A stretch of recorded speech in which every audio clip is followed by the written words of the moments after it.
the AFL, obviously played in it for a couple of years, but enjoyed the change of coming across. Obviously such a young club and such a young group, and sort of knew what they needed through Jeremy Thomas, who grilled me for about 5 interviews before I took the job. And but look, our biggest thing moving forward from the start of the season was just to really get a good base of work rate into them, and really teach them how to defend. And their bodies, just tried to teach them to maintain their bodies and build a bit of strength, because they obviously played like 40 odd players last year and had a lot of injury. And this year we're, obviously touch wood, we're into round 7 and only had a couple of minor injuries. So it's just building that mental toughness around being able to beat teams that, when you're behind, coming back and winning games of footy, and being able to battle out for 4 quarters of football in that consistency and building the momentum with each other. So you've got you've got 13, I think, of your 22 today ex-juniors, so you've obviously got a fairly good junior structure at your club. Yeah. Look, I think most of the boys that are coming through, look, we're pretty lucky to have that many good juniors coming through, and there's probably another 2 or 3 under 19s that I could pick or choose to come in and play and play a role. We've been really focusing on, I've brought more 19s up to play senior footy when we've been able to, rather than bringing them through the 2s. And obviously the 2s are playing really good footy and have only lost, I think, 1 game by a couple of points or whatever. And but I still see the future through our 19s, just the way they move the footy, the way that the style they're playing, and obviously really well coached by Tony, who's the previous senior coach from last year. So, and I think that's one of the things that's been really important about the club, is the fact that they've had some real quality people that have been at the club for a number of years, and they've put them into roles which can assist you, especially as the fact that you're a playing coach, which that was going to be my next question. How have you found being a playing coach here? How have you been able to get your off-field structure so that they're able to assist you? And because it's quite unusual having playing coaches at the moment. Yeah, so obviously, being a playing coach for probably 5 years in the Yarra Valley, coming to Park Orchards, my main focus was to make sure that I had that right blokes around me. And obviously there was already Andrew Malloy, who's been at the club for a while now, and he's stepped up even more. And then I brought a bloke with me called Lee Smart, who hasn't coached before, but just really wealth of knowledge, really good football head, and just a fitness fanatic as well. So he's been, between those two and Tony, have been really awesome, because it's enabled me to spend a little bit more time training and just obviously working with the boys, talking to them, and building those relationships and getting them to play how I want them to play. So the boys take more of the training brunt, and gives me time to do those other things that really need to do. So, Jared, you started coaching, I think I'm right in saying you were 22 when you first started coaching, and I think you're 28 now, so you're pretty young by coaching standards, but you've already got a fair bit of experience under your belt. Yeah, no, just sort of took an opportunity with Wandon when they were down. Obviously, it was I'd grown up there my whole life, so they were really struggling, and they needed a coach, and they approached me, and I thought, why not? And I'd have a crack at it, and my dad told me not to, but I still did it.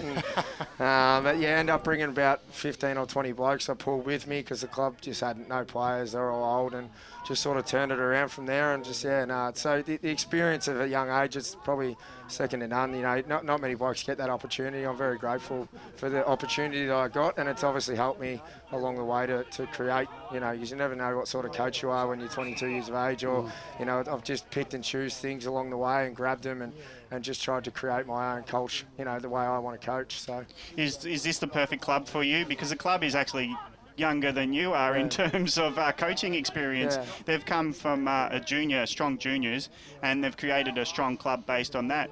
But leadership style, you could be probably younger than some of your playing list. Did that ever affect how you coached the side? Yeah, not really. I've sort of always believed in myself, so I'll never let things bother me, or if blokes are older than me, I guess you've just got to earn their respect at the end of the day, and I always did that through the way that I played, and then I just rolled with it at times when I was younger coaching, and just went with what my gut feel was and what I believed in, and then now obviously got a little bit better of an understanding and of how to get a group up and what makes us tick here, and it's just things you pick up along the way. So it didn't really faze me coaching older guys. Obviously, if they didn't buy in, well, then they found their way out pretty quickly. So, I couldn't have coached older guys, because they would have been in their 70s if that was the case. So you've actually coached every kid you've ever taught, by the sounds of it. Yeah, as I was saying, there's probably 5 or 6 out here that I've coached, I've taught. I was just saying Noodles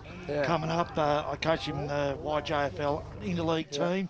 Great kid. Great kid, and I think he's going to add something to the group. He's been sensational. He came in and we just didn't know what to expect. In his first 3 games, he was probably in our best 7 or 8 players the whole time. So I think against Scoresby, he turned the game for us, kicked 2 important goals and played an important role on one of their better players. And, you know, we come from behind and won that day, and it was he was a massive part of that. So it's good to have him back in today. Obviously missed a couple of weeks with injury and came back through the 19s, but yeah, I see him as a senior footballer, mate, so hopefully he plays a lot more of it. And the other question is, you got Basin today. Let's talk about today's game, and what is it about the Basin that you know you've got to watch out for? Obviously don't know a hell of a lot about many of the teams in 3rd Division, not playing against any of them. Got a chance to look at Heathmont and Ringwood over the practice matches, but the Basin obviously hurt a little bit. They like to bash and crash, and they like to, you know, play that in-type footy and that scrag type footy where, you know, early doors it sort of, you know, that phased the boys. Now it doesn't. We're just ready for the challenge. I think we've hit 100 tackles the last 3 weeks,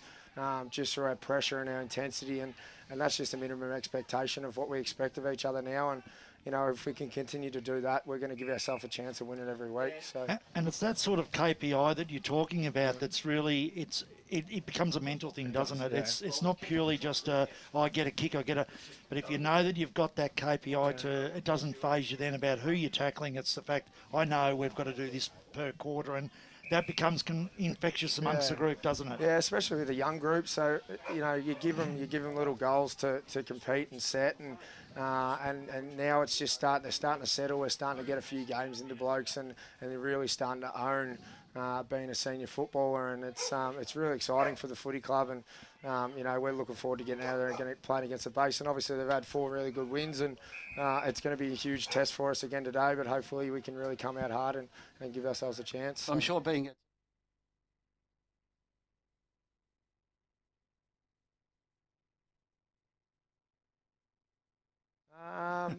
Come on, mate. The boys, I think the boys, I can't give that away yet, but the assistant coaches have got that stuff under control. But yeah, no, look, he did a fantastic job last week. I think he's nearly probably one of the best defenders in the competition in 3rd Division, and it's really exciting because he's just starting to get the footy the other way a lot more this year as well. So he's getting his running game going and really giving him that confidence to break the lines and use the footy. So he's developing those 2 facets of his game to be able to defend as well as attack, which is really exciting. So. Well, just the last one for me. The reserves are on top, and it actually looked like they're playing a good standard. Yep. Do you think you found your best lineup, or is because you're such a strong club, junior-wise, you're still actually finding players even within your list? Yeah, look, we that's a good question. Like the twos have always played. They're starting to play consistent footy, and our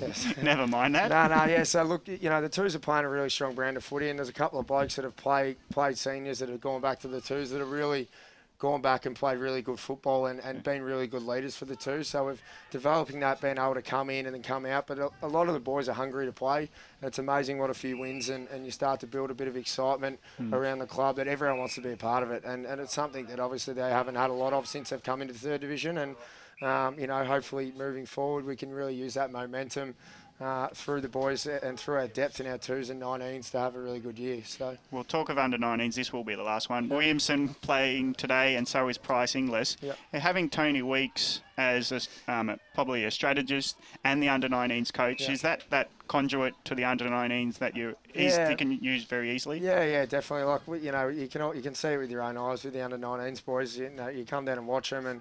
Young Moosey, they probably wanted to hold back a few more weeks, and I bit the bullet and said, "Nah, let's bring him in," and made the call. And they thought he wasn't ready, and I just thought, you know, we'll give him a crack. And he came in, took him a bit to get going, and then his last couple of weeks have just been sensational. He just really looks like he belongs a lot more now. And for a kid who's, you know, he's a good 6'1" and can run and a left footer and use the footy well, they don't really come around very often. So you need to make sure you grab him. And I won't be letting him go back to the 19s very easy. I'll give you that no qualifying games, you think? No, they want to do that. But I'll just focus on. Obviously, you want to win. You want to win senior flags. Yeah. So you say he's playing in a senior final, not in under 19s. Yeah. Well, you'll give him that option, but obviously, hopefully, you create that culture that they want to play senior footy. So, yeah.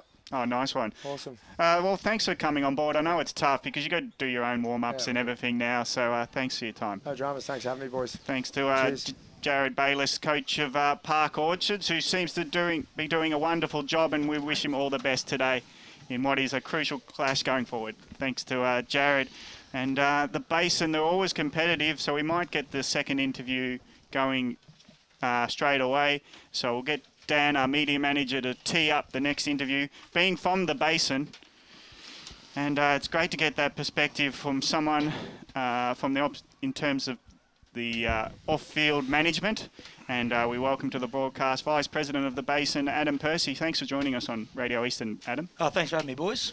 The Basin, always a competitive club. They always seem to have people connected around the east, and eventually you get them back. What is it about the Basin that you can get people returning to the club or just want to be around the Basin?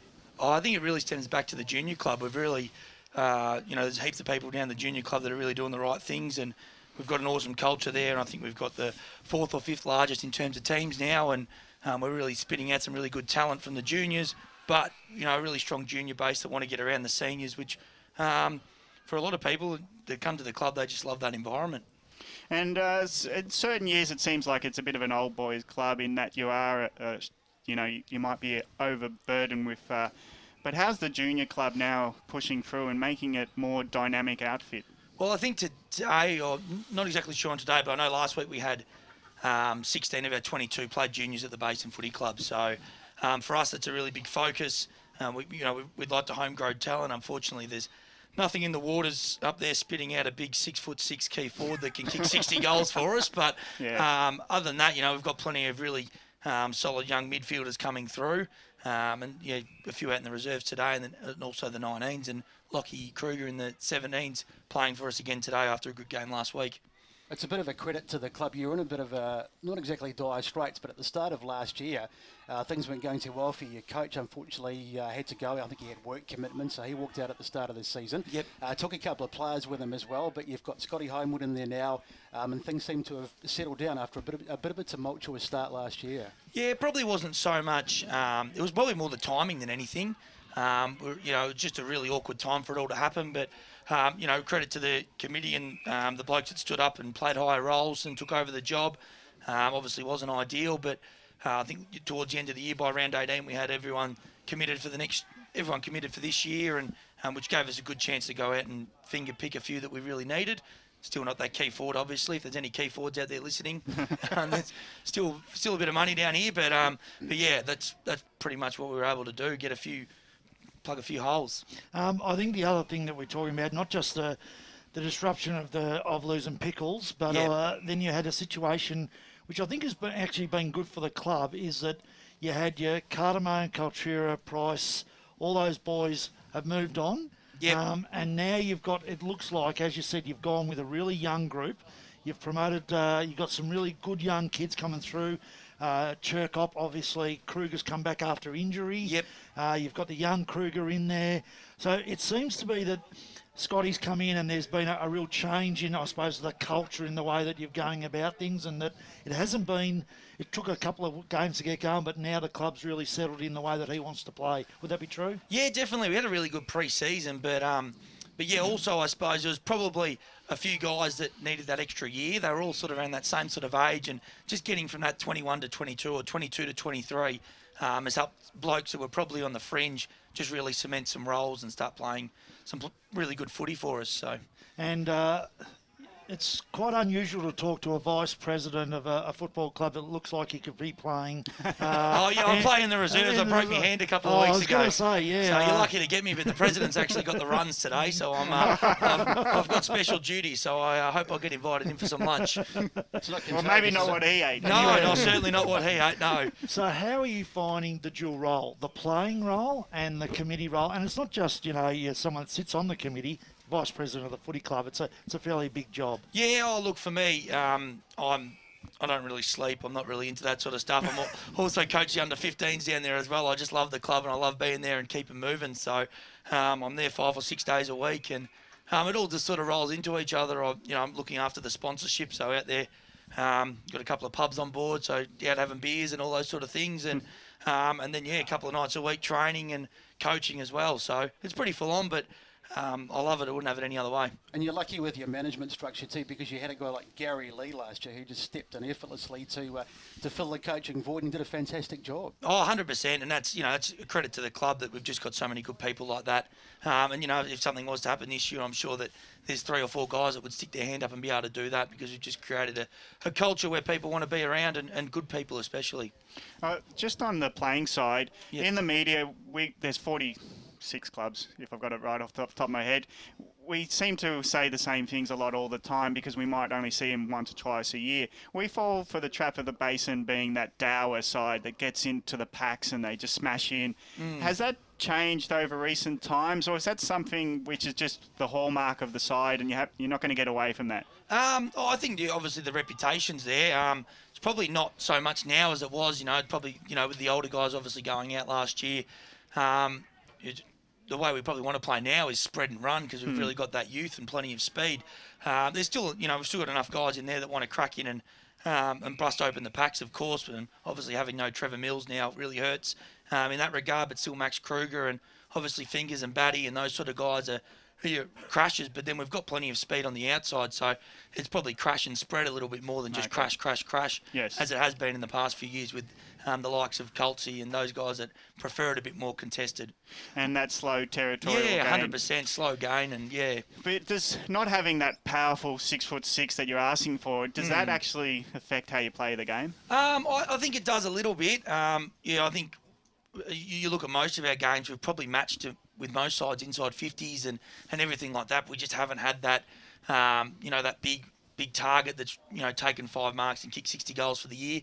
So obviously, next round with Barry Hall playing for us, it'll be interesting to see if, that straightens us up and can be the big difference, just having a big target for us. Oh, good point now. What's Barry going to do next week? A function? What, training? So Barry's, for those who don't know, he's up on the Gold Coast now, so we're pretty much flying him down on the Saturday morning. It's a pretty compact schedule. He's going to come down, obviously play the game, and then we've got him and Campbell Brown coming for a sportsman's night that night. So is that sold out yet? There's still a few tickets left, but yeah, it's getting pretty close to capacity, as you could imagine. They're 2 pretty colourful characters, so I'd imagine there'll be some good stories in there. But yeah, hopefully, if it's all probably pending weather at the moment. If the weather's good, it could be a really, really big day for us. And any word on? Have you worded him up on who he's going to play with? Not everyone's mate to him. What's going to happen? Do you kick it to him when he calls for it, or? Well, I think he can tell us what he wants to do, and we'll just listen. No, hopefully, look, obviously the Basin, not a very big ground, so hopefully we can just boot it in there. He can just stand in the goal square and we'll just put him on his head. That'll be the plan. If he can kick 9 or 10, we'll be very happy. You'll be hoping for it's a bit of a rarity. I know at Batterham Reserve, but no winds. You get a lot of wind through there. It's a bit of a wind tunnel. Yeah. So Barry cops a bit. You won't like that too much. No, that's all right. Well, yeah. Look, hopefully, if it's not going all well, he's running. I've been told he's running a 13-second quicker 3K than he was now than when he was playing. Right. So, if it's not coming down, hopefully he says to us, "I'll run off half back" or something like that for us. It's probably not likely, but a bit of versatility wouldn't hurt. And the good thing sharp elbows. The good thing is no one's going to argue with him. That's exactly right. Hopefully they all take a step back and let him run through. Yeah, so I remember Scotty Thompson decided he might want to have a go at him when he's tying his laces up, and Barry was like, "I know I can't hurt you, but I'll still, give you the willies a bit." Yeah, no, that's exactly right. No, we've. I think Brent Staker's still got a headache, hasn't he? Yeah, well, we tried to get in touch with Brent Staker and see if he'd be interested to come down and play for Heathmont, but he refused to comment, unfortunately. Well, if he played fullback for you guys, at least he would be nowhere near. Yeah, that's exactly right. Just lastly, with regards to the future of the footy club and where you're heading, clubs are always putting out 2, 3, 4, 5, 10-year plans. What is the club looking at over the next 3 years? Where is the focus being for the next 3 years of the footy club? Look, for us, I suppose, we've got plenty of youth coming through, and we really want to connect to that youth and keep bringing them through. We really don't want to be bringing in blokes that we could develop someone to play the role. So for us, it's really important just to keep the young blokes coming through and giving them the opportunities, and then hopefully, we can plug a few holes. And obviously the goal is to get up to 2nd Division. Whether that's this year, I think we're competitive, but obviously we'll go back hopefully to the mill if we're not so lucky this year, and really give it a good hot crack next year. When was the last year the Basin was in Division 2? Do you remember? Come on, probably before I was born. No, back that day. It was in late the 90s. Late 90s, definitely. Yeah. I know. Late 90s. I coached out there. I coached out Stretching there. everyone's memories, aren't we? We should have taken some notes down before this started. Well, what about one for you that you'll know is when does your hand recover? When will you play again? Look, I could have played today, but I thought with the Queen's birthday next week, I better do what the physio says because I know you'll be listening somewhere. And yeah, look, obviously with Barry coming next week, I might have to miss that one as well because there's going to be a fair bit going on there. We've already sold 11 or 12 corporate marquees, and wow, yeah, so we've already made quite a fair bit of money from it. But we're going to have to have a fair few people on the ground running the grog and sausages around, and so yeah, maybe the week after that gives me 9 more weeks before hopefully a finals campaign. Just on that, what percentages of revenue will this next week give you? Will it be profit making for the year sort of stuff? Oh, 100%. From where we're at the moment, I think we've paid off everything. We've paid off everything and already put 10 grand in the green before the day's even come. So just in sponsorship and things like that, if people wanted to get on board for the day, then obviously on the day, an extra 1,000 people, if it's sunny or not sunny, could be the difference between an extra 20 or 30 grand, hopefully. So if the weather gods are listening, hopefully you can give us a nice day where people want to come out and have a few drinks and a few good hamburgers. And if you give him enough free beers afterwards, he might even come back the following week. Well, that's a plan. Hopefully he gets a sniff for it and says he wants to play the rest of the year for not as much money. Yeah, I'm sure his weekly rate might be a bit exorbitant. Especially with these salary caps. Yes, definitely. Does the points come in at all, or does he get a guest pass? Oh, I'd assume they would, but we wouldn't even register on the Richter scale in terms of points and salary cap at the moment. We'd be well and truly below at the moment with 17 juniors playing or 16 juniors playing. All right, well, thanks for your time, and yeah, it was very interesting to know about what's coming up and what's going on at the Basin, so thanks for your time, Adam. Too easy. Thanks, boys. Good luck with the call. We will do our best, and we thank Adam Percy, Vice President of the Basin, for joining us and giving us his time. Thank you to Adam, and we might go to our first break as we just warm up to the game that will be Park Orchards versus the Basin at Domini Reserve Division 3 football in the Eastern Football League. Keep it locked to 98.1 Radio Eastern. Hey, man. Yeah, man. Hope we win this weekend. Oh, I hope we win too. Because I want to kick some weekend goals at Pancake Parlour after the game. Because if your AFL team wins, you can go in and get a free sweet pancake with any savoury menu item purchase. Oh, free pancake. First your team wins and then your belly wins. It's win-win, man. Claim your free sweet pancake with any savoury item purchase just by showing your winning team's colours. Or your team membership. At any Pancake Parlour this weekend. Oh, and don't forget, check out Facebook for this week's offer. Lovely. Program sponsor. Up the Mitcham Tigers! Calm the Burners. Let's go, Panthers. What a mark. Let's go, doggies. Tobin Brothers Funeral, serving all supporters in the Eastern Football League since 1934. Tobin Brothers Funerals, celebrating lives. Program sponsor. EFL.org.au is the place to be online for all the latest on the Eastern Football League. Keep up to date by checking out the latest news and feature articles. Have your say in the EFL poll. Check out all the latest EFL videos, and best of all, you can listen back to any EFL radio program at any time. Head to EFL.org.au. The Eastern Football League, local footy at its best. EFL Sunday. From 10 till 12 every Sunday morning, the EFL media team bring you all the final scores, goal kickers, best players and ladders, following a big round of EFL footy. The gang talk to the biggest names from across the league each and every week. EFL Sunday, from 10 every Sunday morning on 98.1 Radio Eastern. Dave and his mates are flying to the Gold Coast to watch their team play the Suns. Do they B, pay too much for a taxi, C, hope for an airport rail link this century, or D, get a lift from a mate and hope for the best when they fly home? What about A, for A1 Airport Parking? At A1 Airport Parking, get 2 days for $25, 3 days for $34, or get 7 days parking for just $69. And at just 5 minutes from the airport, they'll get you there in time for your flight and pick you up when you get home. Show your footy or sporting club membership anytime you park and get 10% off. A1airportparking.com.au. Program sponsor. Up the doggies. Go, the Bloods. Great goal, Devils. Can the Vailers! Tobin Brothers Funeral, serving all supporters in the Eastern Football League since 1934. Tobin Brothers Funerals, celebrating lives. Program sponsor. Now it's time to go local for your footy. This is EFL Saturday. Let's jump straight into the warm-up.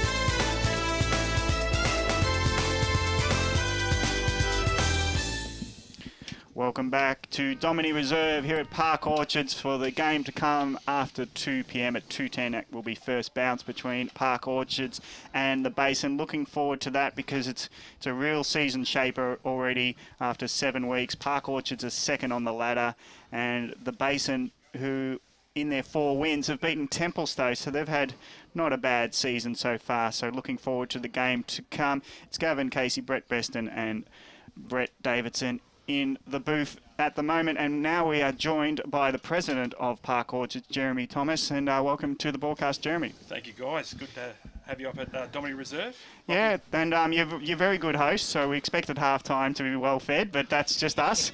How was the hamburger? Well, actually, when I get this microphone off me, I'll definitely get a hamburger. I saw Ray stuff in his face and he loved it. So far, so good, I reckon. What about Park Orchards? What are we up to? 6 years in senior football. How do you reckon in terms of a junior club becoming a senior club? Success for 6 years? Yeah, no, it's been really great. We're really blessed down here at Park Orchards with a really strong junior club.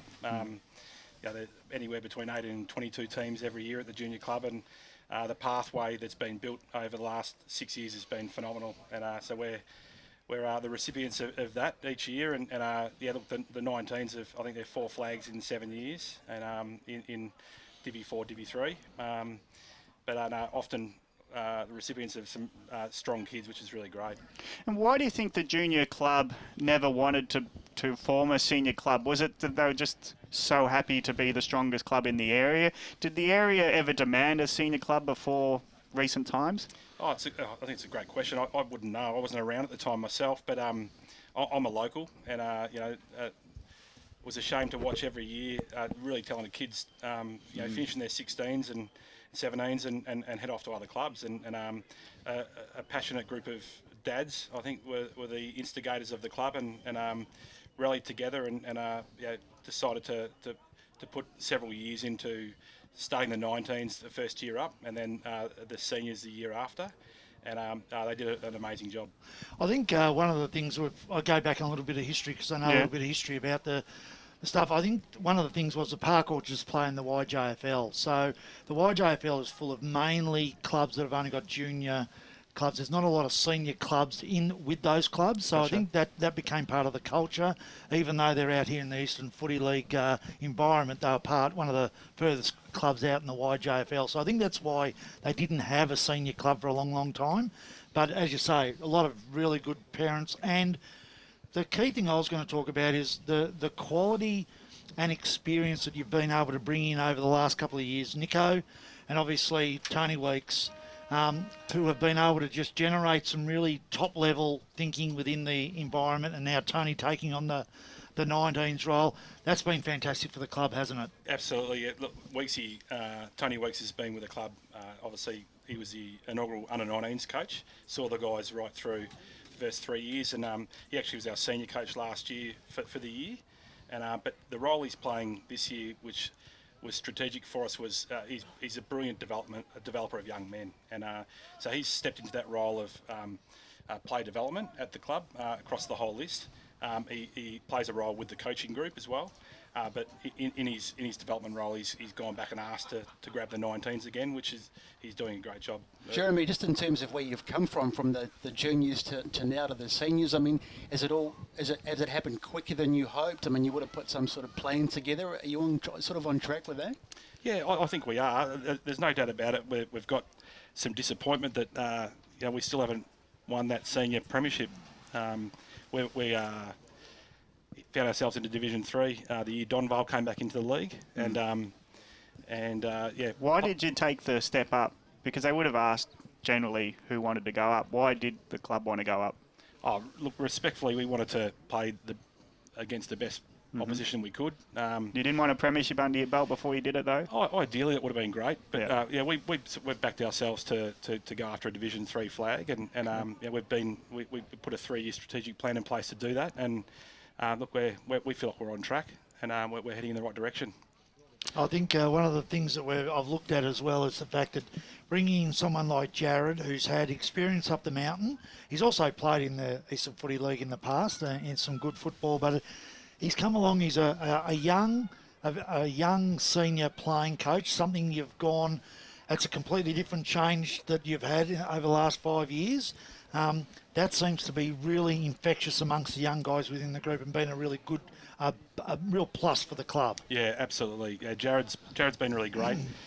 I don't mind being super honest. The coaching group are phenomenal as a unit.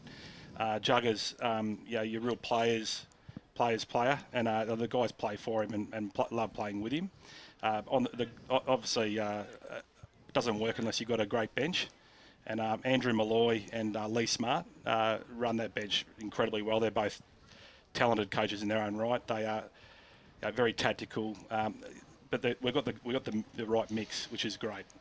And now that you've been in this in this division for a couple of years, do you feel like with the 3-year plan that you're ready to take that next step? Because that's the key thing I've found in all the clubs, and I've been in 102 different clubs, remember. So in all the different clubs I've been at, it's all right to have the right players on field to get you to the next level, but you've also got to have the people off field to get you to the next level. Are you ready to take the step, do you think, if it actually comes about? Yeah, it's a great question. I think time will only tell. We'd like to think that we're ready, but look, there's a great group of off-field leaders. The teams that we've built off-field, we've grown the committee. There's a layer under them. We've got a great... Park Orchards is a fairly unique suburb, in the middle of nowhere. But we're surrounded with a lot of other footy clubs around us. But the locals here are pretty passionate about their footy. There's a couple of shops and the footy oval, so they love their footy. They come out. It's sort of the only thing you can do on a Saturday. And financially, the club's tracking well. You're on course to to do well in the next, say, 5 years. Yeah, look, we're wrapped. I don't mind using this opportunity if I could just to thank our sponsors. The Hoskins Premium Property people have been a phenomenal sponsor for the club. They've been with us for the last 5 years, but just signed on for another 3 years as our major sponsor, which is incredible. And AGI Group are another company that have just come on this year that have been great supporters of our club. But look, we've got a great sponsorship group. Like financially, it's hard to run clubs these days. You guys would make clubs every week, and it's difficult. But Park Orchards, we feel like we work within our means, and we've got a really strong plan off field to make sure that we stay ahead of the game there, for sure. And Jeremy, this is a beautiful landscape. You've got trees surrounding, you've got the hint of the Dandenongs in the background there, and I've never seen that many dogs walking around a ground anywhere. Sometimes they run onto the field, but this is great. The locals seem to like to walk through this area. Yep. What's the next development, though? Because this is a footy club and it's a footy ground. Is there going to be a pavilion that you're going to create, or what's coming next? Yeah, it is a lovely backdrop. We get comments from all first-time visitors here. It's a great spot to watch your footy. You go into the change rooms though. They were built 25 years ago for a junior club. It's hard. Our players are brilliant. They don't say boo, but look, we've had plans. We've got a subcommittee that push all the time, like all the other local clubs, to better what we've got. We've got a very small club room at the end of the pavilion here. People rock up and look at the place and go, "It's amazing," but it's like, no, it's ours on the end. Yeah. But look, the plans are the new changing rooms next year, that have been put through council and approved, and we're looking forward to that. That's for sure. We need a bigger space, but as far as club rooms are concerned too, we've been pushing that for quite a while, and got a great team of people that have been working that. I would hope that you've got an architect that's got some sporting nous behind you when it comes to the design of club rooms, because when you look around at some of the club rooms that have been built, they look magnificent, but they're not really for football clubs. Spot on. Has it been, the Yarra Valley Old Boys used to play here. I know, I coached them. So that's another club. Is there anyone you haven't coached? No, there isn't. More clubs than Jack Nicholas. And it was a situation where we shared with the Park Orchards juniors. Having it just to yourselves must be a really good thing as well, as far as developing the club culture as a total entity here. And as I said, you know, you must be frustrated because you don't get the use of the entire facility. And I'm telling you now, those change rooms are very, very small out the back. Has that been a really good thing for you, the fact that they've had to move to another ground, and that gives you total licence for the entire area? Yeah, it has. It's obviously it's helped us a little bit, yeah, for sure. But there's simply not enough room here. The junior club is huge here, and we're building obviously strong relationships with junior club, being in another league. Them, us, the cricket club, the girls teams that are coming through the junior club. There's a lot of people that run across this ground and into the change rooms every week. So yeah, look, we're looking forward to the development, that's for sure. Jared said you interviewed him 5 times. Did you really? Did you put him through psych tests? How? Because he's only 28. Is that what? Did it worry you that when you were employing a coach what you were getting, or did you find out within 3 or 4, even if it was 5 interviews, that you got the right man? Yeah, no. One thing you'll learn about Juggo, he exaggerates everything. Okay. He's a coach. There's no doubt about it. We've been following his progress as a leader and as a football player up in the Yarra League for a couple of years. Mm-hmm. We went and watched several games. Watched the way he went about it. He was someone we had our eye on. Okay. Yeah. How did you find out about him? We're always on the hunt for. We've been looking for a full forward for since the inception of the club, to be honest. Yeah. The brutal truth is, Michael Folkes, who's currently our full forward now, was the guy we're after, and in going up and watching him play 5 or 6 times over 2 years, we met the Bayliss brothers, and it was the 3 of them worked really well together, and we landed all 3. And unfortunately, Jack's finished off with a broken ankle, so he's not running around this year. I was going to ask you, are there any more brothers? Because they've got 2 brothers, a brother-in-law. There's got to be someone else floating around. What's the dad doing? Dad's a ripper. He's actually the president. Was the president up at Wandon, and he finds his way down here to watch the boys play footy. But he's a good man. He's still helping up at Wandon. Nephews, sons, got to be someone. Yeah. And just last question for me is the Basin your toughest test so far this year? Is this really like a signpost to how good your side is if you can have a good win today? Yeah, look, I think so. What we're finding this year is you can't snooze. Every week seems to be a test for us, and you don't come switched on some weeks. Like Brony's been our biggest test so far. Mm-hmm.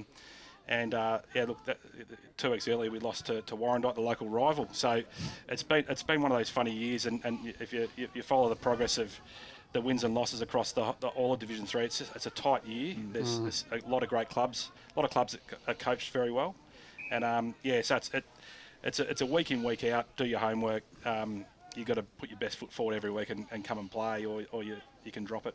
Was Warrandyte fired up on that day, were they? How's that for a rivalry? Yeah, there's no doubt about they played out of their skin. They played an enormous game that day, and all credit to them. They were brilliant.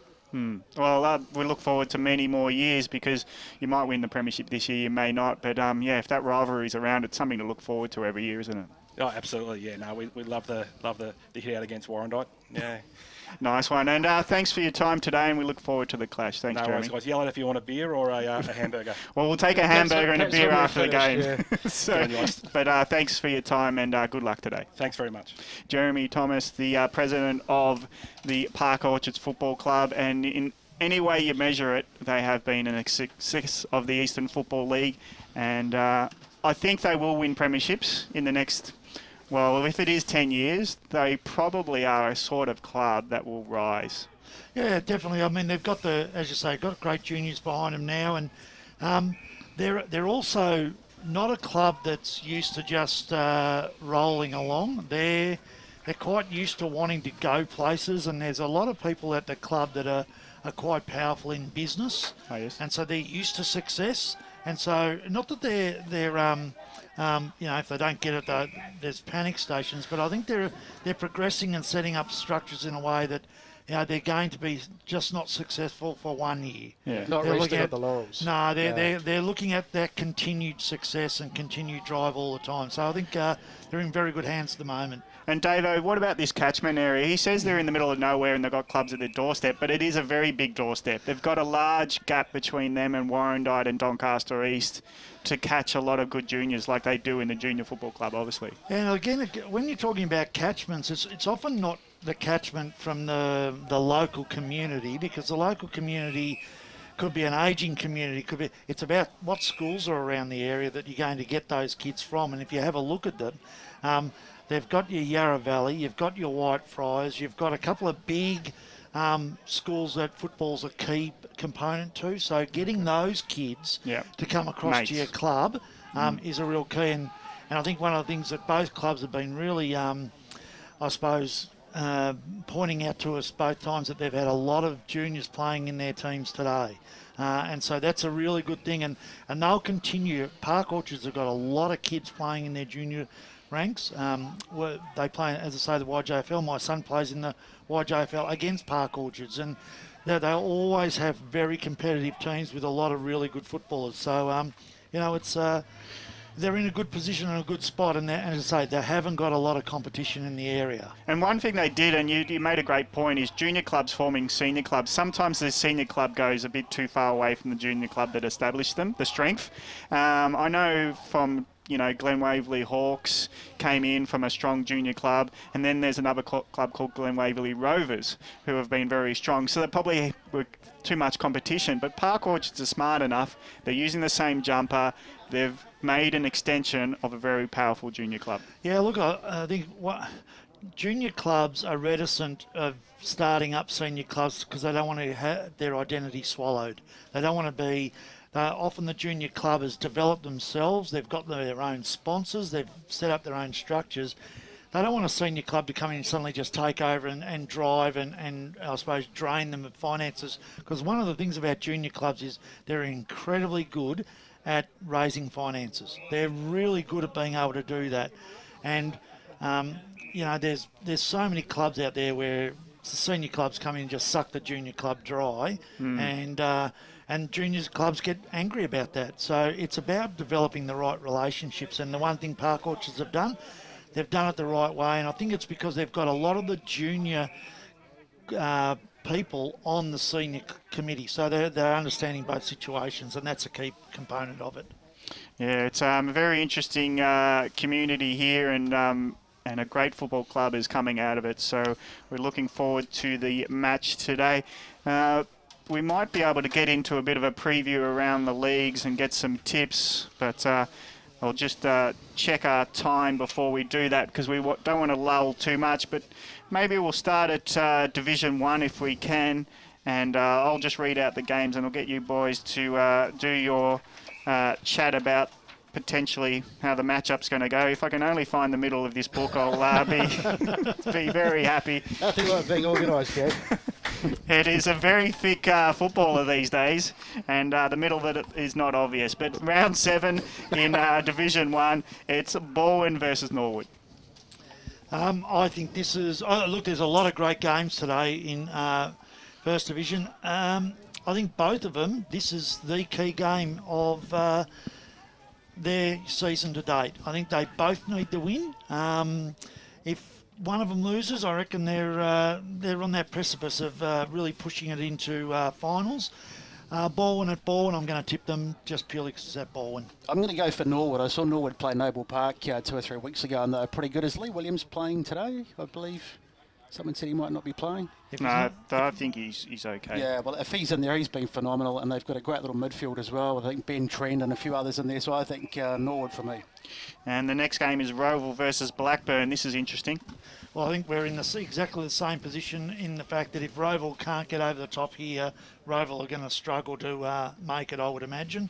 They had a good win last week. I am going to pick Blackburn, who I think are right on track for playing in finals. Got a very good setup defensively. Got some good mids, and I think they're tracking really nicely. Yeah, Blackburn's back six was magnificent. Again, I saw them play a couple of weeks ago, and they were fantastic. So I think Blackburn for me as well. Next game is Vermont versus East Ringwood. I think Vermont will be too strong for that in this situation. Yeah, pretty obvious one. We'll skip to the next game. Montrose versus North Ringwood. Really interesting game, this one. I think Montrose, who haven't been terrible, and North Ringwood, a bit of a hiccup along the way, but I think North Ringwood will get over the line here. Montrose at home for me. Yeah, I don't know. That's a 50-50 game. It's going to be one to look at in Score Centre with Barry Cotts during the day. Doncaster are hosting South Croydon. This is the game of the round. Doncaster have been super impressive so far, and I think South Croydon have as well. A very, very different sort of a game. Doncaster, it's Jarvis's 300, so it's something to play for. Not that anyone goes out and plays for someone else's milestone, but it'd be nice if they could get over the line for him. I'm going with South Croydon. I just think they might have the pace, and they've got the big man King, who certainly can impress at the Doncaster ground. So I think South Croydon just. Yeah, well coached by Lee Williams and Maxie King. He was terrific. I saw him play 2 or 3 weeks ago. He was absolutely dominant, and he gives them first juice, and I think South Croydon for me as well. If you have a footballer, you'll see Gus McLeod's top 50, and Chris Anarkis is cutting up rough, apparently, about being number 43 on the list. I can understand that, because the boy is he's a quality footballer, and I don't know what Gus was drinking the night before, but he's going to have to find some pretty darn good 40 other footballers to put in front of him. And not all Blackburn. That's got to be the key part about that's right. The last game of round 7 Division 1 football is Bayswater hosting Noble Park. I'd like to see Bayswater get their first win of the season, but I don't think it'll be this week. Noble Park for mine. The ball train is tracking well, and I think they'll be far too good today. Yeah, the bull train, you don't want to get behind it because it might get a bit smelly. As long as you don't fall into the bull pit. Yeah, that's it. Let's go to Division 2 football. It's round 7 as well for them. Start off at Moorbark versus Doncaster East. Tough game, this one. Doncaster East been really impressive recently. I like their two-pronged attack. They've got some good marking players. Moorbark back into form. A toss of the coin, but I'm going to go Doncaster East. Yeah, Donny East as well for me. I saw them play a couple of weeks ago, and I think they'll get the job done today. Yeah, it was a good win last week against Waverley Blues. Wantona South hosting Croydon. Tough one to pick. These two sides have been really hard to work out this year, but we talked about Wani South had to win last week to get their season back on track. I think they're both coming off wins, actually, Wantona South and Croydon. So I'm going to go for Wani South at Wani South. Typical ground to play. Wantona South, they had such a good year last year. They haven't quite been able to replicate the form. They had a good win last week, but then so did Croydon, getting over Upper Ferntree Gully. And I think Croydon might just get this in an upset. Yeah, they've been quite inconsistent, Croydon. Scoring power is not quite evident this year so far, and that's Wantona South. They can get on a roll in games, so I reckon that might be the winner there. This is interesting. It's Knox versus Waverley Blues. Well, last week I fell into the trap of looking at who was playing for Knox, and I saw 3 very good footballers out, and I thought, well, they're not going to beat Lilydale at Lilydale, and they got up over the line and did so. And so for me, they're telling me that they're a side with depth and talent. Unfortunately, Waverley Blues are not going along that well, so I'm going to Knox to win that one. Yeah, Knox far too good. Yeah, they're undefeated. So any worries that they might not be, they might keep dropping is quickly. Oh, and especially when you come off so many losses over the last couple of years, every win is, they just keep soaking them up. You don't want to drop any at all, so they'll want to keep winning all the time. And just on that, does that get into distant memory, losing culture? If you get 6 on a row, does that sort of put the past well in the past? There'll be players that wouldn't have played through that system, so they wouldn't even be thinking about that. They're enjoying the moment, enjoying what they can, the history they can create this year. Yeah, very good point. Mulgrave versus Mitcham. Another tough one to pick because both sides have been a little bit inconsistent the last couple of weeks. Mulgrave, tough ground to play at. Mitcham need to stand up after the last couple of weeks. I've got a funny feeling Mitcham might be able to do it because I think they might be able to play that ground pretty well. Yeah, Mitcham at Walker Park, because they're going to be at Walker Park. They got a bit of a touch-up last week. It's at Mulgrave. Oh, is it? Sorry. Well, they got a bit of a touch-up last week, Mitcham, but I think they'll get the job done today. Yeah, and the team that gave them the touch-up was Lilydale. They've been potentially a surprise packet, but Lilydale host Upper Ferntree Gully, potentially the other surprise packet. Yeah, look, I like this game. This is going to be a ripper of a game because I like the way both sides are tracking at the moment. Lilydale have not done too much wrong at all. I'm going to pick them at Lilydale because it is a tough ground to play at. Yeah, Upper Ferntree Gully probably lost a game they should have won last week, so Lilydale for me as well. Yeah, Division 2 is always interesting, and the bottom side's not that far off being a finals contender if they had luck or whatever it can be considered to be. Let's move to Division 3 before we have a break leading up to this game here at Domini Reserve, Park Orchards versus the Basin. But it is Division 3 we turn our attention to. Round 8, Templestowe hosting Chirnside Park. Look, I think Templestowe have been a little bit unsettled and rocky over the season to date, and Chirnside Park have had a good start and then fallen away a little bit. I think Templestowe will probably be too good though. Yeah, Chirnside Park, saw them last week. They were good in the first quarter, but then they fell away rather badly, particularly in that second quarter. Came back a bit later when the game was on the line, so I don't see them getting the win today.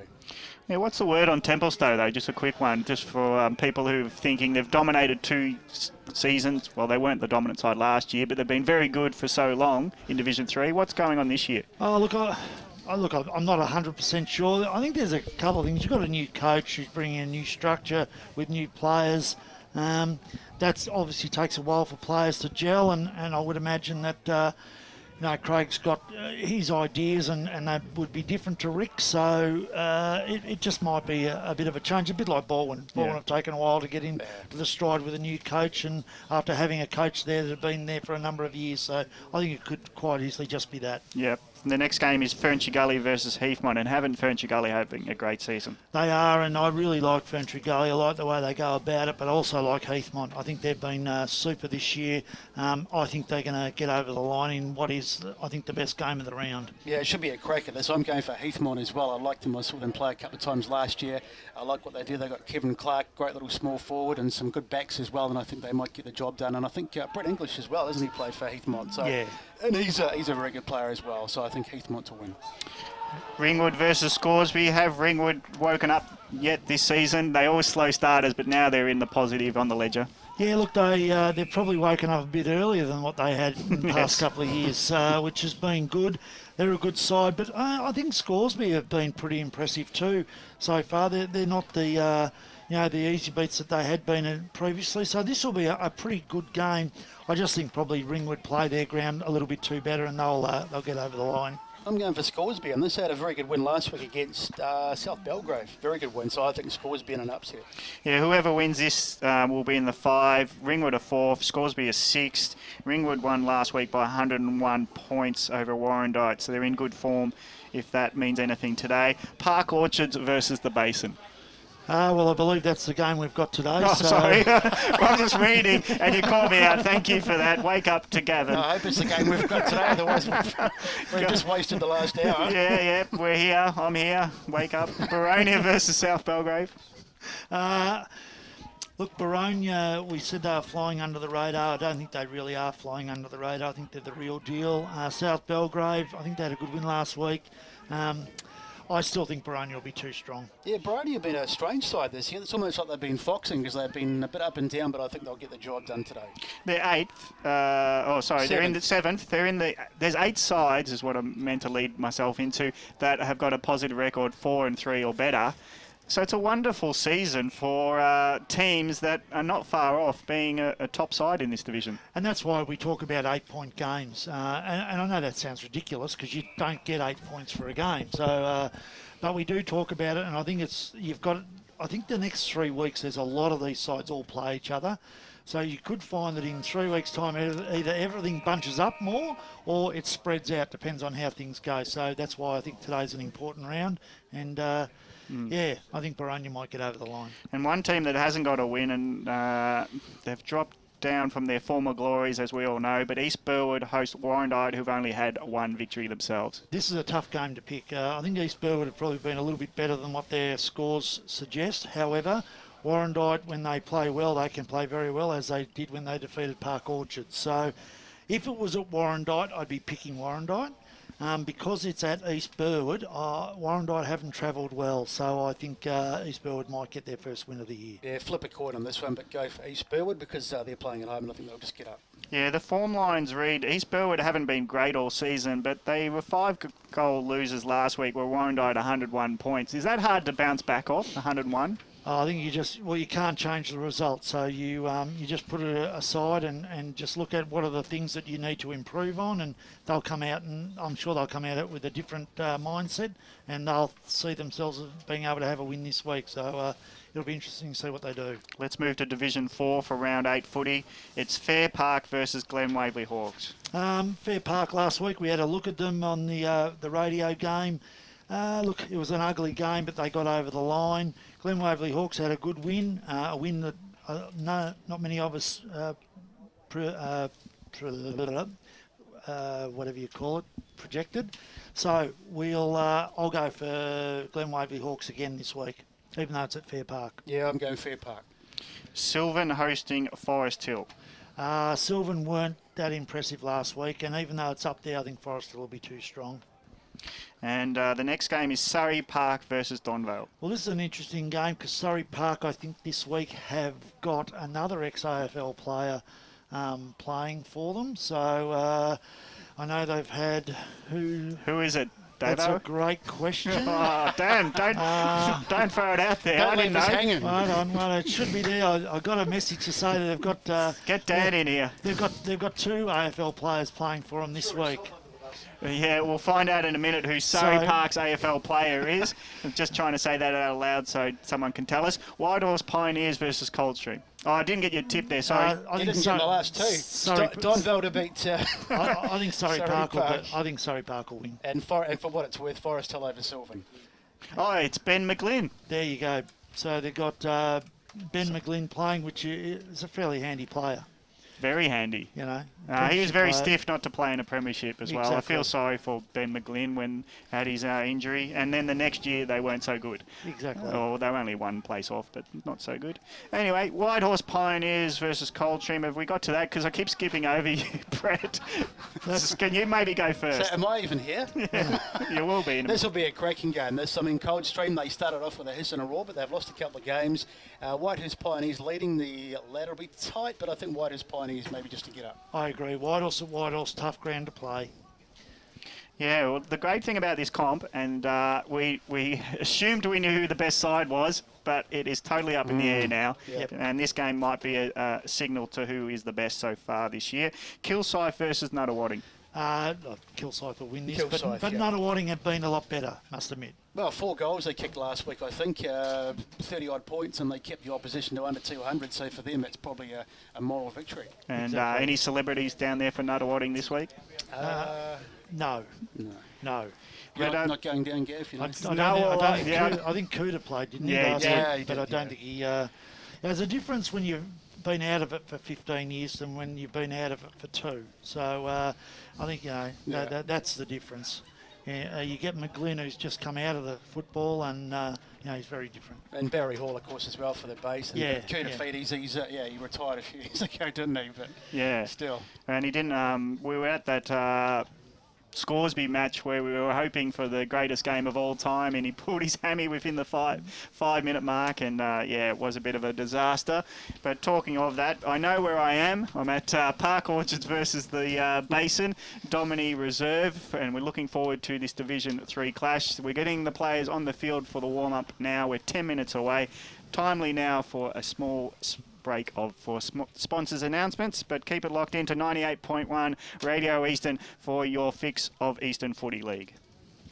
Hey man. Yeah, man. I've got some weekend goals. Like what? First, wake up around lunchtime. Oh, yeah. Second, go into Pancake Parlour and get one of their traditional breakfasts because it's served till 5 p.m. every day. Oh, you got to go to Pancake Parlour for your weekend goals. Yeah, what else? And then when I'm all full, yeah, like in your belly, just sit on the couch and watch me team kick some winning goals. Bang, goal! Pancake Parlour's weekend goals. Up and about and lovely. Program sponsor. Go Zebras! Can the Dockers! Can the Eagles! Up the Bulls! Tobin Brothers Funeral, serving all supporters in the Eastern Football League since 1934. Tobin Brothers Funerals, celebrating lives. Program sponsor. Nothing better than a companion to keep you up to date with all the latest when you're at the footy. Better still, one that fits in your back pocket. The Eastern Footballer is a must-read. All the latest information, team lists, feature articles and much, much more. Pick up your copy this weekend as you love it local across the Eastern Football League. Bigger and better in season 2016, Netball EFL is back. The fastest growing competition in the eastern suburbs continues to expand. Don't miss the fast-paced action every Friday night across multiple venues. For more information or to get involved, head to efl.org.au. Dave and his mates are flying to the Gold Coast to watch their team play the Suns. Do they B, pay too much for a taxi, C, hope for an airport rail link this century, or D, get a lift from a mate and hope for the best when they fly home? What about A for A1 Airport Parking? At A1 Airport Parking, get 2 days for $25, 3 days for $34, or get 7 days parking for just $69. And at just 5 minutes from the airport, they'll get you there in time for your flight and pick you up when you get home. Show your footy or sporting club membership anytime you park and get 10% off. a1airportparking.com.au. Program sponsor. Up the Mitcham Tigers! Come the Burners! Let's go, Up the Mitcham Panthers! Tigers! What a mark! Come the Burners! Let's go, doggies! Let's go, Panthers! What a mark! Let's go, Tobin doggies! Brothers Funeral, serving all supporters in the Eastern Football League since Tobin Brothers Funeral, 1934. serving all Supporters in the Eastern Football League since 1934. Program sponsor. Tobin Brothers Funerals, celebrating lives. Program sponsor. Never miss out on the latest information on the Eastern Football League through the league's social media channels. Live updates, information and scores through the league's Twitter account. EFL Saturday Game Day continues. Let's head back and go local for your footy. Welcome back to Domini Reserve Park Orchards, and thanks to Jeremy Thomas setting us up with the burgers. I've only had half of it, and I'm still licking my lips, so it was great to be here for just the burgers. But we've got a game to look forward to, and let's get through the crew. We're still probably about 5 minutes away from first bounce. Myself, Gavin Casey, will be calling today with Brett Beston. Looking forward to this one, Gav. Yep, should be a good game. As I say, Park Orchard's good last week, but the Basin have gone all right so far this year, and they'll be looking to cause an upset out here. But I think Park Orchards maybe just might get the chocolates. Yeah, I probably agree with what you said there, but let's get an opinion of someone who knows the Eastern Football League. He's even admitted he's had more clubs than Jack Nicholas. He's been around the traps, coached probably half a dozen of these players today he would have seen through his school times as a teacher and a coach. Welcome again to Brett Davidson. Thanks very much, guys. Yeah, look, I'm looking forward to this game. Again, two different styles I believe I'll play, and I think Park Orchards will be too good. I think they'll play this ground, which is not an easy ground to play. I think they'll play it well. They look like they've got a lot of young runners, so it'll be an interesting game. I think they might just get over the line. And first introduction today. Normally he's got a lot more to say, and no doubt we'll be ribbing him all day, but he needs to get out near the boundary today and tell us what's going on. The veteran of the Eastern Footy League, just waiting for his mic to get turned on, Ray Baird. Good afternoon, Kev. Can you hear me there? Yes, we can hear you, Ray. Yeah, no, I'm just about to make my way across to the other side of Domini Reserve. It should take me about an hour and a half to get there, boys. Taxi? We'll be in touch anyway. Goodbye. Yeah, what about the wind conditions or anything? Well, there's no wind whatsoever. A great day for football out here at Domini, and the big wide open spaces. I just think that Park Orchards will have the outside run and get the better of the Basin today. I just like the way, Ray, that you've called it there's no wind and you're standing in the caravan. But no, that's... Well, the burgers have been had, so it could change any moment now. But we'll take our humour down to the lowest common denominator, won't we, Brucey? But the game has got underway. It's Park Orchards versus the Basin, and we look forward to stats from Grant Campbell, and we'll introduce Grant when he tells us his first stats on the board. The Basin have got it in hand. The hand pass has been chopped off, and Park Orchards on the outer wing, just trying to set up, going through the is Debney. He bursts his way, gets to a teammate. Now the pass being speared into the forward 50 for the Sharks. 45 it is, as I've been reminded. So the prey broke from centre half back, and they went through the middle of the ground with Prozanak, or it was DeJager who speared a pass in, but on the bounce he couldn't hit up his lead-up option. So Park Orchards first inside 50. Basin doing good around the contest. They use the one back nicely as Adams kicks it to the outer wing. It's been nicely marked by Chappell. And Chappell centres it, goes inside of the corridor to Bayliss, and the playing coach wheels onto his right and drives it as long as he can into the right forward pocket. The defence does well, and Jones knocks it over and out of bounds. So good strong strike by Park Orchards on attack early. Michael Folkes getting towards the ball there, but just couldn't quite get his hands on it. See what happens with the throw-in. A couple of big men on that Park Orchards forward line, and they'll be looking to dominate today. Umpire to throw it in just in the forward pocket. It's tapped down by the Basin, but we've got a free kick for some sort of push, some sort of infringement. No, I don't think the umpire was happy with the throw-in. No, we're going to have it again, says the umpire. We're not going to have... The last time I was here with you guys, I should say, at Coldstream, we had awful trouble with the boundary, and the ball was as hard as a brick. There's the throw-in. Basin get the tap, but they've just got to try and work it out of here. They're tight right in their defensive 50 at the moment. Good tackle, comes in and holding the ball. I think he has called that holding the ball. Good strong tackle coming in there. The Basin player, it's Price Ingalls, I think. Looking a bit bemused. Sorry, it's Adams. Joshua Adams looking a bit bemused. So a free kick to Park Orchards and an opportunity for them to open the scoring. Scott Home would be disappointed with that fact that the Basin ruckman knocked the ball back towards the Park Orchards goal. Kick on its way, Davo, and splits the middle by the look. We just wait for the umpire. Yep, straight through. Can you see who that is, Gav? Yeah, it's Nicholson. Nicholson. That is Matthew Nicholson with the first goal of the day, coming from the free kick, and Park Orchards draw first blood here at home. What do you think, Davo, of that tackle being awarded? Was there much prior? Well, it didn't look to be much prior, but I suppose it's different when you're down there on the... And the fact is, that if they are consistent with it, then it sets a tone, doesn't it? So that's about the fact now players have got to adjust and make sure they get rid of it as soon as they get it. So looked a little tough, but as you say, if they play consistently, that's all we ask for. Live streaming on efl.org.au, and great camera work by our cameraman Lee, of course. So the secondary ball up in the middle of Domini Reserve, and the pack of players around it is quadrupled after that first ball up. And the umpire's might pluck a free kick, and as I speak, he's telling the runner to clear the area, and that's lucky it's not a free kick, is it, Davo? The runner being too close to the... Or can he be told to be paid? I think he gets told first. It gets explained first, and if he does it again, then that's a free kick. So finally, a free kick does clear the congestion, and the Basin reward for effort in the stoppage. They kick it long inside 50. Mark not taken to the back of the pack. Hawthorn did it nicely. Got it to Bayliss, and Bayliss will spear it across to Whitnish. So the switch is on, and they'll go pavilion side up the ground. And it's Gearlings who's got a short in the corridor. Does find the target nicely. Prozanak, he gets on his bike, but his pass has been chopped off. And Carlos was quick to play on after he marked it, and he's lucky not to be pinged for holding the ball. I think it was paid as touch. That's why he marked and played on. So that's the reason he was given the grace period from the tackle. Ball up 30 metres out from Park Orchard's goal. And at ground level, the numbers are with the Basin, but they can only see it over with Maxi Kruger escorting it over under a bit of pressure from Fay.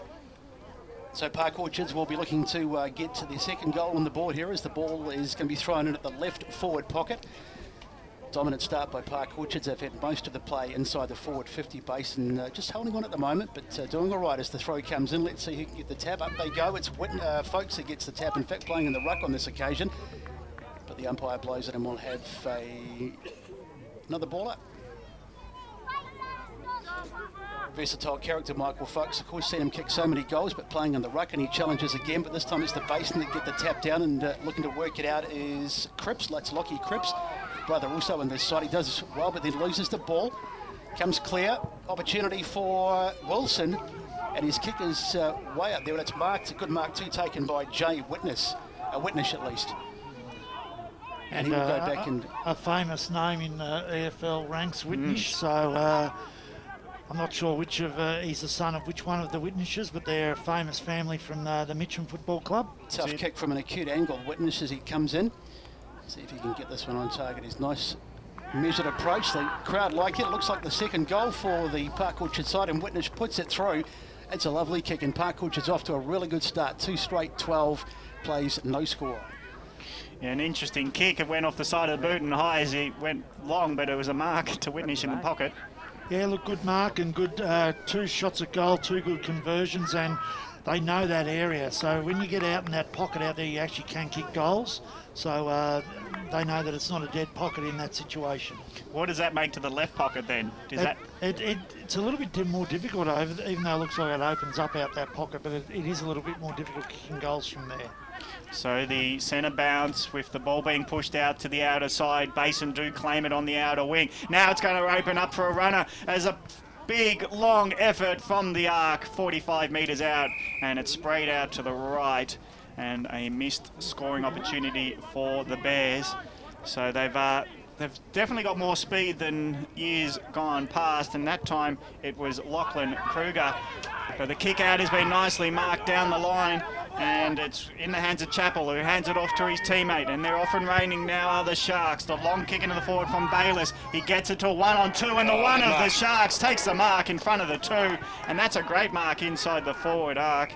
And Park Orchards looking to get the 3rd on the board within the first 10 minutes of this game, and that Handley had great hands on that ball. Yeah, that was an excellent mark. Under a 2-on-1 pressure, went back, and Bayliss is a driving force from that half-back line. You need to get... No one's been on him yet, so someone needs to get there and stop him from driving the football with his long kicking. Well, he's got long sleeves, so they should know which player he is. He's very identifiable. That kick is terrible, and it never really worried the goal umpire. The boundary umpire signals out on the full, so it'll be a relieving free kick to the Basin deep in their back line. Be disappointed with that. Handley was very good last week, but not his best effort certainly, as the Basin looked to bring it out from the fullback. We're just waiting for the ball. I think it's gone over the back down into the trees. And I think that's the one thing about this ground down that end, that they need to have a couple of footballs in the bunker there, because otherwise they'll be searching for them all day. They can disappear down that area. No, they just need a couple of kids. That's all they need is kids. They'll find balls. So finally we do get a football back, and the Basin will bring it in from fullback. Kicking out towards the wing.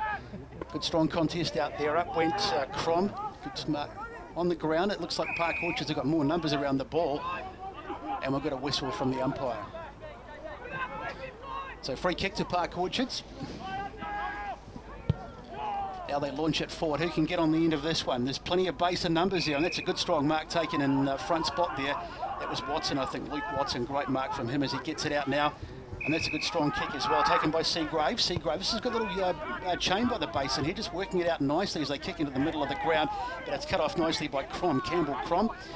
Ball bobbling around, back, taking it inside 50. Here they go again, launching another attack, Park Orchards. That's Debney, Debney should I say, gets it across to Bayliss, the skipper. Skipper running forward, he gets his kick down towards the 50-metre line, or 50-metre circle. Good strong mark taken there, just too easy. Look, it was a missed kick. It was a bit of a bomb, but that's 4 run from the back halves that Jared Bayliss has had, and no one's gone near him. Someone's got to go to him. Let's go boundary side for the first time today. Here's Ray Beard.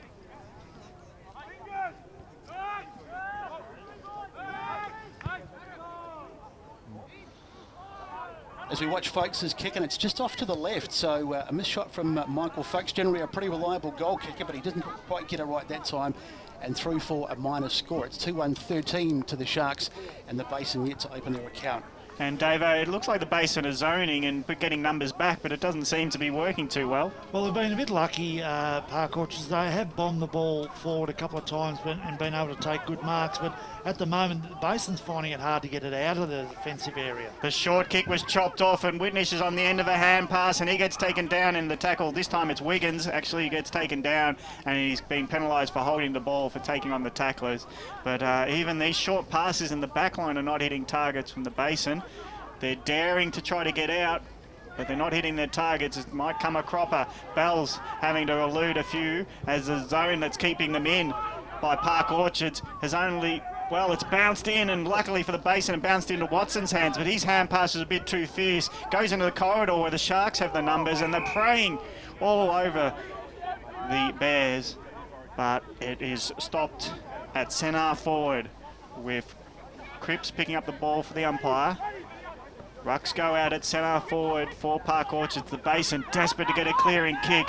Can they get some space at half back? They're running into tacklers as soon as they get it. Now it's picked up by Wiggins. Wiggins spoons it out to the side, and the runner is Price Inglis. The under-19 player has been promoted. He gets a scrubber inside 50. Folks can't work his way out of a tackle, and the numbers this time working nicely for the Basin, but they've been once again held up. The tackle count must be huge already for Park Orchards. They've already had 5 forward 50 tackles, which is more than you expect in one quarter of footy, and it's only 10 minutes in. Max Kruger tried to work it with a teammate, but again it's Wiggins who chops it off. He kicks it high and long into the goal square. The bounce of the ball wasn't touched at all. It's gone a leg break from the top of the square. The goal umpire reckons it hasn't been touched. Will he confer if the umpires say it's a goal? Park Orchards don't agree, but we'll just have to see. Watch the replay. Well, Park Orchards want the goal. I think it's a goal. The Basin setting up for a kick out, and they've called it touched. I don't know who touched it. And we'll get if we can get that replay again. I missed it, but that's very controversial. Really hard to see as you watch the replay. Oh yeah, maybe a very light skimming of the fist from the Basin defender, and luckily enough, it's been awarded a behind. 2-2-14. The Sharks are leading the Basin. So the Basin to bring it back in again as they look for their first points on this game. They've had a couple of moments, but actually let's go to the two-step match stats with Grant Campbell. Just a key one so far. Inside 50 count 8-2 in favour of Park Orchards. Tells a tale, doesn't it, as Park Orchards look to repel this Basin attack. Have the ball in the middle of the ground, Basin, as they try to look for options. Not a lot happening at the moment. In fact, it's a free kick by the look, so we'll take... the umpire says just bring it back. Not a lot of numbers, no one really offering themselves for the ball. Now the short kick comes in, it's marked in the centre of the ground for the Basin. But still not a lot of onus going forward. Now they decide to kick it long, go inside 50. Can they find a target? Up they go. Oh, that's a great mark, taken beautifully overhead by Debney. William Debney cuts it off beautifully. Great intercept mark. And here they come again, launching the ball off the run-off half-back. Mark taken by Price Ingles, gets it out. The kick goes infield, looking for the target, but beautifully cut off. That's an excellent mark by Clint Jones across half-back, and the Basin will launch it forward again. The kick goes, but it's cut off again. A lot of turnovers in this game so far. And the scrap in the ground, and the ball is won by Park Orchards. And that should be a, looks like Folks has taken that to ground and we'll have a ball up. Brett, I reckon that switch into the centre was not bad, but it went a bit longer than he intended it and went to the second guy in the chain. Yeah, definitely. And I just think at the moment that Park Orchards are playing the better style of football. They're running, they're carrying the football.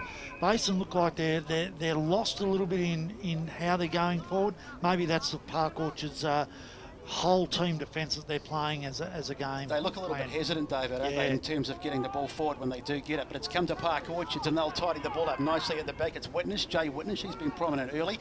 Gets a kick out, but it's nicely marked by Kruger. Maxie Kruger takes it, and maybe an opportunity for Basin to get their first points. The Bears, but beautifully taken. That's an easy mark, uncontested by Will Debney. He's also been prominent in the early stages of this game. Now he kicks it down the flank, down towards half forward. And that's a beautiful mark taken overhead by Matthew Nicholson. As a goal to his name today as he launches inside 50, trying to find a target. Where's Folksy? Is he in there? No, it's come out to... in fact, it has fallen for Park Orchards, but it's bobbling around, and it's an opportunity now for the Basin to clear it. And they will get it downfield. Can they get a transition going this time? Plenty of Park Orchards defenders back and easily cut off, but it does fall for the Basin. Goes inside 50, but running back and looking a little bit hesitant is the captain, Bayless. A little bit outnumbered there, but in going for it and taking the ball nicely. I think that was Andrew Batty. And what have we got? Free kick, is it? No, ball up. Ball up. Just a good quick whistle, get it done. So it's a ball up 40 metres out. Batty wins the tap for the Basin. He pushes it towards the boundary line, and that's where it sees it over. And I reckon the Basin might want to slow this game down.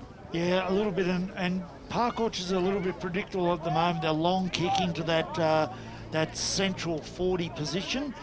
They maybe have to lower their eyes a little bit as they go in forward.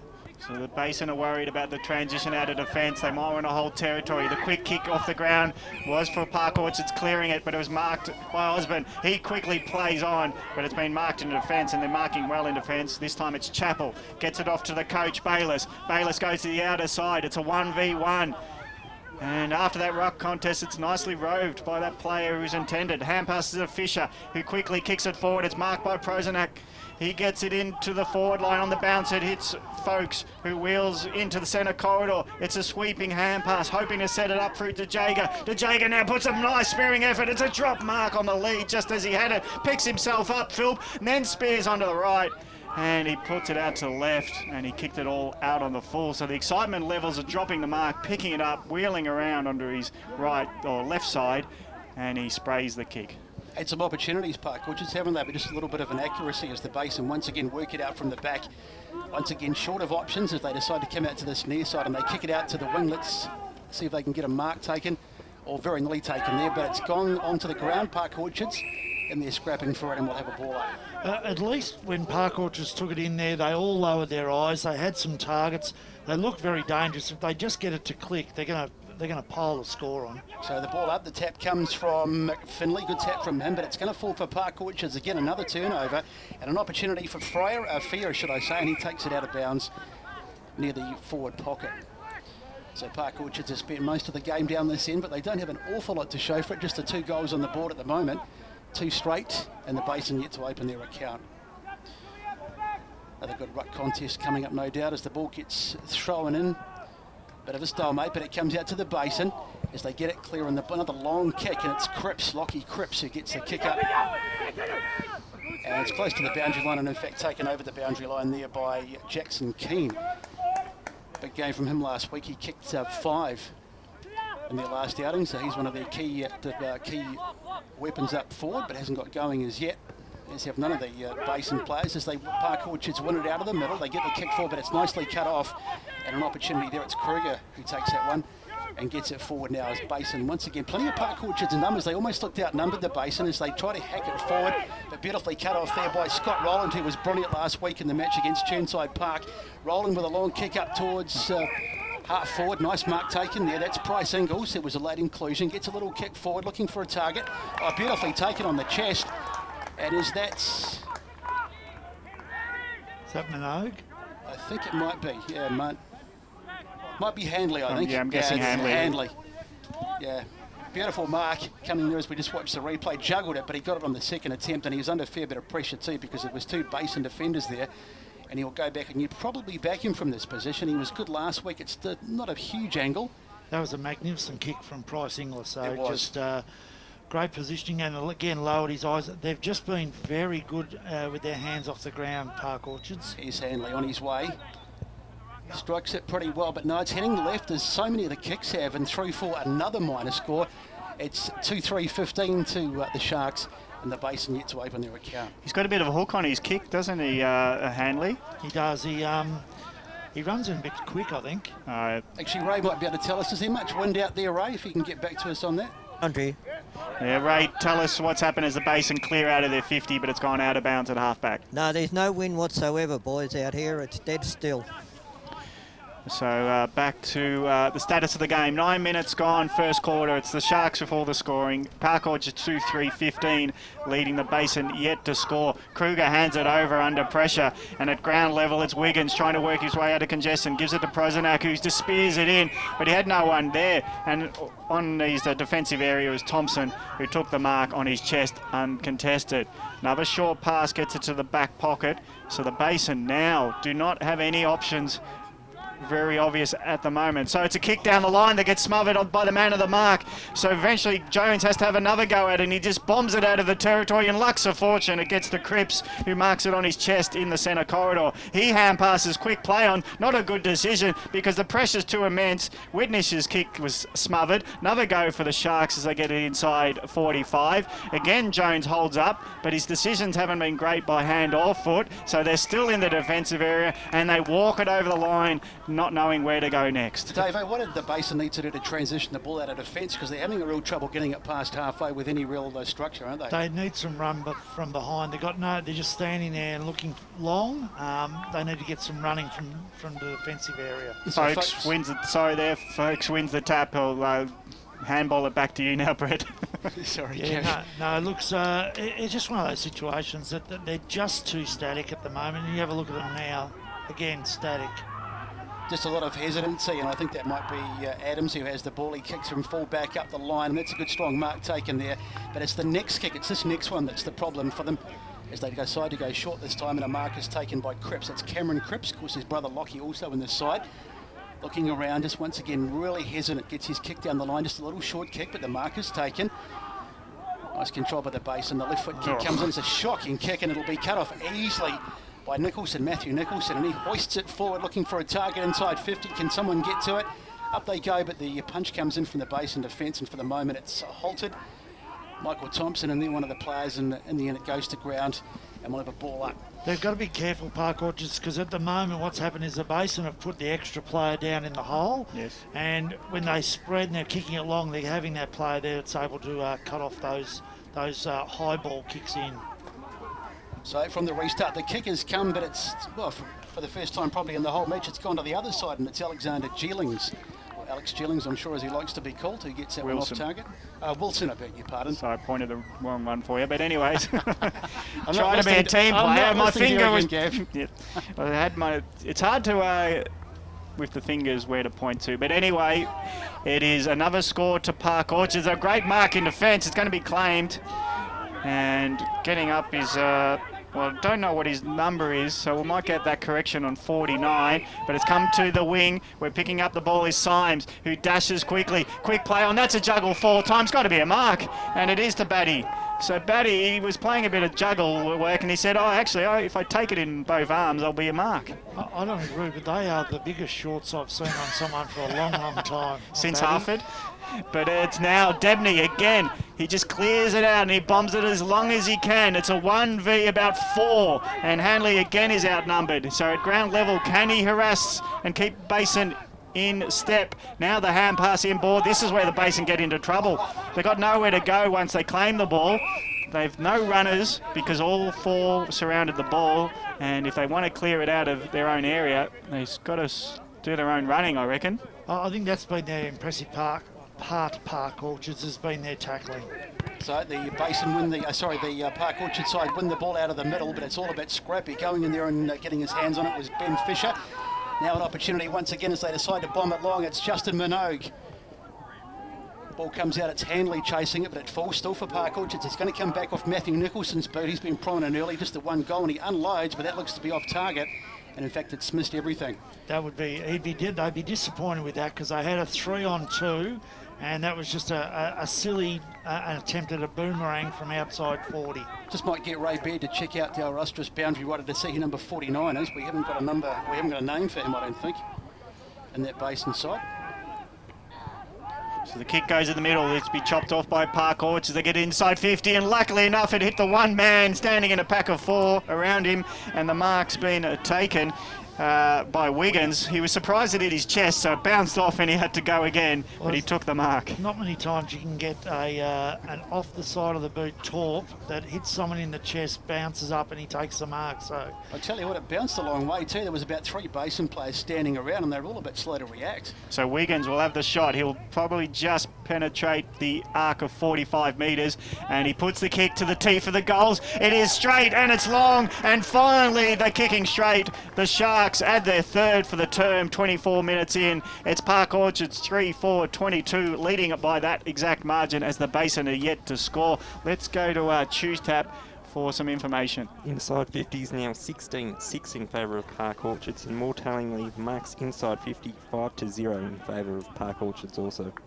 And I think not only does that tell the story, but the fact is that I think it's the way the ball's gone into the 50. I still don't like the big long bomb that they're doing for Park Orchards, but they have spread their targets out a bit, and they're a chance. There's no system at all at the moment for the Basin bringing the ball forward. So back in the middle, it's Park Orchards who have the dominant start to this match. Basin yet to score, and Ben Fisher looks like he's gone into the ruck. No, in fact, it's not Ben Fisher. It's bounced down. It's fallen for the Park Orchards side, but it's far too tight in there. And we'll have another ball up almost to exactly the place that we had the last one. Up it goes, the tap comes in. It was Subs Thompson, I think, he got the tap there, and it's gone forward for the Basin. Let's see if they can get something going this time, but once again it's cut off easily, and it's Haythorne, Matthew Haythorne, who takes the ball, but it's fallen for the Basin. They've got a free kick as they decide to bomb the ball inside 50. Can they get a mark? They've got 3 men there, and up they go, and it does fall for them, and here's a big opportunity if they can get a kick into the kick away, but once again it's been turned over by the Park Orchard side as they bring the ball out of defence through Hickey. Park Orchards once again, that's Bryce Ingles, who you're looking around, just taking a bit of time to work out where his next kick's going to go as he decides to go down the line. And that's almost a good mark taken there, but a good contest. It was Handley who went in for the ball, but good defence coming from Luke Watson, the experienced Luke Watson, who forced the ball out over the line. Well, Handley would have been surprised, only one man on him at that contest. Boundary throw in centre wing of Domini Reserve. The Basin at the back of the pack, clear it out of that stoppage. Goes to half forward where trying to work it was Hutchinson Drake. Or no, sorry, that was Finlay, who did some nice body work just to get to the ball to ground level where the boundary was his friend on that occasion. So it's a ball up at half forward for the Basin. Haven't had many inside 50s and have yet to get a score on the board. Trying to work his way out of congestion is Adams. Just as he pushed off another tackle, he got stripped of the ball, and that is holding the ball.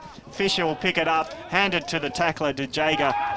And he gives it to the Bayless, who asked for it, but he ran into a bit of trouble. So they've used Debony. Debony just rushes a handball. Now the turnover at centre forward. Going to be a mark and a goal. And the Basin are very lucky because the mark was taken after the siren by Finlay. So luck or fortune for Park Orchards on that mistake. At quarter time, it's Park Orchards 3-4-22. The Basin only 5 seconds away from a goal, but they're yet to score. Yeah, and I tell you what, the captain coach will be very angry with himself there because he put himself in the wrong spot, asked for the ball, got him into trouble, and they got out of it by the fact that the siren beat the Basin for getting a score. But good start for Park Orchards. They may not have kicked 5 or 6, but they dominated field play, dominated the possession count, I would imagine, and they've got a much better system at the moment than the Basin. So we'll just get the goal kickers before the break. Nicholson, Wiggins and Whitnish are the goal kickers for Park Orchards. The Basin yet to get a goal scorer. It is quarter time here in Division 3 Round 8. Sharks 3-4-22 leading the Basin yet to score. It's 98.1 Radio Eastern. Hey man. Yeah, man. I've got some weekend goals. Like what? First, wake up around lunchtime. Oh, yeah. Second, go into Pancake Parlour and get one of their traditional breakfasts because it's served till 5 p.m. every day. Oh, you got to go to Pancake Parlour for your weekend goals. Yeah, what else? And then when I'm all full, yeah, like in your belly, just sit on the couch and watch me team kick some winning goals. Bang, goal! Oh, Pancake Parlour's weekend goals. Up and about and lovely. Program sponsor. Up the Mitcham Tigers! Calm the Burners! Let's go, Panthers! What a mark! Let's go, doggies! Tobin Brothers Funeral, serving all supporters in the Eastern Football League since 1934. Tobin Brothers Funerals, celebrating lives. Program sponsor. EFL.org.au is the place to be online for all the latest on the Eastern Football League. Keep up to date by checking out the latest news and feature articles. Have your say in the EFL poll. Check out all the latest EFL videos, and best of all, you can listen back to any EFL radio program at any time. Head to EFL.org.au. The Eastern Football League. Local footy at its best. Nothing better than a companion to keep you up to date with all the latest when you're at the footy. Better still, one that fits in your back pocket. The Eastern Footballer is a must-read. All the latest information, team lists, feature articles and much, much more. Pick up your copy this weekend as you love it local across the Eastern Football League. Dave and his mates are flying to the Gold Coast to watch their team play the Suns. Do they B, pay too much for a taxi, C, hope for an airport rail link this century, or D, get a lift from a mate and hope for the best when they fly home? What about A for A1 Airport Parking? At A1 Airport Parking, get 2 days for $25, 3 days for $34, or get 7 days parking for just $69. And at just 5 minutes from the airport, they'll get you there in time for your flight and pick you up when you get home. Show your footy or sporting club membership anytime you park and get 10% off. a1airportparking.com.au. Program sponsor. How would you like to be celebrated? I think a barbie in the backyard would be nice. I would go to the beach. Possibly a costume party. It sounds silly, but I'd like people to bring their pets. I'd have a karaoke machine. What's coming to my head is an ice sculpture. Lots of cakes. Cheesecake. Lemon meringue pie. And probably every flavour of ice cream ever. At Tobin Brothers Funerals, they know that every life is unique and they think that every celebration should be too. Find out more at tobinbrothers.com.au. Tobin Brothers Funerals, celebrating lives. Program sponsor. EFL Saturday Game Day continues. Let's head back and go local for your footy.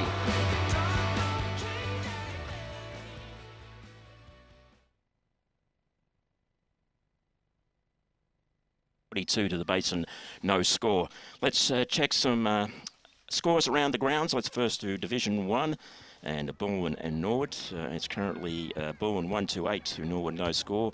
Bayswater and Noble Park 4-2-26 to Bayswater 1-4-10. And Division 2, we got some scores coming through this afternoon, and it's Mirrabbark and Doncaster East. Mirrabbark 4-1-25 to Doncaster East 2-1-13. Knox and the Waverley Blues 2-5-17 to Knox 2-1-13. Lilydale and Upper Ferntree Gully well ahead 5-1-31 to Lilydale 1-3-9. And One Turner South and Croydon, it's One Turner South 4-4-28 to Croydon 2-4-16. Some other games, and with the game between Doncaster and South Croydon, well, it's 20-minute mark, 1-2-8. South Croydon 1-2-8. Rowville early in the first quarter, it's 2 goals, 3-15 Rowville to Blackburn, no score. And they're the game. Quarter time, East Burwood 2-5-17 lead Warrandyte 1-1-7. And there's your scores from the EFL Game Day Score Centre.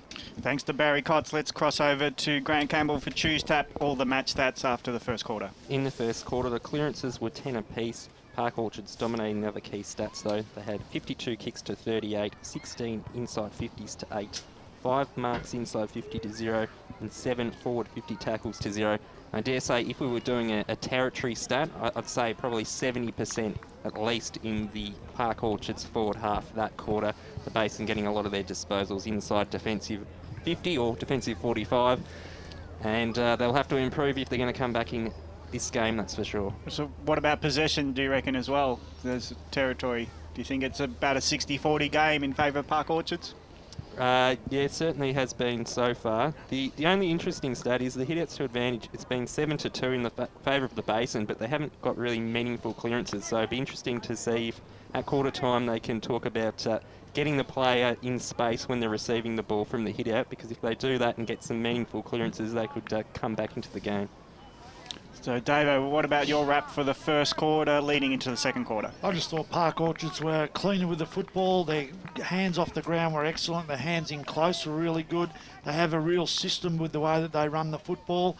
Basin, as we said, they struggled to get the ball out of defence, and they haven't been able to get it on the scoreboard. So that's the siren for the second quarter. Let's go boundary side if we've got a chance with Ray Baird. Yeah, number 49 for the Basin. That's Jaden Brown, who was number 14, but he's 49 now, boys. Look, Scotty Homewood said that the quarter wasn't as good, but they certainly didn't hurt him on the scoreboard as much as they could have. He was very critical of his forwards. He said the back six were under pressure, but his forwards weren't presenting enough. So we'll take it from there, boys. And the Park Orchards got the centre clearance and they kicked around the corner, and it was a one-on-one contest at the goal square, the top of the goal square. It was Hanley who took a chest mark close to the ground. He protected the drop of the ball and he swallowed it up. So from 15 metres out, it's going to be another goal for Park Orchards. We're going to extend on their 22-point lead at quarter time.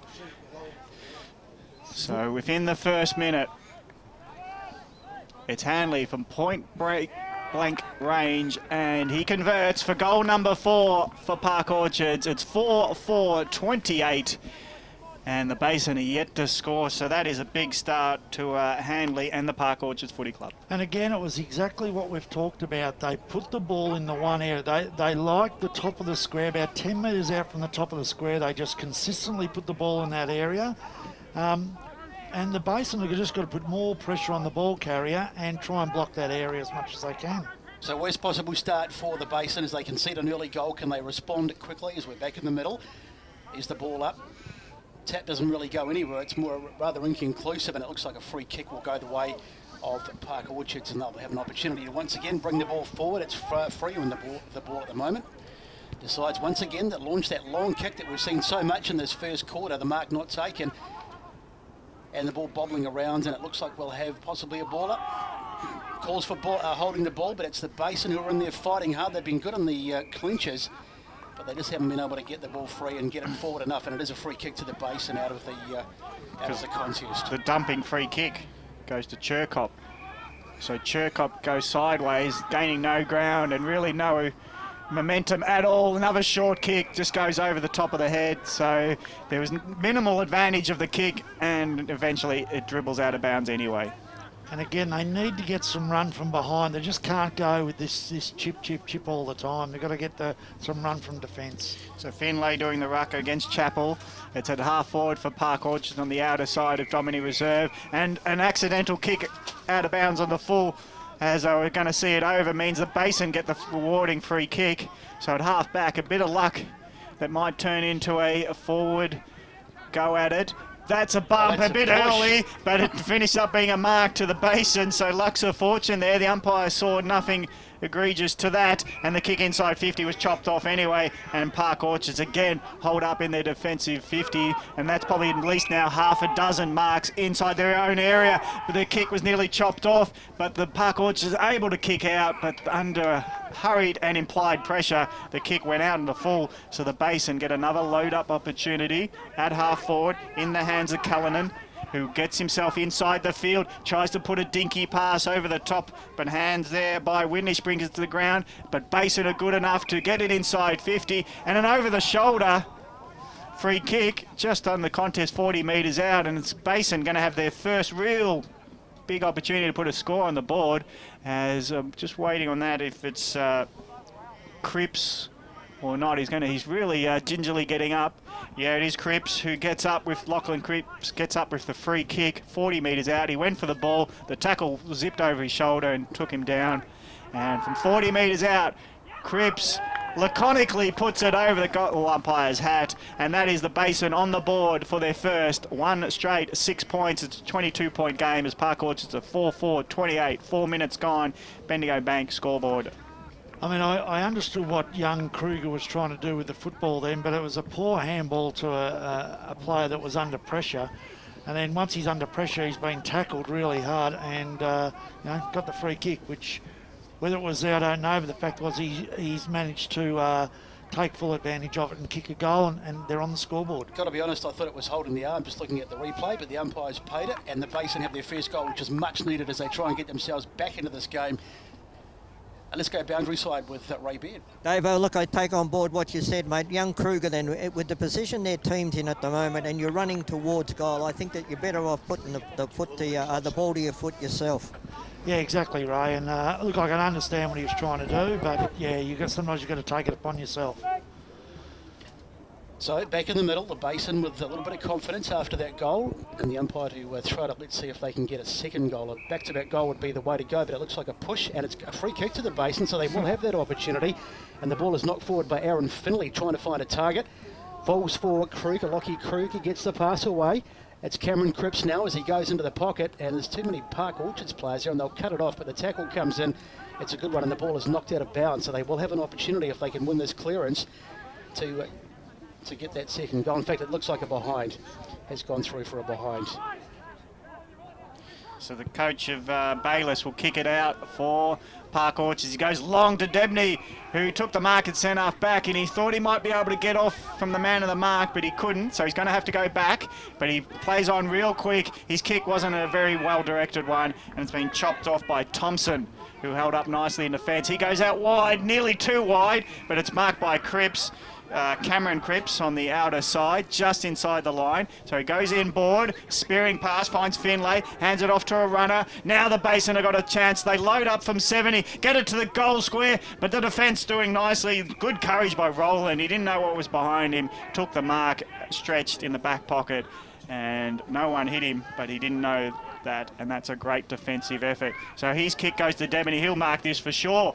Late spoil was a bit heavy, so the ball comes to the ground where the Basin are there to pick it up, dump it to where they have the numbers, and a mark's been taken in the forward line, and here comes the Basin finally getting some inside 50s, and they might get their second on the board within 3 minutes. Couldn't really miss here. They had a 4-on-1, so if they hadn't been able to win the ball in that situation, something would have been wrong. It's Big Shorts Batty. He's as tall as he is wide. They are big shorts. I mean, I can't stop now looking at them because they're Adam Slater shorts, those ones. So Batty from 45, he's put it through from the 45-degree angle, and that's the second on the board. And would you believe the Basin are back in this game big time? 2-1-13, trailing the Sharks 4-4-28. Yeah, look, good mark and a great conversion. And I actually thought that Park Orchards did the right thing. The captain coach kicked the ball out over the zone. I thought that was a dubious one whether the Debney got the interference with the marking contest or not, but it wasn't paid. They brought the ball back in, and with the zone not breaking up, they were able to get that mark and kick the goal. So they're taking their opportunities. They've probably only been in the forward 50 maybe 3 times this quarter, and they've managed to score 2 goals from it.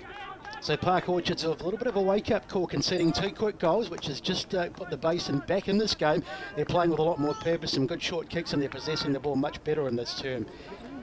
And we'll see how they can go on the ruck as the umpire decides to throw it up. Up they go, and there's a bit of a push in there, but the Basin win the ball out of the middle. A hopeful throw pass forward, and it looks like the Basin might get a free kick, and they do, a push in the back. So another opportunity for the Basin to launch. That's number 49, the gentleman that we were looking for before. Let's go boundary side with Ray Beard. 49 is Jaden Brown, boys. Jaden Brown, you did tell us that, Ray. I was just looking for my sheet, but I couldn't find it.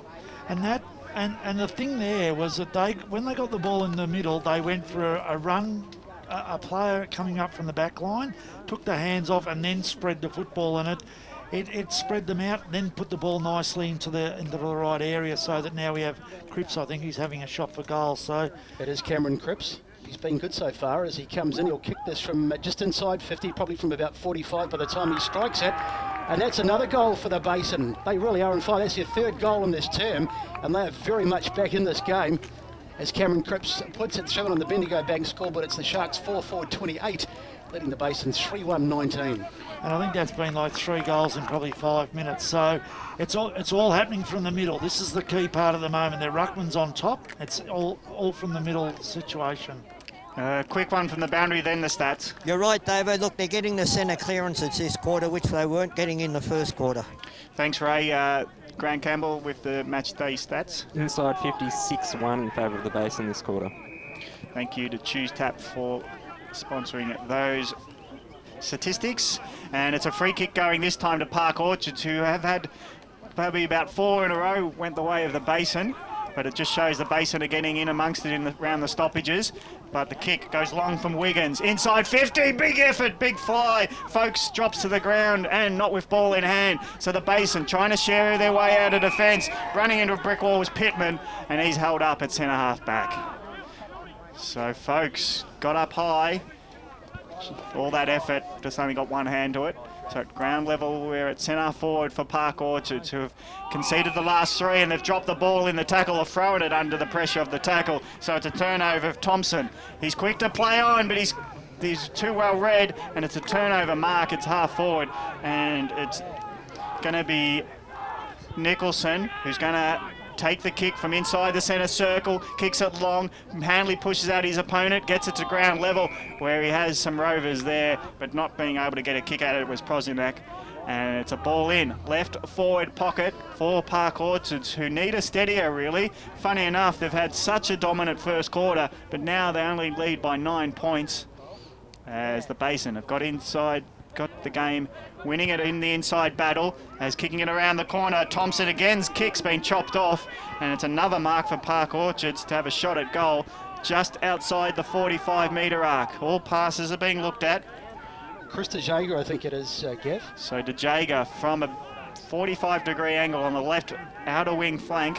He'll go from just outside the 45. It's a long kick. Doesn't have the accuracy. The umpire pumps his chest and signals are behind as it just missed to the right side or the left when you're coming from DeJager's angle. Yep. The scoreboard is 4-5-29 to the Basin 3-1-19. Young Chapel, the ruckman's come off the ground. He's been belted around a fair bit by the big fella Finlay for the Basin. So be interesting to see what they do now in the ruck. Yeah, he's a big boy, Finlay, hasn't he? Chapel's been really good. He played particularly well last week too, as the ball comes out into the clear, and it's the Basin who get it out, but there's not a lot of room to move. But call for a throw there, and I think the umpire might have paid it too, as the kick goes downfield from Jonathan Pittman. So we'll come back for a throw.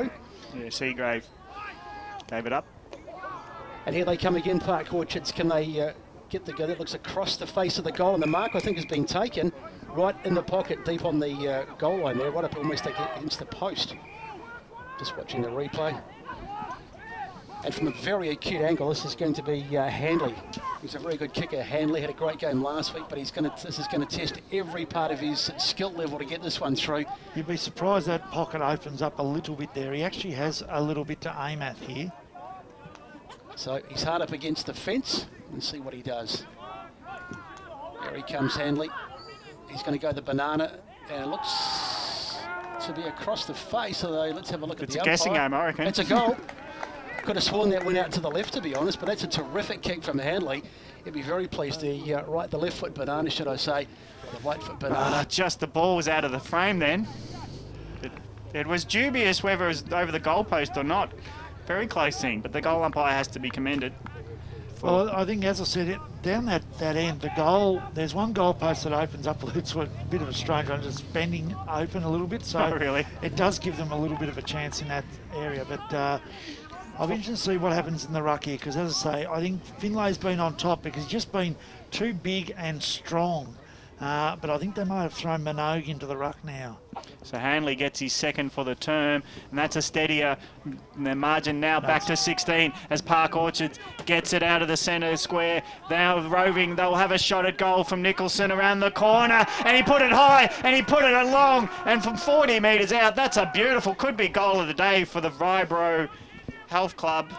It's a magnificent kick by Nicholson, who rove the ball, long kick in, ground level. He didn't muck around, put it on the boot and put it through the middle. It's actually Folkes in the ruck, and he just stood up to Finlay then. Finlay just ran into him, managed to get the hands off, and even though it wasn't a nice kick, it came off and it was accurate. So, a good bit of play from the midfield, and it seems to be if you can get that clearance, you're well on the way to getting a score. Probably doesn't matter who they put in the ruck. Finley's a big boy. He's probably going to outnumber everyone.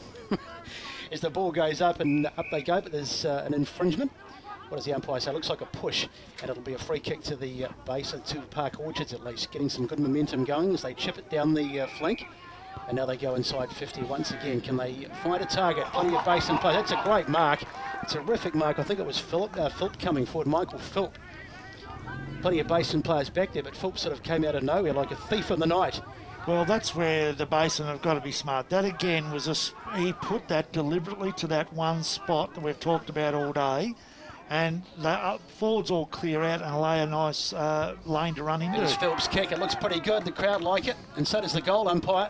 It's an excellent goal by Michael Philp. Great mark, and a terrific goal, and it's another 6 points onto the Park Orchards score. 7-5-47 they lead. The Basin 3-1-19 on the Bendigo Bank scoreboard. Yeah, look, they've just got to get better, and they made a mistake then in the centre clearance. They've been blocking Minogue out in the middle. The umpire found it. Yep. That's where they gave the free kick, and that was just, it was clinical in the way they went about it. It was very well done. Yeah, Fayer spread out on the wing, and he just kicked it as long as he could to that hot spot you're talking about. But this game's opened up. We've had 15 minutes in. We've had 7 goals in this term, and as quick as the Basin have got back into the game, the Park Orchard's team have kicked out again to a 28-point lead, but it's the Basin kicking it long into their forward line drop mark. But Debity won't mind because the boundary was there to save him. And actually, I think that was Campbell Crome. Yeah, terrific work by Batty there. He got the tap and then roved his own tap. Fantastic, and got the ball forward. So it's at the forward line for the Basin. They'll need the next one in this now. Is becoming a high-scoring effort. Finlay just bumps his opponent out of the way. Bit surprised he didn't get called for a free kick, so he just flopped it on the boot and he kicked it out of bounds, unfortunately, for the Bears. So it's still 7-5-47, the Sharks leading the Basin 3-1-19. Yeah, looks like that's, bringing him down forward could be a good move for the Basin. That's too easy to let him get out like this. So here they come again, Park Orchards bringing the ball out of defence. Mark almost taken, but it's going to fall for the Park Orchard side anyway, and the kick goes down the ground from Campbell Crome, bouncing around just short of the inside 50 now. They've got it on the overlap, an opportunity out wide now. It's Williamson who's already got, no, he hasn't got a goal today, but he's going to possibly look for one. But it's going to be spoiled, and that should be a ball up as the ball is taken by the Basin. I'll have a ball up right into the boundary line, just inside 50. Just inside the forward 50. Well, he had imagination. He just didn't have the follow-through, did Nicholson then? Ball goes up. Williamson. It's been tapped down, but it's gone straight back out of bounds, and we'll have another clearance. Basin could really do another goal here. They've picked up 3, which has got them largely back into this game, but just conceding a couple of quick ones to Park Orchard, so they need to get one here just to get themselves back within touch. Umpire throws it in. Fairly shallow throw too, it is too, and the tap comes easily from Park Orchards, heading towards the boundary line. It's picked up there by Wiggins, and Wiggins gets the kick in towards the pocket, and Mark not taking the ball spoiled, and it's out of bounds deep in that right forward pocket. With their strength in their ruck, they should be doing more with this. They're just not using enough of their ruck dominance, the Basin, at the moment. As soon as you say that, Batty, he rows his own tap and he kicks it long into the middle. Luckily enough for him, it's marked by Brown.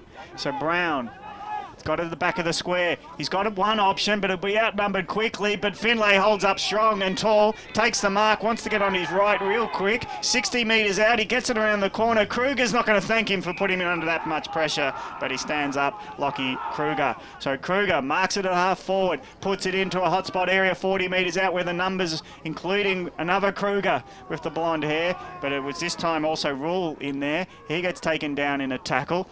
And will Bayliss work it out for Park Orchards? But he's been wrapped up in what a tackle. That was a ball and all tackle, and that's a goal-winning tackle by the Basin. Just as Bayliss looked like he was calm as a cucumber walking out of defence, he gets taken by the arm and the ball just gets held in, and the tackle was awarded. And it's going to be Brown, who took the mark at centre-half back only a moment ago, followed through, and after a couple of kicks down, he finally got to the position where he's going to have a shot at goal from 40 metres out. Not much of an angle. Much needed goal if the base, it's touched off the boot, is it? And it's been touched on the line in any ways, but it was going to go straight through if only he cleared the man on the mark, but he didn't. So the Basin trail now by 27, 3-2-20 to the Sharks. Park Orchards, that is 7-5-47. That was really smart play then. Instead of the coach standing on the mark, he went and pushed Folks across to stand on the mark. Being the taller player, he was able to touch the ball. So Geelings has it at half-back, deep in the pocket. He decides to kick down the line, but it's smothered nicely, and the ball is out of bounds. Good work there by the Basin as they try and keep it locked inside that forward 50, looking for a goal. Get themselves back into this game. You can't afford to be too cute like that in the back half. If you're going to try and kick those short passes, you've got to kick them on at 45, not straight down the line like that. Umpire throws it in. It was good work by Folks. He got the front spot and got the tap as well as the ball comes out, but it's close to the boundary line, still in, and eventually taken over by DeJager, Chris DeJager. And we'll have another throw up in the forward pocket, the left forward pocket this time.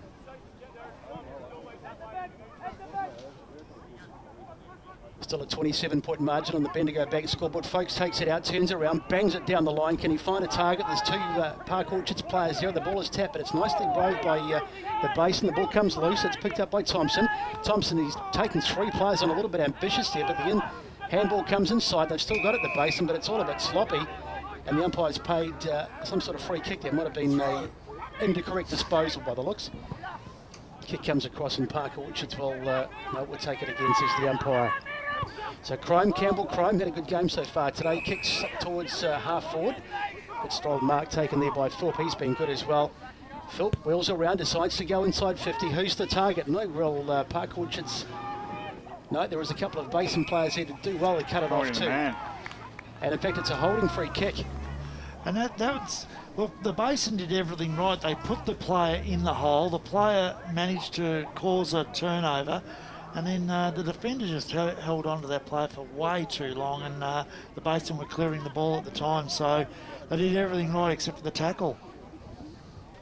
So, costly mistake by the Basin, and this should be a goal. Matthew Nicholson, you wouldn't expect him to, Matthew Williamson should I say, you wouldn't expect him to miss this. He's a left footer, and he puts it through. Pretty straightforward goal for Matthew Williamson, and that's the 8th of the day for the Sharks. They go 8-5-53 to the Basin, 3-2-20 on the Bendigo Bank scoreboard.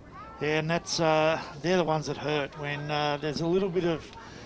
We probably had 5 or 6 minutes there where there was a bit of a lull in what was happening, and then they've come through and kicked the goal that really they didn't have a right to kick because the Basin were actually in control of the football. So that's disappointing for the Basin. I noticed to put someone in the hole now. Number 5's gone, so Watson's gone down into the hole, which is what they've needed. So Batty with coming over the top, Philp doing the rucking for Park Orchards, and at ground level Carlos got wrapped up in a tackle, hands the ball back to the umpire, moved a couple metres forward towards the Basin's goal. Coming in with the tackle was Brown, who had that touched effort only moments ago. Another ball up as the umpire does 3 in a row from the centre circle. Tap goes forward for the Basin, and Adams kicks it high up and under, inside 50. Kruger gets to it as it bounces forward, hands it over. Can the Basin work it? They're trying to, but Rowland's doing some nice work. Kruger comes in for a tackle, being Max, and the Basin hold up, and it's got a free kick for holding the ball. Such a good tackle it was.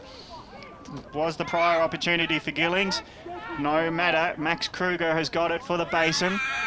He's only got long options and a congested forward line in front of him. Finds a small target, and the leading option of Brown gets in position and takes the mark. And he just got into that position where there's no defenders. They were a lot deeper, and he's marked it within range, 40 metres out. So Brown's getting into the game, seeing more of him in the last 10 minutes. Well, that was a great play actually then from Kruger. He had the ball near the boundary line. He kept walking around. The umpire didn't call it, and then he opened it up so he could give the pass. Brown, he won't get this one touched, and it's just as straight it was the time before, but this time he gets the credit for a goal, and the Basin much-needed goal at the 23-minute mark moves them to the 4-2-26. They are still 27 points behind the Sharks, but they've been much more competitive. It's Park Orchards 8-5-53 leading the Basin 4-2-26. Well, young Brown has gone. He went to Bayliss early on to try and stop him with his run. Now he's moved into the centre half forward position to be a target, and he's been very, very good in the last 5 minutes. So back in the middle, the Basin getting something to cheer about as the tap comes down. It's a good one too by Andrew Batty, but it comes out and it's gone forward, but it's been smothered. Bad advantage. Park Orchards get the ball for a moment, but it's gone back to the Basin. It's bobbling around like a hot potato at the moment. It's Carlos with the ball. Carlos kicks it forward inside 50, but that looks like it'll be cut off pretty comfortably, and it is back there by Scotty Rowland, the solid man back in the defence, but his kick is not so good. In fact, it's gone out of bounds in the forward pocket, the left forward pocket. Deep. Not such a good kick by Scotty Boland, but a terrific mark nonetheless. And that's where it's disappointing, because that's a difficult mark to take. He's taken and he's gone and turned the football over, so no advantage for taking that mark. And you've got to have a bit more patience when you get a situation like that. So, and it comes, the tap comes down. I think it was Josh Campbell, who got the tap. And it's Bayliss with the ball now. The skipper, of course, who's going to look for a target up forward. Can Park Orchards transfer this ball? He decides to go long. Bayliss not a lot of options short, so he kicks it to the middle of the ground, bobbling around it. Very nearly fell for Michael Philp, but it's on the ground at the moment. Now they've got an opportunity to get it forward. It's Wilson, Adam Wilson, goes inside 50, and that's a lovely kick. And it's Handley who takes the mark, Nick Handley, who was so good last week, and that was just too easy. Good transition as the ball came out there, just watching the replay, and good work by Adam Wilson. He had just a man unmarked, all on his own, Nick Hanley, and that was just too easy. The Basin players caught napping there rather badly at the back, and Hanley will go back, and you would expect him to kick this. He's pretty reliable kick of about probably, what are we looking at, 35 metres, maybe 40 metres? I reckon he'll pull it to the left. If I'm a betting man, that's what he's done the previous couple of times. He's walked back to about 75 metres, so... He'll be in the car park in a minute. So Hanley, it is at the opposite end, so maybe he'll have more luck. He seemed to hit it pretty well. Nice. That's a lovely kick by Hanley. He obviously prefers this end much better. That's a terrific kick, and he steers it through for the 9th goal today for the Sharks. It's 9-5-59 against the Basin's 4-2-26 on the Bendigo Bank scoreboard. Let's go boundary with Ray Beard.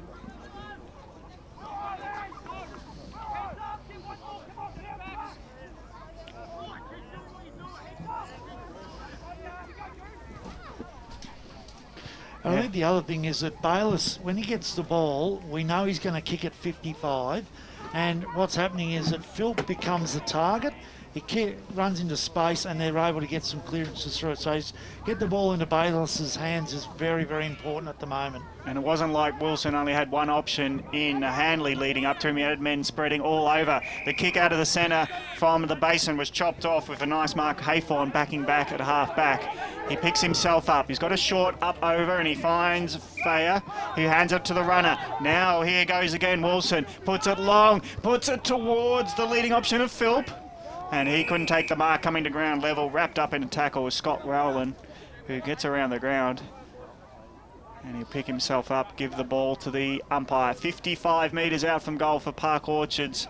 They've steadied after conceding a few goals in a row. And they've kicked away in this game to lead by 33 points as we approach half-time. 59 plays 26. But it has been a 10-goal quarter, so we'll go beyond 30, I reckon. 27 and a half minutes gone. Another tackle well laid by the Basin, but it's first hands on the ball with the Sharks, this time being Fayer. And he hands it to the umpire, 60 metres away from goal. Folks comes over the top with a tap, goes defensive for the tap, actually gets Basin running onto it, but they couldn't pick it up. So allows Park Orchards come in the tackle, spooned out through Rule. And it's now close to the line, and the numbers are there for Park Orchard to harass Carlos, and the ball goes over the line. And the flag nearly being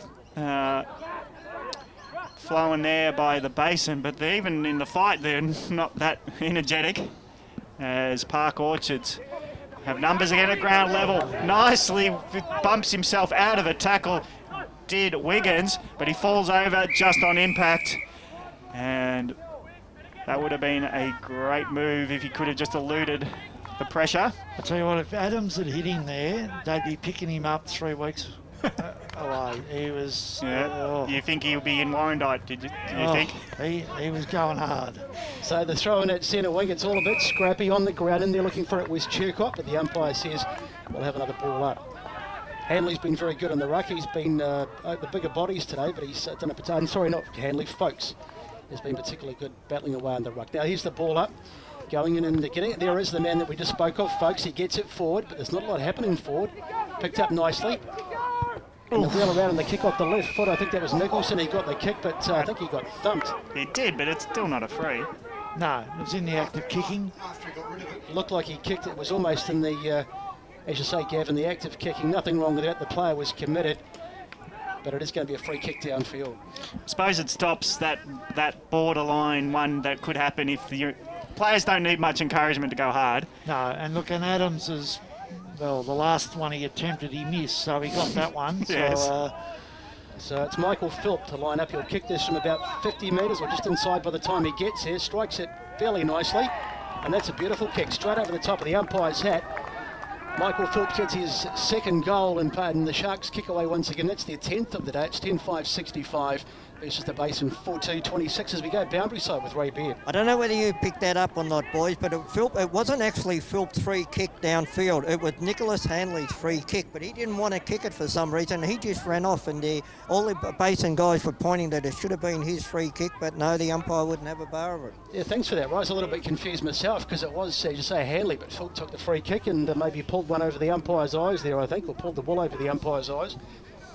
Back in the middle as the ball goes up, and it's that man Folkes again. He's having a big day. Hasn't kicked any goals, but he spent so much of the day in the ruck, wheeling around with it as Witness. Jai Witness kicks down the ground, but it'll beat everyone and go out of bounds.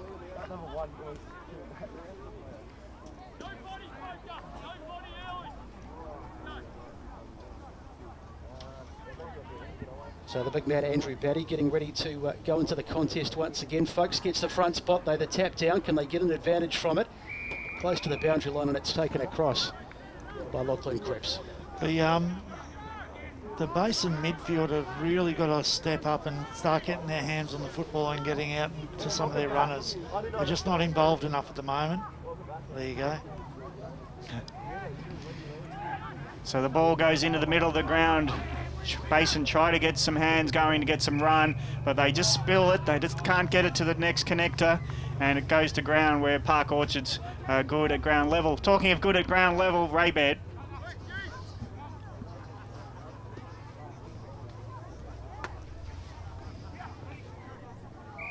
Out of the contest. So the Rucks went at it, no clear win of the tap. So maybe Brain against Braun was what Ray was saying there as the ball goes up. It's come out and it's hacked forward by Park. It's gone straight up in the air like an up and under almost as it's knocked forward. Now the opportunity is there for Park Orchards. They decide to knock it forward and the mark very nearly taken. Chasing it down there is Williamson. Matthew Williamson, he gets to the ball, but he will be lucky to get it out of there. Struggling in there, the ball comes out, but it's the Basin trying desperately to clear it, and no one's going to be able to get that out of there. The umpire says we'll throw it up. That was a magnificent clearance, and if that had been taken, that would have been a perfect way of just scoring. They were tremendous in Park Orchards. Ball comes out to Matthew Nicholson, but he's taken to ground, and once again we'll have a ball. It might be time for some Chief Stat match stats with Grant Campbell.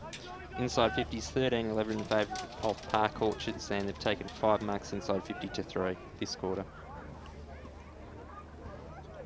So the tap comes down, it's with the Basin who have the ball. Struggling to get it out of there is Luke Watson, and the umpire says it's, is it out of bounds? Free kick, I think. Ball up, in fact. So it throws it up. Who's going to get the advantage here? It's a tap by Michael Philp. He's played pretty well today, but once again it falls for the Basin. And we've got a bit of a stalemate situation. Josh Adams, he's been very good for the Basin as well. As the siren sounds, and that'll be half-time here at Park Orchards.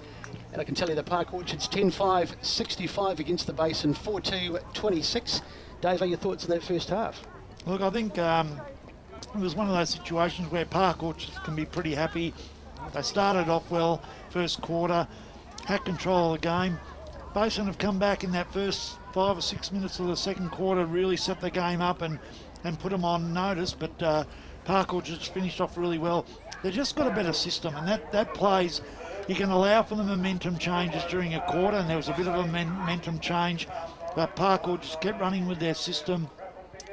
They look dangerous every single time they go forward, and that's the difference. We'll just get Ray Baird at boundary if we can pick him up now. Look, I just wanted to say that quarter, Park Orchards kicked 7 goals 1, to 4 goals 2. So look, they were very dominant on the scoreboard, and it was a great quarter for the Sharks. Yes, Ray, it was, and the goal kickers, Handley kicked 3 in that term, Philp 2, Nicholson's got 2 to half-time, Williamson, Wiggins and Witness have all got goals for Park Orchards. From scoreless at quarter time, the Basin added 4 goals. Cripps, Brown, so it was Lachlan Cripps, Cameron Cripps, Brown and Batty all kicking goals. It is half-time here at Domini Reserve Park Orchards. It's Park Orchards leading this round 8 encounter, 10-5-65, 39-point lead over the Basin, 4-2-26. You're tuned to Radio Eastern 98.1.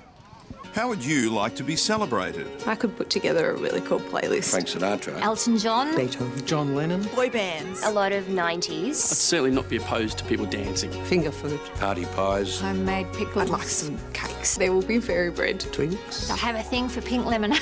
And lots of coffee. At Tobin Brothers Funerals, they know that every life is unique and they think that every celebration should be too. Find out more at tobinbrothers.com.au. Tobin Brothers Funerals, celebrating lives. Program sponsor. A new time and a new team, driving you home in 2016. Join a brand new lineup for The Huddle as the gang take a light-hearted look at the Eastern Football League every Friday night. More importantly, the team will reveal the ins and outs for this week's round of matches. The Huddle, 4:30 to 6:30 every Friday evening as you love it local.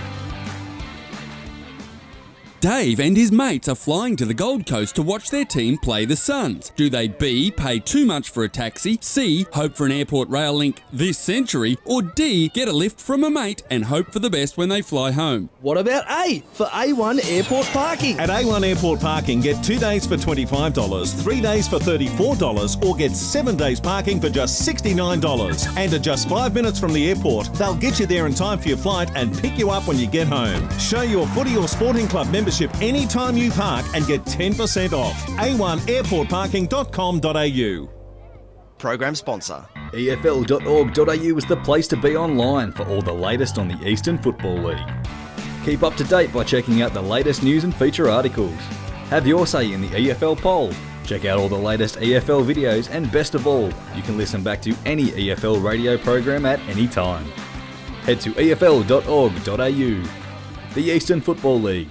Local footy at its best. Hey, man. Yeah, man. Hope we win this weekend. I hope we win too. Because I want to kick some weekend goals at Pancake Parlour after the game. Because if your AFL team wins, you can go in and get a free sweet Because I want to kick some weekend goals at Pancake Parlour after the game. Because first your team wins and then your belly wins. Free sweet pancake with any sweet pancake with any savoury item purchase. Just by showing you winning team's colours. Your team membership. Claim your free sweet pancake with any savoury item purchase. Just by showing you winning team's colours. Or your team membership at any Pancake Parlour this weekend. Oh, and don't forget, check out Facebook for this week's offer. Lovely. Program EFL sponsor. Saturday Game Day continues.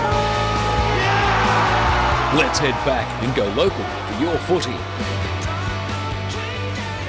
Radio Eastern 98.1 EFL Game Day here at Domini Reserve. Here at Park Orchards, the half-time score is Park Orchards 10-5-65, leading the Basin 4-2-26. Barry Cott's here on the EFL Game Day Score Centre.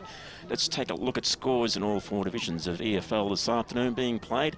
We'll start with Division 1 and Balwyn and Norwood. And it's Norwood 5-1-31 leading Balwyn 4-8-32. Bayswater Noble Park. Noble Park 7-3-45 to Bayswater 3-7-25. Montrose and North Ringwood. It's Montrose 3-6-24 to North Ringwood 1-2-8. And also Doncaster and South Croydon. And it's South Croydon, last score we had is 2-2-14 to Doncaster 1-5-11. Bayswater, Noble Park 5-2-32 leading Bayswater 2-6-18. Turning our attention to Division 2. And firstly, Mirrabbark and Doncaster East. Very competitive game this afternoon. And it's Mirrabbark 4-1-25 leading Doncaster East 2-1-13. One Turner South and Croydon. One Turner South 4-4-28 to Croydon 2-4-16. Knox Waverley Blues. Close game indeed. But it was at quarter time, but Knox have blown it away in the second half. At half time, it's Knox 8-3-51 to Waverley Blues 2-6-18. Lilydale and Upper Ferntree Gully half-time. It's Upper Ferntree Gully 5-1-31 to Lilydale 3-7-25 in that game. Mulgrave and Mitcham. Mitcham 3-1-19 to Mulgrave 3 behinds 3 points. We did Knox Waverley Blues, I think we mentioned. Yep, 8-3-51 to 2-6-18. Lilydale Upper Ferntree Gully 5-1-31 to Lilydale 3-7-25. And One Turner South and Croydon. At half-time, it's One Turner South 7-7-49 to Croydon 5-8-38. As we flip over the page and look at Division 3 scores this afternoon in EFL. And it's East Burwood and Warrandyte. And East Burwood at half-time is 4-5-29 to Warrandyte 4-3-27. Ferntree Gully and Heathmont. Ferntree Gully 5-13-43 to Heathmont 5-5-35. Ringwood and Scoresby. Ringwood 8-4-52 to Scoresby 4-7-31. Templestone and Churnside Park 8-12-60 to Templeside 1260 to Churnside Park 2618. And last score we had from Baronia was Baronia 4529 to South Belgrave, no score. Turning our attention to Division 4 scores this afternoon, and some interesting games indeed. And firstly, Fair Park and Glenwhaley Hawks. Glenwhaley Hawks 4-2-26 to Fair Park, 7 behind, 7 points.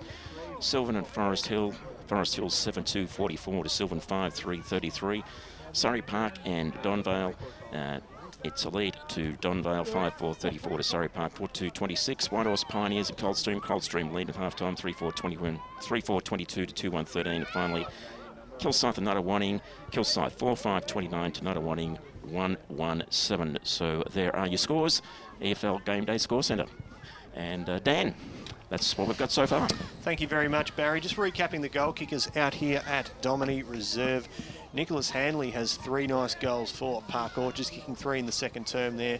Michael Phillip has 2, followed by, of course, Matthew Nicholson with 2 goals as well, joined by Williamson, Wiggins and Whitnish. And for the Basin, all singles. Lachlan Cripps has 1, Jaden Brown, Cameron Cripps, Andrew Battier rounding out the 4 goal kickers for the Basin.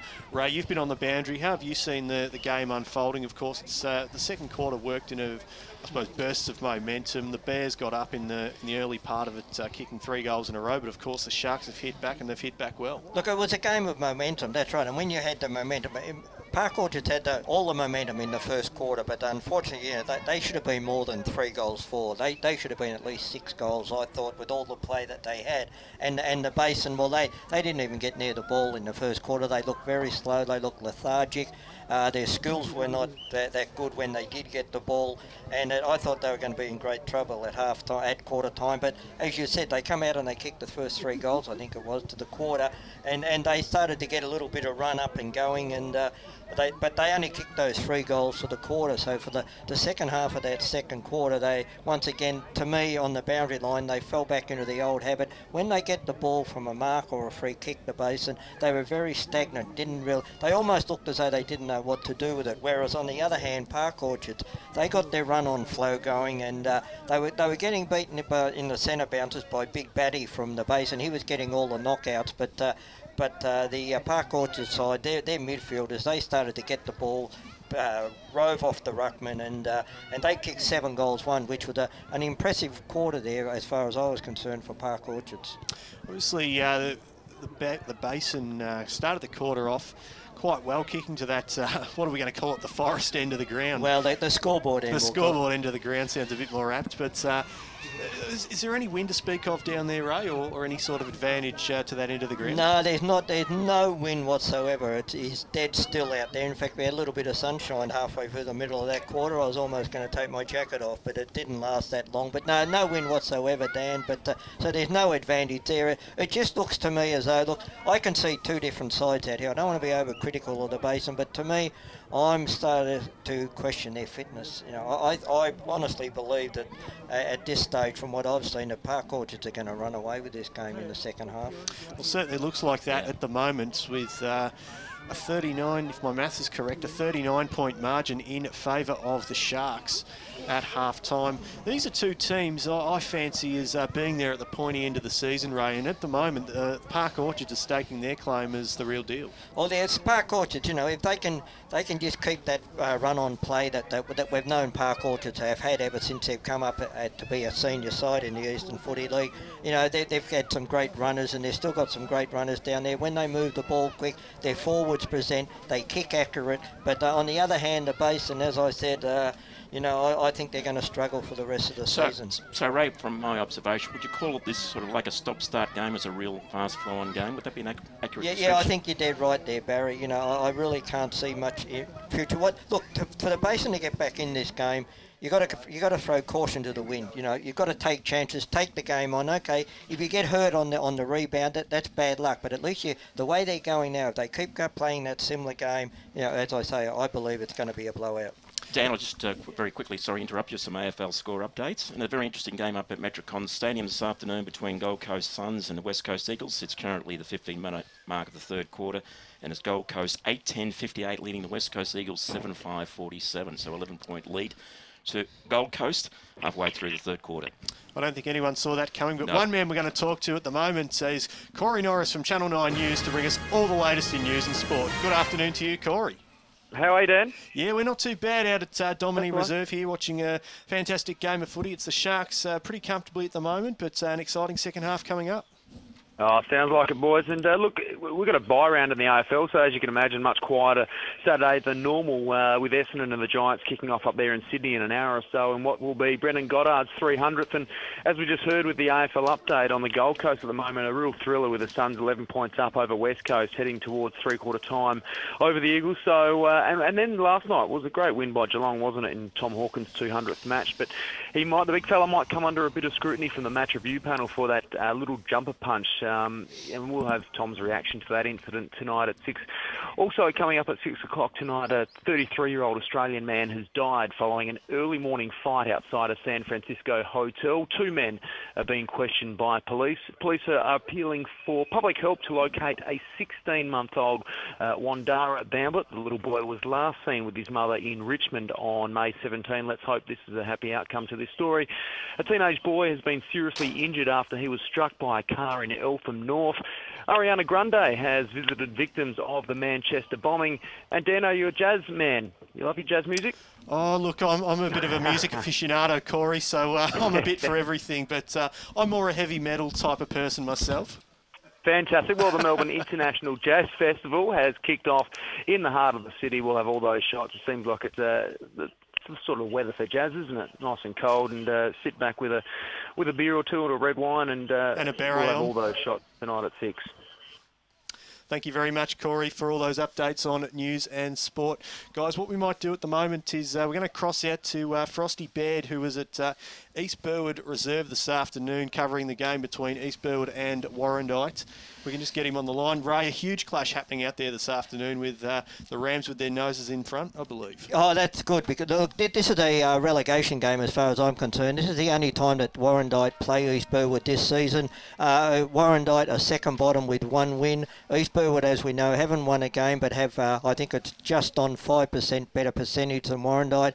If East Burwood don't win this game today, I believe they'll be heading back to Division 4, because that means they're going to have 2 games to make up on the Warrandyte. Yeah, and just recap that half-time score. It's East Burwood 4-5-29 to Warrandyte 4-3-27. Okay. Well, hopefully we'll chat to Frosty in just a moment, but you are right, Ray, that it's a do-or-die game today for the Rams. And on the line now to talk us through all the action is Peter Baird out there at East Burwood. Yeah, g'day, Dan. Yeah, so it's not a bad game out here at East Burwood. Very close at half-time. East Burwood held a very narrow lead, 4-5-29 over Warrandyte, 4-3-27. But the third term has started. We're about 8 minutes into that. And Warrandyte have kicked 2 very early goals in the quarter through Michael Cullum, and they currently lead by 9 points. But East Burwood really brought some intensity in the first quarter. Their tackling pressure was phenomenal. They were forcing turnovers, but they didn't really make the most of their opportunities. Their delivery inside 50 was poor, and they were rebounding really well off half-back, though, and pumping the ball forward, but forcing Warrandyte to have slow ball movement, and they really looked the better of that first quarter, and 7 scoring shots to 2 probably didn't do them justice. They probably should have had a bigger lead than the 10 points they had at quarter time. But in the second quarter, Warrandyte really steady. They responded to the message Peter Muscat gave them at quarter time. They were able to stifle the run from East Burwood, and they got back into the game themselves through Richardson and Beasley and Appleby all kicked goals. And guys like Tom Norton, James Appleby, Michael Cullum really started to hold sway through the midfield of the ground. They switched the ball better. And with 3 goals to 2 in the second quarter, it was really close at half-time, only the 2 points. But as I said, we have started the second term. We're now about 10, 12 minutes into that third term. And Warrandyte have opened up a 9-point lead, and they look the better side at the moment, Dan. Well, certainly a very handy lead to have in what's believed to be, I suppose, a bit of a low-scoring affair out there. But 9 points is a handy lead for the Bloods, so I'm sure we'll hear all about it at full time from you, Frosty. Yeah, no worries, mate. This is still anybody's game, mate. It is a very low-scoring affair. Both teams really haven't made the most of their opportunities to date. And really looking for one team to really grab the game by the scruff of the neck and take the ascendancy. We'll probably see that happen more towards in the third and fourth quarter. Thank you very much to Peter Baird out there at East Burwood Reserve. Second half just about to get underway here at Park Orchards. We'll be back right after this with the second half. Dave and his mates are flying to the Gold Coast to watch their team play the Suns. Do they B, pay too much for a taxi, C, hope for an airport rail link this century, or D, get a lift from a mate and hope for the best when they fly home? What about A for A1 airport parking? At A1 Airport Parking, get 2 days for $25, 3 days for $34, or get 7 days parking for just $69. And at just 5 minutes from the airport, they'll get you there in time for your flight and pick you up when you get home. Show your footy or sporting club membership anytime you park and get 10% off. A1airportparking.com.au. Program sponsor.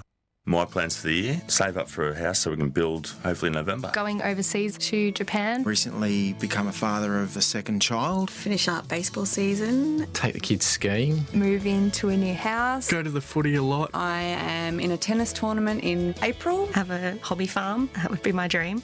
The beauty of a fixed price funeral plan is that the price never changes and you can celebrate your life the way you want. Find out more at tobinbrothers.com.au. Tobin Brothers Funerals, celebrating lives. Program sponsor.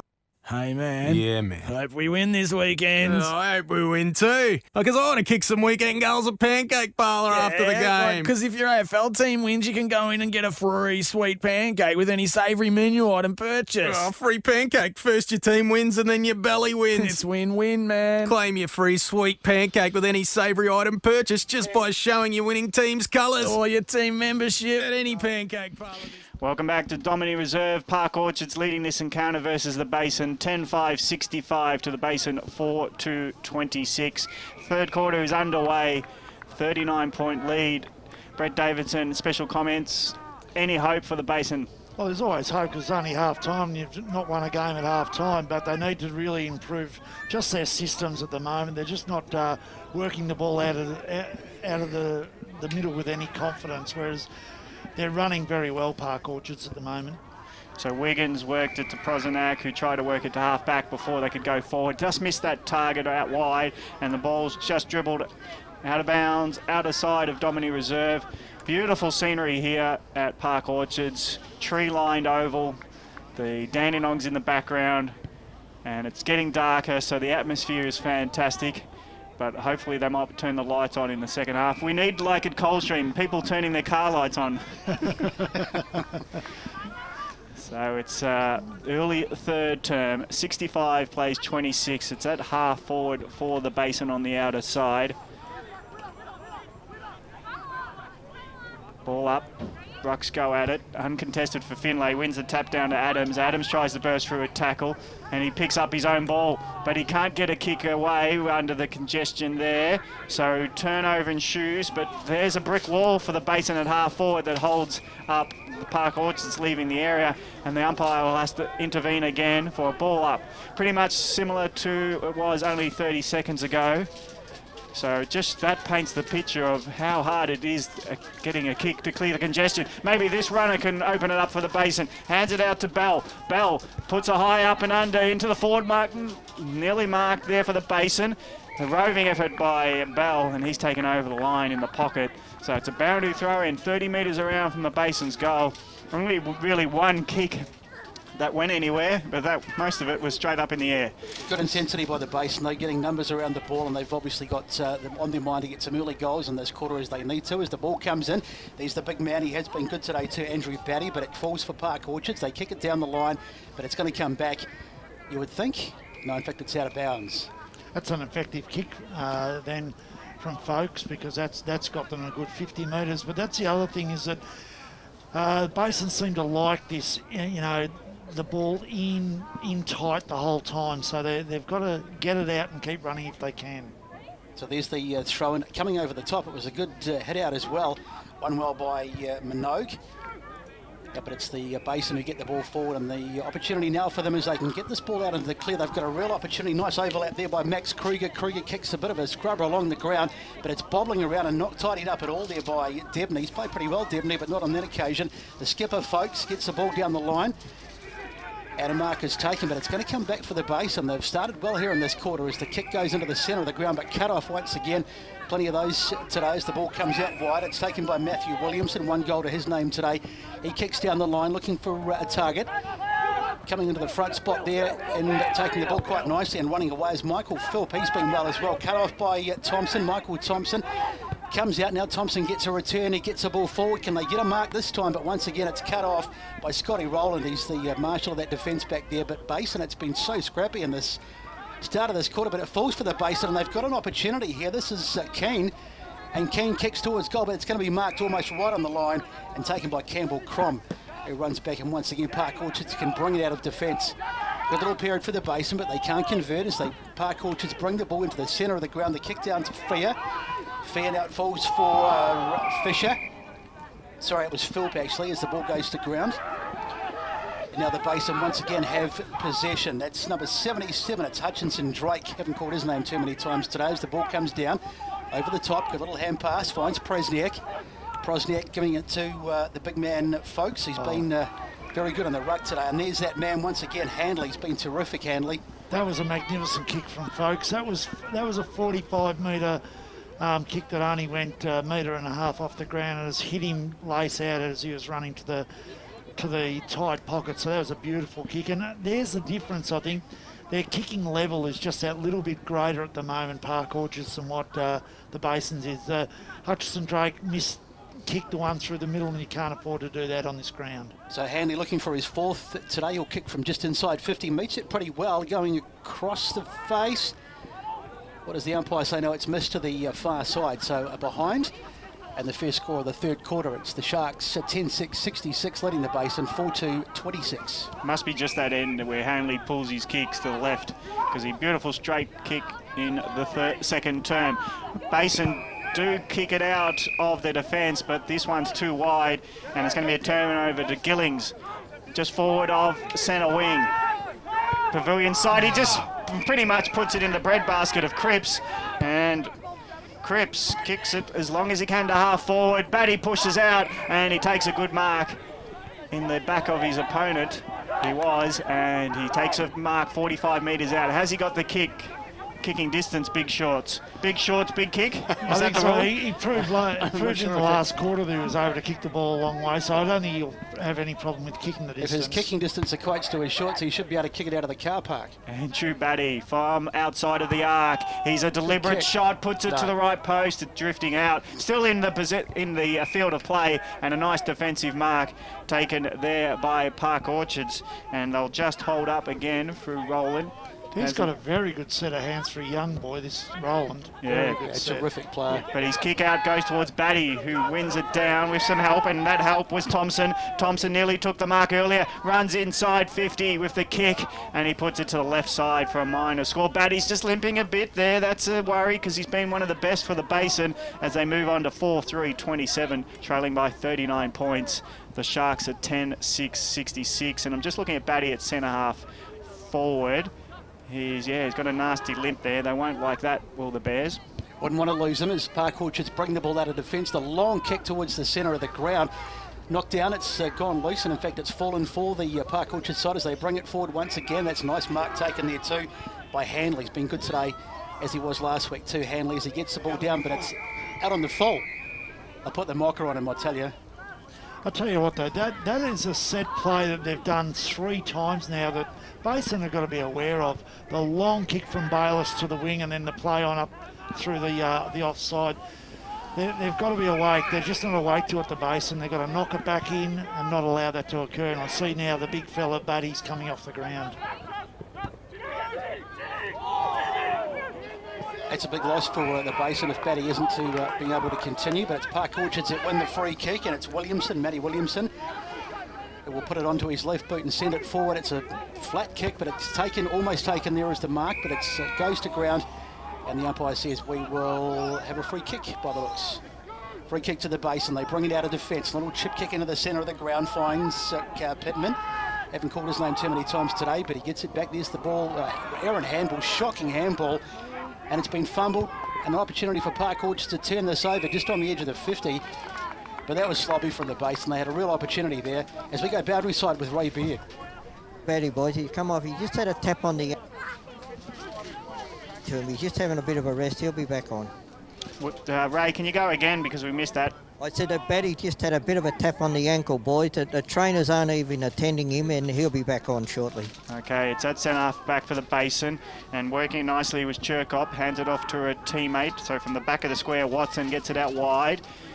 And Watson might be first one to there again, but the boundary will see it over at half forward for Park Orchards as they really struggle in transition to the Basin. They do, and it's the fact that they just miss their targets. They're missing too many. I mean, that disposal, that turnover in the forward half of Park Orchards was just a terrible set of choices then from the Basin players. So they're very good at that one back behind the pack, but the sweeper's not really executing the kicks. No, and they're making poor choices as to the kicks that they're choosing. So it's Chappell against Finley in the ruck as the ball comes in. Chappell gets the tap and it falls for the Basin as once again they look to come forward, but they can't get clean ball. The ball bobbling out, and it's that man, number 50, who we had... I've completely forgotten who he is. That's Price Inglis. That's Price Inglis. That's the man that we didn't have his number at the start of the game, and it's out of bounds. We're going to have to get you out of the habit of calling him Ingles, though. Inglis. Yes, thank you. I'm sure he won't mind. That looked like a push, and in fact the umpire's going to play. The push came from Finley into the back of Chappell as they went into the ruck contest, and it's a free kick to Park Orchards. So Chappell, looking around for some options, decides to kick long. Up they go. Oh, almost a mark taken, but it's falling for Park Orchards, and that should be a goal. In fact, it's a miss. That's a bad miss. Michael Philp from pretty much, not exactly point blank range, but from a very handy position as the ball came over the top, and he should have kicked that. Especially as he did everything right. He roved the pack beautifully. And yeah, you don't miss him running in from 15 metres nearly directly in front. Well, you shouldn't anyway. So he pulled his kick. Sean Carlos, very dangerous spearing pass. Put his teammate under pressure. He takes the hand pass off him, probably what he wanted to do by design. And now the kick goes to half-back, playing around with it is Pittman, and he runs himself into trouble. Carlos is there to get the dinky kick. He's close to the boundary line, getting hemmed in, nearly pushed out with the ball, and getting pushed out with the ball was Rule, and that is pretty poor in regards to getting a man on their own. Well, that's two very poor choices from Pittman so far. He's got the ball and he's gone and turned into full circle instead of crossing the ground, and yeah, two poor turnovers. So it's still within area for Park Orchards, and Osborne, a very fierce tackle, takes his opponent to ground. It'll be a ball up again on the arc. Forward line for Park Orchards.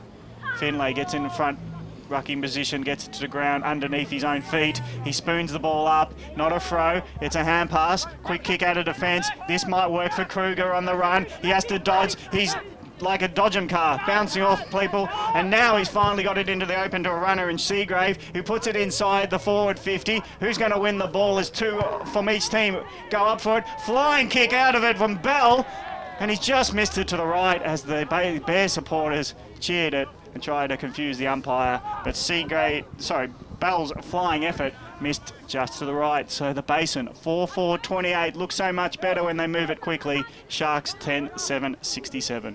Again, they just didn't use the ball as well as what they could have when they were coming through the middle then. So Park Orchards kick it long, and they've got possession of the ball. It's Philp. He's had a terrific game. Michael Philp, he runs around looking for someone to kick to. Goes back in the middle of the ground, and they take it through the corridor. Good movement from Park Orchards. Wiggins sends it forward, and the mark is taken. I think it's Folkes. Yes, it is. Folkes just on the edge of the 50. It might be a bit far out for him to take the shot for goal. But I tell you what, he has nailed that. Unbelievable. Michael Folkes, he looks like he was almost a bit hesitant there as he just wheeled around. Looks like he was looking for someone to kick to, but he's kicked it into the, he's kicked it into the bushes almost down the far end of the ground. That's a magnificent kick. 11-7-73, Park Orchards, the Sharks, and the Basin 4-4-28 on the Bendigo Bank scoreboard. And there's the difference between the two sides at the moment. You've got one side who's willing to use the ball well, they distribute nicely, got a target that's leading up, good hands, and then that was just a lovely kick. So a great bit of football. That was nearly coast to coast. And for Choose-Tap, Grant Campbell. Marks inside 50 for the match now, 12-3 in favour of Park Orchards. So the Basin go back through the centre now, and Cripps gets it to the running Cripps. So the brothers combine. Cameron got it to Lockie, and the kick didn't hit the target, and the tackle awarded in defence. Nicely done by Gillings. There's the difference of moving the ball into forward-line, missed an easy target. There's a turnover kick. Gillings just finds an opponent from 55. Long kick, but who's he kicking to? Didn't look, and the defenders are there to even drop it over the line. Roland and says to Gillings, next time you'll hit the target, he'll give it to the skipper. Gillings doesn't want it again, gives it to Bayliss to kick it out. And even when the Basin get a turnover, they don't know who to find. They just look undecided, don't they, the Basin, as they kick the ball along Park Orchards into the centre of the ground. They win the ball there out of the middle. And a good strong contest in there by Lockie Cripps. He's been pretty solid today. And in the end, it's in the arms of... That's the first time they've had the punch back from that kick in from Baylor, so they've learned from it, which is a good thing. Fell into the arms of Kruger, it was. As the ball goes in, there is that man Kruger again. He gets it out of the hard contested area, and the Basin, they've got an opportunity out on the far side. The left foot kick coming infield. Can they hit a target up? They go. Great spoil from the captain. That was Bayliss. He got the spoil away, and it's bobbling around back. In fact, good tackle coming in there too from the Basin. They've kept it locked inside the 50. Appealing for, I think, a holding the ball situation there, but not given by the umpire. Shocking hand pass, just went astray. They seem to be in control of it, Park Orchards, but just an errant hand pass put them under enormous pressure.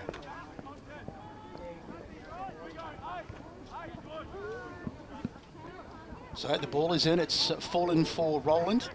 Roland in there looking for it as it comes out. Big number 29 in there. That's Minogue, Justin Minogue. He gets it out. Now here's the skipper running away with the ball, Bayliss.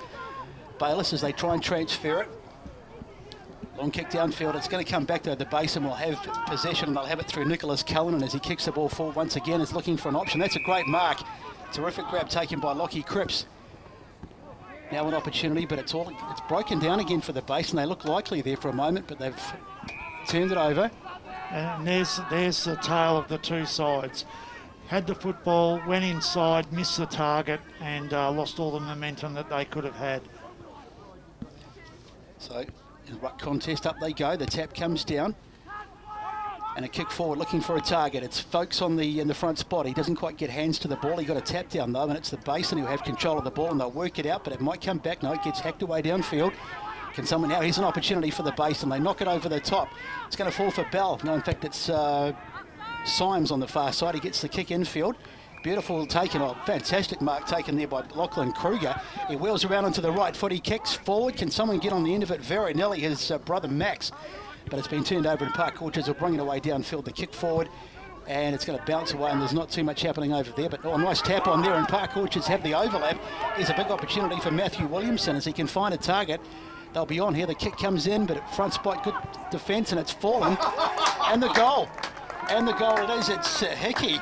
He roved off the front spot. There didn't look to be too much on there. The kick came in, it was spoiled, but the front and centre from Hickey as it came in, we're just watching the replay, and the Basin managed to get it, but it fell beautifully done, and it was Hickey who got onto it and the right foot kicked through, and that's a terrific goal from Park Orchards there. 12th of the day. It is 12-7-79, leading the Basin 4-5-29. And again, it comes down to system. The way they were able to bring the ball down, they put it into the right area, hit the right target, and a beautiful feed off.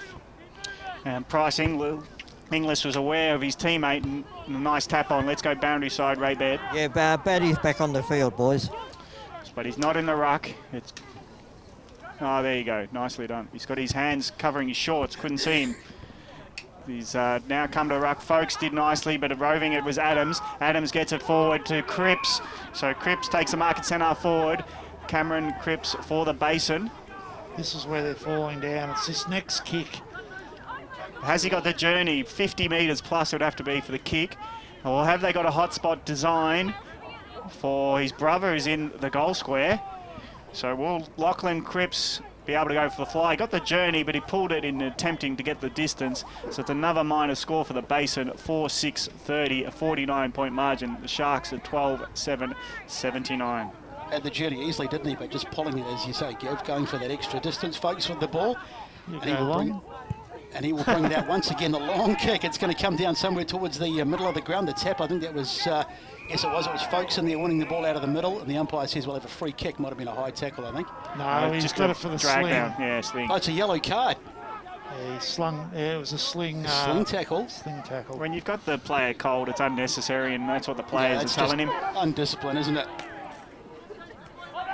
And that's a yellow card for Folks. Yep. And so he'll be spending some time off the ground. Does he get 25 automatic for that as well, the Basin player? You'd think so, but he hasn't paid it yet, but he might.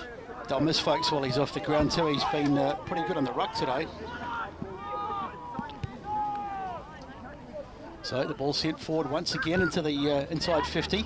Bobbling around, but the Park Orchards defence is resolute. They get it out only as far as another Basin player who will wheel around, and he will send it back inside 50. A Basin goal here would be of some use to keeping this game alive. Current margin up to about 49 points. Let's watch it. It's from outside 50, 55-metre kick. I tell you what, it's a fair effort, but it's touched right on the line. He's going to get it. He's going to give it. It's a disputed call, though, from here. Looked like it was touched, didn't it, from as we watched the replay. Let's go boundary side with Ray Baird. That was Michael Thompson, boys. You kicked that one. Well, look, I know he's kicked the goal, but, you know, at the moment, all they're doing is they're getting the ball outside 50 and just trying to kick goals from outside 50, and it's because they haven't got a system to bring the ball into deep into their forward line. So, Ray Baird, more from the boundary. Forward, there's too many Basin players in that 50-metre arc. They need to clear it out and get some of their players one-on-one. Rucks go out at middle of Domini Reserve. Debney, for the first time, I think, has gone into the centre. Did win the tap. Good body position on his opponent. Batty looks a bit limp now in terms of jumping in the ruck contest. We'll see how he goes on this one, because it went 5 metres forward and another ball up is going to happen. So Debney will try to... He doesn't have to jump over. Batty uses good position, taps it towards a teammate in Cripps, who runs onto it. Quick handball. Cripps gets it back, but he's always falling to ground, and as he fell, he got tackled over the shoulder, so he's pretty lucky. But it wasn't a deliberate shrug off, so the umpire will give him a free kick at half back. Cripps, Cameron Cripps, looks for options. Coming in late was Brown, couldn't make the contest, but at ground level, it's a fight for the ball, and the umpire will have to come in again, ball it up. So the marks would be probably a great stat to be keeping. I reckon Park Orchards would be so well outnumbering the Basin, and it's a quick play on from a free kick in the middle of the ground. It's Prozanak who's on the leading option, puts it a little too high, but at ground level again, it's nicely roved, this time by Philp. Philp hands it off to a rover, and then the bouncing ball just misses. Prozanak got deep into the forward line after getting it in there, and he just misses the right side for a minor score. And that's the difference, isn't it? That quick transition, opening it up, it's one-on-one football, they get it, they rove, and they have a shot. So just completely two different styles between the two teams. 21 minutes gone, third term, 12-8-80. Park Orchards lead the Basin 5-6-36. Speaking of stats, Sue, let's go to the two-step match stats. Here's Greg Campbell. Inside 50s this quarter, 13-8 in favour of the Basin. Clearances 11-6 and also in favour of the Basin. So Basin getting themselves back into the game and the stats at least, if not on the scoreboard. And we'll have a ball up inside 50. There it goes. It's the tap. It comes nicely up from Seagrave, who got the tap away. And it's an opportunity for the Basin as they work it down the line from Lockie Cripps. Falling there. Oh, it might have been a high tackle there, I think. Yeah, the umpire says it was, or in the back perhaps. And it's another free kick to the Basin. Getting some momentum off these free kicks as Joshua Adams picks the ball up and he decides to knock it down the middle of the ground. Good solid mark taken there by Cripps. It's Cameron Cripps. He wheels around, partly obstructed as he gets the kick away. A little period this for the Basin. Michael Thompson, he gets his kick for. Who's at home for him? Too many Park Orchards players back there, but it's been socked off the ground. That is a miraculous goal. Just trying to see who it was in the end. I reckon it's Cripps. We'll wait till he turns around. Looked to be nothing on there as the ball came over the back. Park Orchards, there were two defenders there and sock it off the ground. It is one of the Cripps boys. Ray Baird will tell us. Let's go boundary with Ray Baird. Number 44, Aaron Seagrave, boys. So Well, Seagrave, opportunist goal. Well, that will be something that they'll talk to young Roland about. When you're up in that situation, you don't knock the ball back into the opposition goal square. You've got to take the mark in that situation. Batty won the tap, forward it goes, and roving it was Thompson getting in the contest he is in the third term. At centre half forward, the ball falls off the pack and kicked forward by Bell. It's a bouncing ball in the forward pocket, and eventually it's punched over the line, and Park Orchards are going to just concede the throw in deep in the Basin's forward 50. It's no coincidence that the Basin have started to get back into the game since Folks has gone off the ground and out of the ruck, because they're dominating the ruck contest at the moment, the Basin. Yeah, so Adams is now getting marked by Prozenak very closely, as he's won a lot of ball around the stoppages. This time it's the number 11 for Park Orchards, Fisher, who's been gang tackled and kept still 40 metres away from his own goal. So the Basin, they're getting in tough. 38 points. It's a big margin, but they're working themselves in the game. If they can create some momentum, you never know in football. The kick goes forward into the right pocket this time. The defence under a heap of pressure, and again wrapped up in a tackle. The Basin are good at keeping in the area. This time Michael Thompson was the tackler. And Gillings hands the ball over to the umpire. Goes back to the goal square with Brown. Tap won by Chernkop in terms of roving it. His kick was smothered. Another kick didn't really get any distance. So it's now picked up by Thompson. High up and under. He actually gets the distance. Probably didn't want to get it all the way because he missed it out to the right for a minor score. 6-7-43 to the Sharks. 12-8. 80, and it's a 37-point margin. So the Park Orchards bring it out from the back. We've played 24 minutes in this quarter, so we may be getting fairly close to three-quarter time. They go down the line, Park Orchards. The big men are there, but it's wove nicely. Oh, that's a good bit of work there at the front by Osborne. Osborne gets it for another opportunity, and it's back there. Good, solid mark taken by Fisher. Ben Fisher and Park Orchards will resist. And the ball comes out, almost a mark taken, but it's rove nicely off the back by Witness. He's been pretty good today, Jay Witness, and he gets it forward. And a good solid mark taken there as well. They've transitioned the ball so well today, Park Orchards. And once again, they do it well. That's because they just do it quickly. They get it and they go quickly. They don't stand and wait and allow the defence to set up.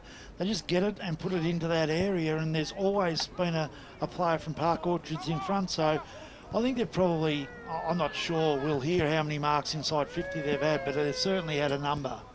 So it's going to be... It's going to be Handley who's going to take this kick. He's a fair way out, Nicholas Handley, but you might give him a chance from here. He's been pretty good today. No. He's pretty decent kick. Hook it to the left, you reckon? Yeah, it's guaranteed. He has done that down this end for most of the game, but I'm going to back him, and here he comes. He hits it pretty well, and it's just going at the Guess left. what he did? Missed it to the left. Oh, dear. Marks inside 50 for the match, 13-2 in favour of Park Orchards this quarter, 3-0, which is pretty telling given the Basin have had 15 forward 50 entries, but they haven't been able to take a mark inside 50. Well, I give him some credit. He didn't really hook it as badly as before. No, not as bad as before. And it is the Basin. They can't get a pass to hit a target, but there's enough numbers. But this time it's turned over as the kick to half-back wasn't directed. Must have been touched off the boot to the surprise of Minogue, and Minogue's been wrapped up. He took the mark and took 3 steps forward. Okay, and got called for a play on. So it's a holding the ball decision against Minogue. So the Basin lucky there that Minogue played on too quickly. Coming over the top, if spoil becomes a mark, and that was beautifully done by Finlay, who just puts it on the boot as long as he can. Punch on might be too smart, but doesn't get to rule for the Basin, and the numbers get back for the Sharks, and one of them, of course, is the coach in Bayliss, who doesn't kick it as long as he does because he's got a short on. Now they're off and racing on the wing. One hand pass now gets to another. Price Inglis. He gets a kick around the corner. He kicks it, one-on-one contest. Nice body work, nice mark on the chest in the end by Philp, who had a one-on-one, just bumped his player about 5 metres before the ball, and then he had an easy mark to take. We talk about contrasting styles. Basin moved the ball down into the forward line but couldn't hit a target. Park Orchards came up, put it in exactly the same spot as they've put it all day. Leading forward, takes a mark. So it's a 38-point margin as Philp kicks from 50, and he kicks it strong and long, and it's a goal. 13-9, 87 are the Sharks. Park Orchards lead the Basin to a 6-7-43, double the score, and Philp gets his third on the board as we cross down before special comments to boundary side with Raybeard. Yeah, as that ball was coming into the Basin goal square there, the play of Bayless. Now, Bayless could have gone to the contest, but he already had two Sharks players at the contest. He just sat off the contest, and the ball come out so easily for him to clear it out of the defence. So back in the middle, we must be getting close to three-quarter time as the ball goes up. The tap, it's won by the Basin, and here's an opportunity for him to grab a late goal going into three-quarter time just to get some momentum, but it doesn't happen because Williamson is there, and he cuts it off. Well, Matthew Williamson, he's been rock solid at the back. All dangerous kick coming in. The skipper couldn't get his hands on it, and here's an opportunity again for the Basin, but so often as we see, they turn it over just when the opportunity is there, and going back for the ball is Campbell Crom. Shifts it out to the flank. Now it comes back inside. There's the skipper again, taking the ground. Don't know if he had the ball, though, Bayless. And it's a free kick. He was definitely tackled without the ball. They're a bit lucky then, Park Orchards, because they stuffed around with the football. It was a poor inside target from young Williamson. Kicked it far too high. So Baylor sends it down the line, looking for some big, tall timber down there, but it's come for the Basin as they switch it into the middle of the ground. But it's going to be cut off. That's a shocking kick, and Debney cuts it off. He's been pretty good today, Will Debney, as he sends it across field. And a nice mark taken there by Witness. Witness, shall I say, kicked the last goal as the ball comes inside. Bobbling around, but the Basin are back there, and they'll cut it off deep in the inside 50. But there is the siren, and that will bring to an end the third quarter. The Sharks well on top, and they really have kicked away in this quarter. 13-9, 87.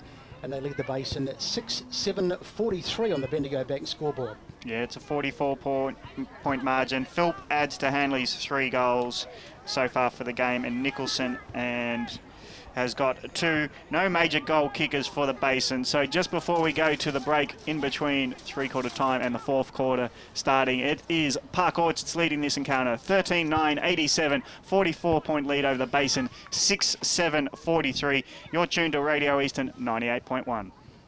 Hey, man. Yeah, man. I've got some weekend goals. Like what? First, wake up around lunchtime. Oh, yeah. Second, My go plan's in for the year. Pancake Save up for Parlour a house so and we can get one of build. their Hopefully traditional...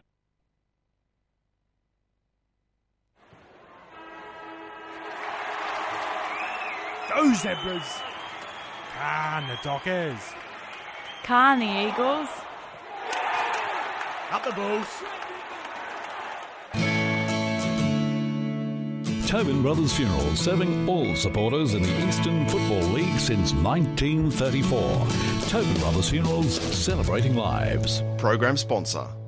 Hey, man. Yeah, man. I've got some weekend goals. Like what? First, wake up around lunchtime. Oh, yeah. Second, go into Pancake Parlour and get one of their traditional breakfasts because it's served till 5 p.m. every day. You up to date with all the latest about the footy. Better still, one that fits in your And then back when I'm all full, the Eastern Footballer is a must-read. just sit on the All couch the latest and watch my information, team kick some lists, winning feature goals. articles and much, much more. Pick up your copy Pancake this Parlour's weekend as you love weekend it local goals. across the About Eastern 'em Football League. Program sponsor. A new time and a new team, driving you home in 2016. Join a brand new lineup for The Huddle as the gang take a light-hearted look at the Eastern Football League every Friday night. More importantly, the team will reveal the ins and outs for this week's round of matches. The Huddle, 4:30 to 6:30 every Friday evening as you love it local. Bigger and better in season 2016, Netball EFL is back. The fastest growing competition in the eastern suburbs continues to expand. Don't miss the fast-paced action every Friday night across multiple venues. For more information or to get involved, head to efl.org.au. Dave and his mates are flying to the Gold Coast to watch their team play the Suns. Do they B, pay too much for a taxi, C, hope for an airport rail link this century, or D, get a lift from a mate and hope for the best when they fly home? What about A for A1 Airport Parking? At A1 Airport Parking, get 2 days for $25, 3 days for $34, or get 7 days parking for just $69. And at just 5 minutes from the airport, they'll get you there in time for your flight and pick you up when you get home. Show your footy or sporting club membership anytime you park and get 10% off. A1airportparking.com.au. Program sponsor. Up the Mitcham Tigers! Calm the Burners. Let's go, Panthers. What a mark. Let's go, doggies. Tobin Brothers Funerals, serving all supporters in the Eastern Football League since 1934. Tobin Brothers Funerals, celebrating lives. Program sponsor. EFL Saturday Game Day continues. Let's head back and go local for your footy. Radio Eastern 98.1, EFL Game Day Centre. Barry Cotts here at Dominic Reserve, and at three-quarter time, it's Park Orchards 13-9-87 leading the Basins 6-7-43. Let's have a look at scores around the grounds. Firstly to Division 1, Bourne and Nord. And Bourne 8-11-59 to Norwood 6-3-39. Roval and Blackburn 11-11-77 to Roval 6-10-46. Vermont and East Ringwood, Vermont 11-12-78, East Ringwood 3-5-23. Montrose 10-6-66 to North Ringwood 3-6-24. Doncaster 5-11-41 is trailing South Croydon 7-7-49. Bayswater and Noble Park 10-8-68 to Bayswater 6-10-46 to Division 2, Murrelbark and Doncaster East 39-87 to Murrelbark 6-4-40. Wanturna South Croydon 7-7-49, Croydon 5-8-38. Waverley Blues and Knox leading Knox 13-6-84 to Waverley Blues 5-8-38. Mulgrave and Mitcham 6-4-40 to Mulgrave 3-7-25. Lilydale Upper Ferntree Gully 5-1-31 to Lilydale 3-7-25. To Division 3, Templestowe 8-12-60 to Churnside Park 2-6-18. Ferntree Gully 5-13-43 to Heathmont 5-5-35. Ringwood 8-4-52 to Scoresby 4-7-31. And Park Orchards and the Basin. Our radio game today, just to repeat that score, 13-9-87 to the Basin, 6-7-43.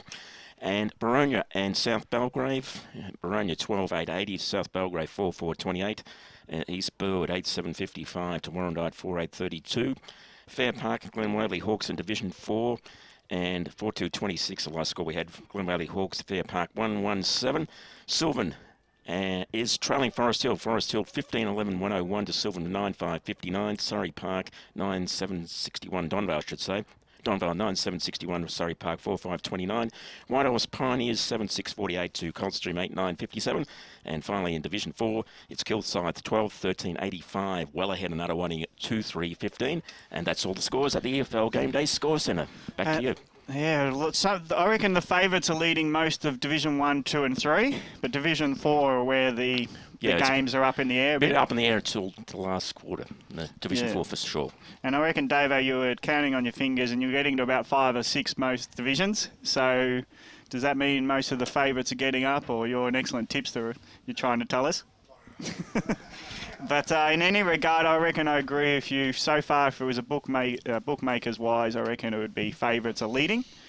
As we go just before fourth quarter gets underway to choose tap for the stats with Grant Campbell. In the third quarter, Basin won the clearances 15-6. They won the contested ball 47-31. They won the uncontested possessions 43-30. The inside 50 17-11.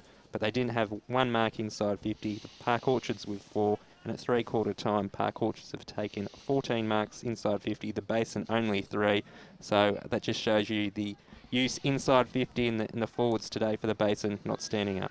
Well, Ray Baird, you better stand tall. You're on camera, mate. Let us know what's going on ground level. Yeah, I heard Jared Bayless talking to his boys there. Look, the only concern he has with they're a little bit inconsistent. He said he'd like to see them play out 4 full quarters. What he's told his side is he doesn't want the opposition to score 50 points today. So that's their main objective in the last quarter. Apart from that, he said things were going very well, just a little bit more consistency in their play. Well, the Basin would only need to score 1 goal, 2, so it's going to be an incredibly good quarter from the Sharks. But they'll go at it in the middle of Domini Reserve. Again, Adams is at ground level, working it nicely. He just needs that help.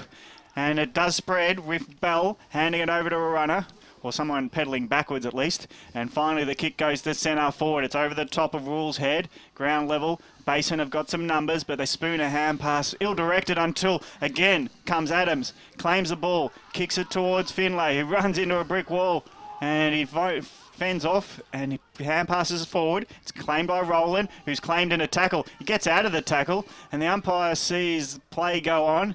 Rowland just puts a ball into the middle of the ground. Now the runners are off as Hickey is one of them for Park Orchards. Puts it in. A bit of an ear clip. Nicely marked though by Minogue. Quick to play on. That's a great mark, Hanley. 2 grabs at it. Had his waist grabbed as he was coming down, but he still took it on the second grab. And what a great contested mark he is. Hanley. He's certainly been very, very good. But you could see the way they were thinking about their setup as they were going in. Minogue got it, knew he was going to put it into a one-on-one. They've played in front the whole day, whereas Basin up the other end had 4 chances to put it inside 50 and miskicked every single one of them. So there's the difference. The turnovers have been crucial for Basin today. Hanley, 3 goals to this end. He loves this end. He's got a bit of a step, a bit of a stutter, and he puts it, just misses to the left. It was the wobbliest of punts. It came off the toe of the boot. And it just got the distance and it missed by only a millimetre. So he didn't hook it that time. I reckon he's kicked, 3 goals so far? Yeah, about 3. 3-5. And a couple on the fulls maybe. Yep.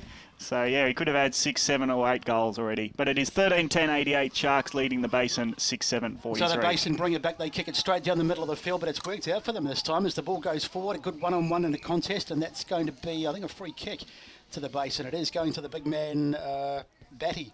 No, in fact, it's a free kick to Park Orchard, sorry. Here they come. Here's the skipper bringing it away. He's had a good game. It's Bayliss sending it long. Can he find a target? There's plenty of Basin defenders back there, and they knock it down too as the ball bouncing away. But it's going to fall for a good bit of work there by Hickey.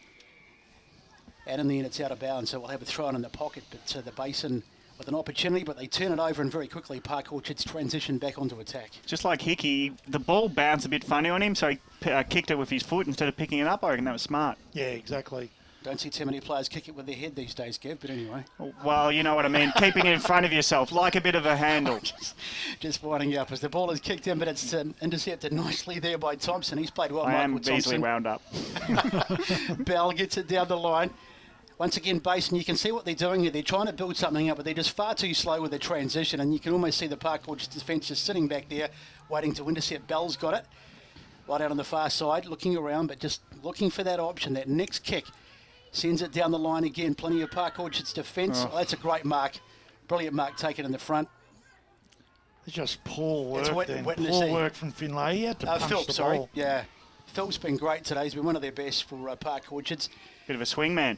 He is indeed, as he finds a target. The ball is knocked inside. It's taken by Fair. Fair gets the ball forward into the woods. The inside 50. It's bounced, but it's going to work out. It's going to fall. The kick is just off target, just hanging out to the right.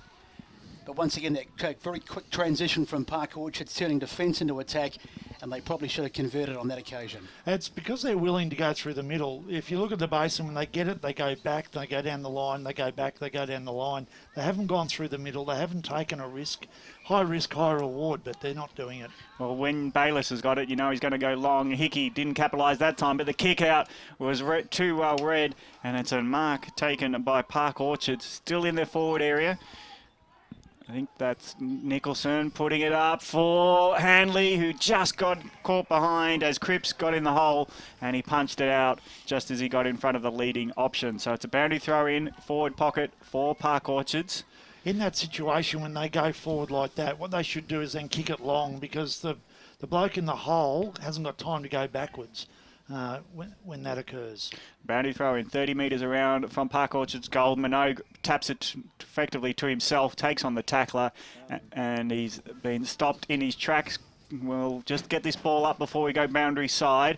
Minogue again wins the tap, tries to use his rovers, but again it's been swamped by players. So Ray Baird, boundary side, what have you got for us? The yellow card, boys. Yeah, so coming back, folks, after he spent his time off the ground. Minogue again wins the tap. This time he taps it forward into the pocket, where it's a contest for the ball. It's under hands and feet, where finally Basin pick it up. Just a clearing kick, but only temporarily. It's been marked by Haythorn, who read it nicely, came over the top of the contest to take the mark. He's got a short on. Got the coach, playing coach, just underneath it. Bayliss gets taken down in a spoil. So at ground level, can the Basin clear the area? Now a hand pass gets them going through Symes. Symes shares it through to Kruger. Now they're off and running. Rule's got it. He's got a man running into the open goal, and he's going to get it, Thompson. And he didn't decide to use his jets because he probably doesn't have any after he ran 50 to get on the end of it. And Thompson will go from 20 metres out and kick what we should put down in the book as a goal. Well, there they went. They took a risk, didn't they? They went through the middle, they used it properly, got their hands, got it to a runner, and they've kicked a goal. So Thompson got out the back. The first time we've seen the Basin get out of the back of that zone, and it's 7-7-49 the Basin, 40 points behind the Sharks, who are 13-11-89, 6 minutes gone. And that's, while it's nothing against him, but when you're the captain coach, your players will kick it to you. Now, Bayliss ran into the wrong position then to actually get the ball. The kick wasn't great. There was a turnover and the ball's transitioned back. You know, sometimes you force yourself to kick it to the coach because he's the coach, and really he was in a poor position to be for the ball to go to him in that forward line then. You wonder why it's taken the Basin so long to play like that. Great transition, an easy goal, and if they played like that a little bit earlier, they may have been in this game, but at the moment, they've got a bit of work to do in this final quarter. Up goes the ball, folks, back on the field, but he gets beaten out on this occasion, and it's going to be taken to ground, and we'll have a ball up almost in exactly the same position. Michael Folks back on the ground after his time in the naughty corner. As up it goes again, and the ball knocked away. It's going to fall for Park Orchards going into the contest. Good strong work there by Matthew Nicholson, and he's taken the ground, and we'll have a ball up almost in exactly that same spot again. Is the naughty corner somewhere deep in the trees? You get lost in the naughty corner around here, I reckon. You may need a map to find your way back. Up it goes again. This time the tap, it's falling for, well, the tap was there for the Basin, but it's Park Orchards who just go in a little bit tougher on the ground, and they win the ball, but it's inconclusive, and they can't get a clear ball out on that occasion. So umpire to throw it up. Adams in there as he tries to, in fact he didn't even challenge Adams as the ball comes back. Now here's an opportunity for Park Orchards to get it out into the open, and they do on this occasion, but can they hit a target? The kick is that's a great mark. That is a fantastic mark. And it's taken by Nathan Wiggins, who just got the front spot there. In fact, it's Hanley, sorry. Not just a great mark. That was a great bit of football. That was as good as what you'll see in First Division. There was the ball got knocked out. There was a handball forward. There's 3 handballs that went out then wide to Folks, and Folks has hit him with a 45-metre kick. That was actually brilliant football from Park Orchards then. And Luke Watson just nowhere, just got caught at the back. He couldn't get that front spot, so he really had no chance, but a great mark nonetheless. Here's Hanley looking for number 4. Missed with his last kick. Let's see if he can get number 4. He comes and he hits it. It's over. Yep, straight through the middle. That's number 4 for Hanley. He's had a terrific game, Nicholas Hanley. Kicked 4 last week, or 5 last week, and he's on the verge of doing it again today with his 4th. And Park Orchards extend their lead as they close in on the century. It's 14-11-95, leading the Basin 7-7-49 on the Bendigo Bank scoreboard. We've played about 8.5 minutes in this final quarter. And that's what I like about the way Park Orchards are setting up, is that they actually do bring the ball into their forward line really nicely. They've got a great plan and a great setup. We were talking before, you know, there's not a lot that they need to really become a really strong football club, but I really like their system and their structures at the moment. Very, very good. So can Folks redeem himself in the ruck? He goes at it, gets a long run at it, does win the tap forward. Price Inglis gets a hand pass over the top, but there's a lot of numbers around the ball, so he goes in again to be part of the scrimmage, and it'll be a ball up 10 metres in advance of the circle for Park Orchards. As they're doing well so far to keep the Basin under 50, which is their aim for the match. They're 49, the Basin, trailing the Sharks, who are on 95. Can they get to 100?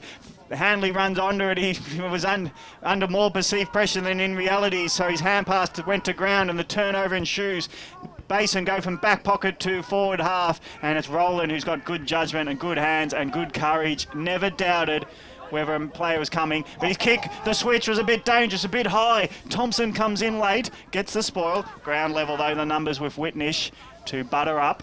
Gets the kick to Debney, who's under a bit of pressure. It bounced to him. Rowland's got composure, hands it back to Whitnish. Whitnish but a bit of a dancer, and he runs himself off the dance floor and into open play. The spilled mark falls to Park Orchards as Nicholson hands it off to a runner, and now they're off to the races. It goes through the hands of Philp. Ground level, it's Hickey. He kicks it off the ground, not handled by Handley, and the defence might mop up through Jones, but he's been tackled. Will he be pinged? Because he had a long time with it, but the umpire said he had no prior, give it to me, 20 metres out. That's the only thing that young Roland's got to work on is his disposal, because I tell you what, he's got a great judgment, a beautiful set of hands for a young kid, and they're playing in that back half area. So it was Philp who went into the ruck that time. He got the hit out, but only as far as the Basin defenders.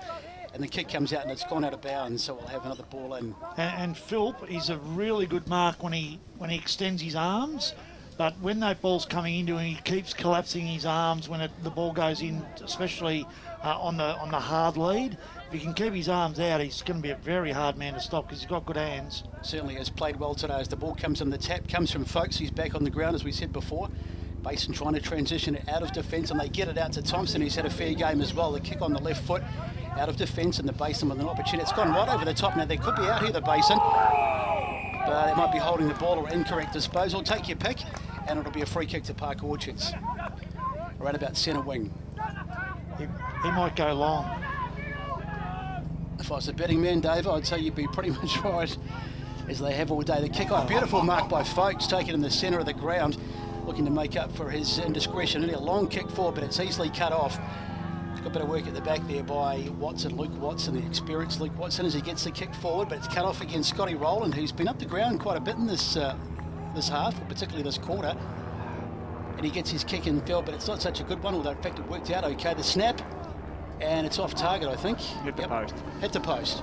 Again, Rowland with his disposal. It's just, if he can get it right, he could be a really good attacking half-back flank who, with his marking prowess and his run, he's just got to get that disposal tidied up.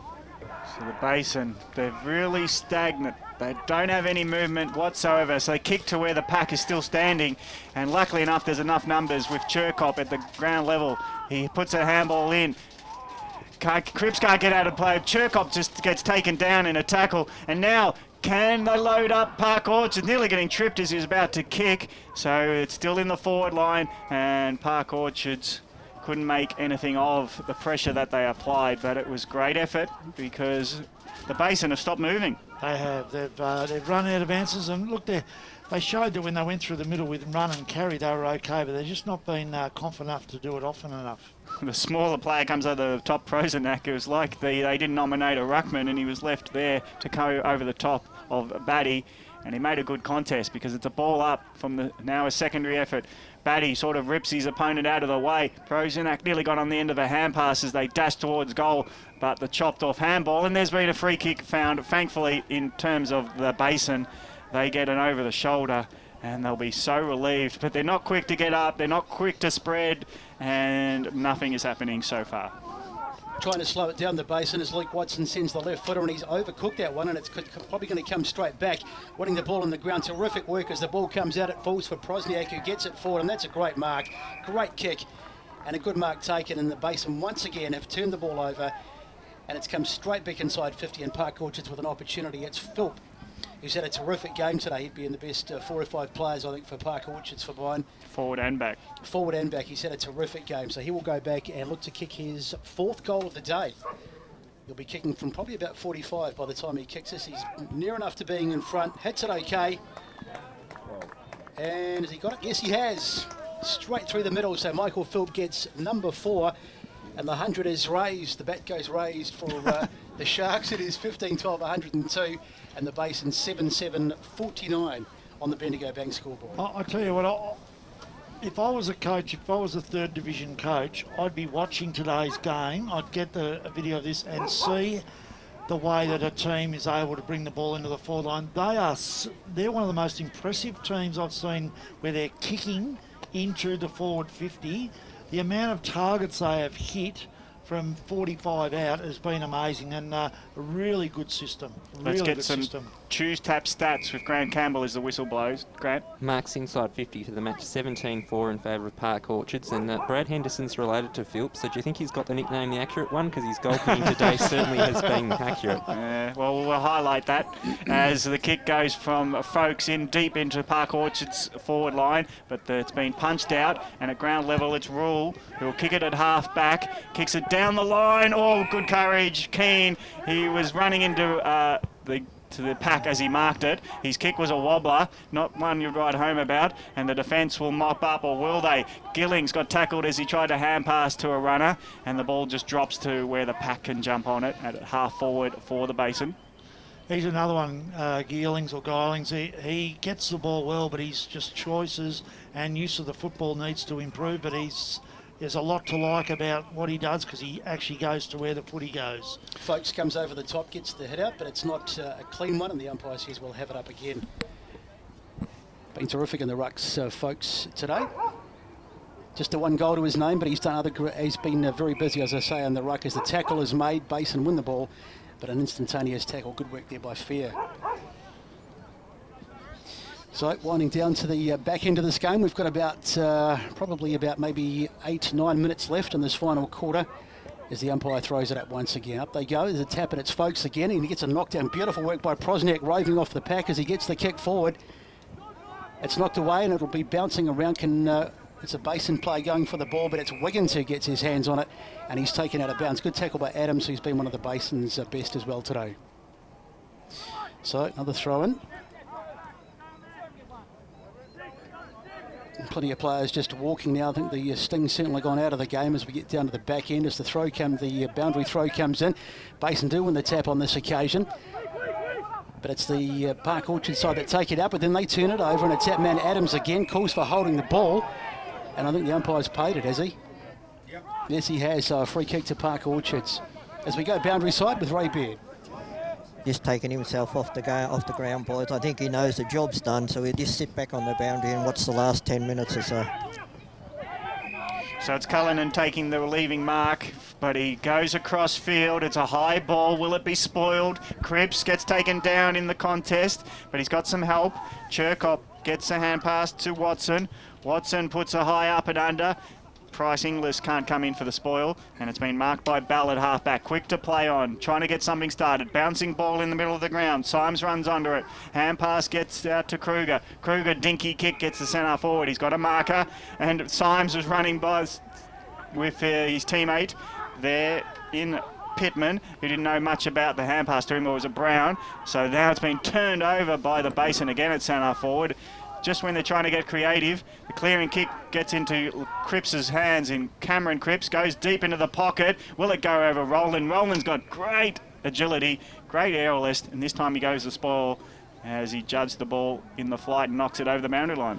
Well, that just proved the Basin's use of the football. Then they had probably 7 disposals inside the 50 and went nowhere. So, well, even when they got a hand pass to someone, he wasn't even ready for it. No.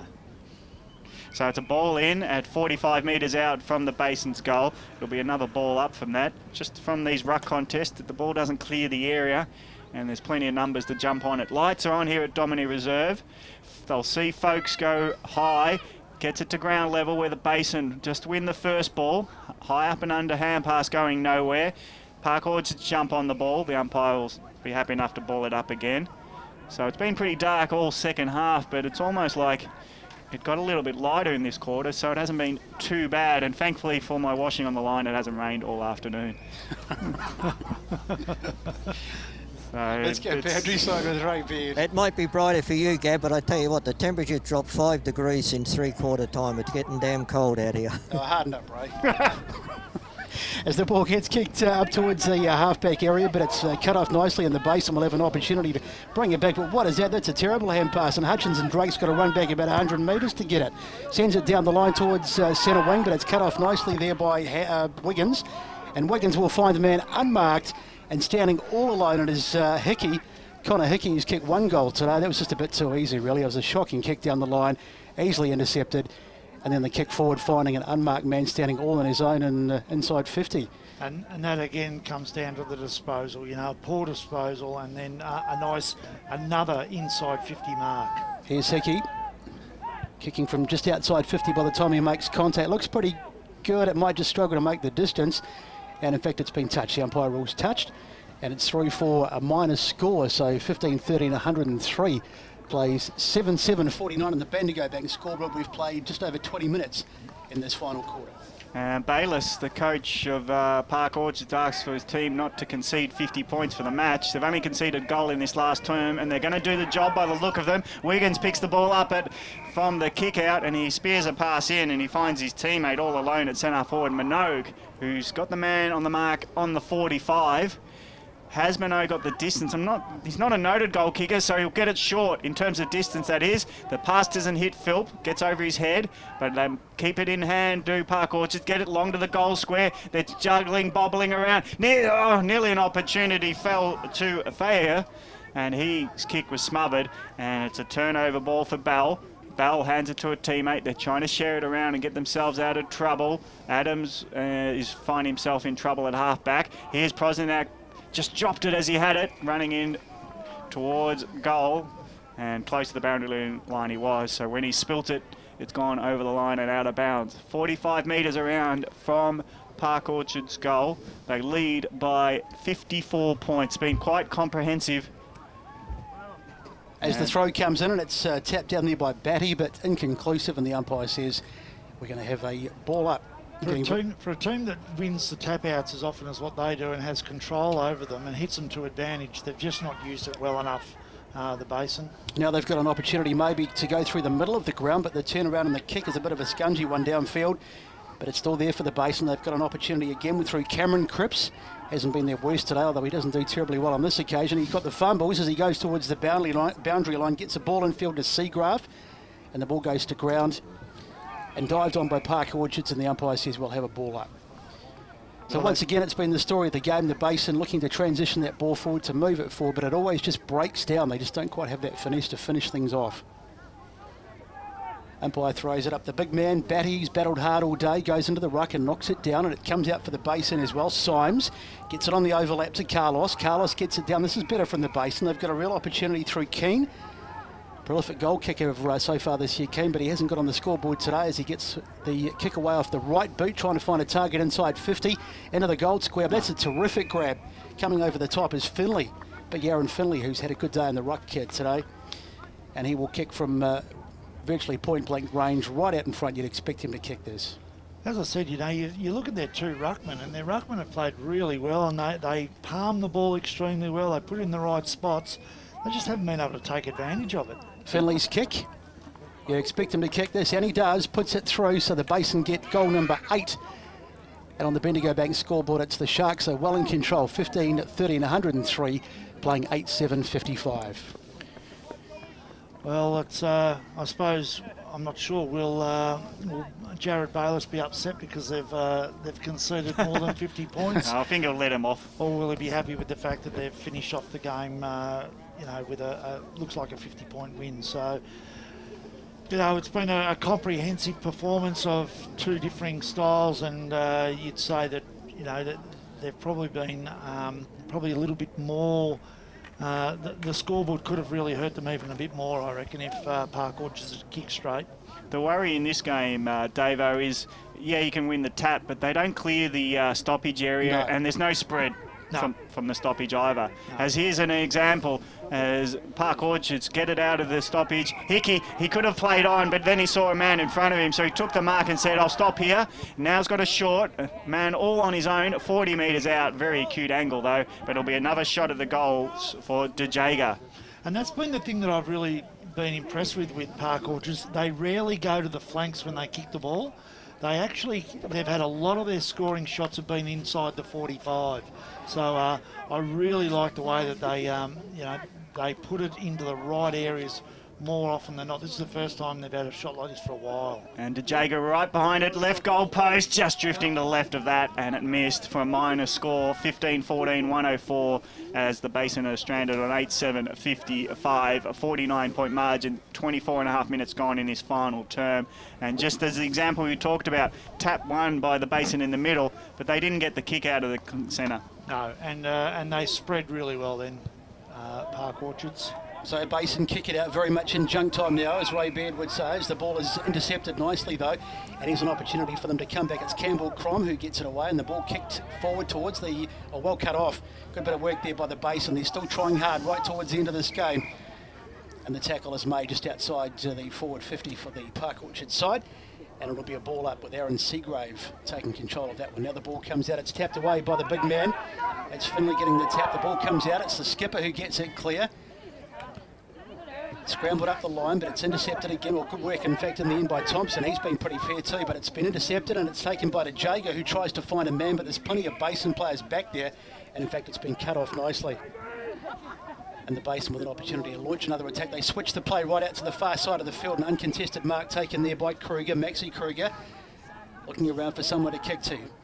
Hesitates, but he goes up the line with a left foot kick. It should be marked, and it is taken there. Nice work by Thompson again, Michael Thompson.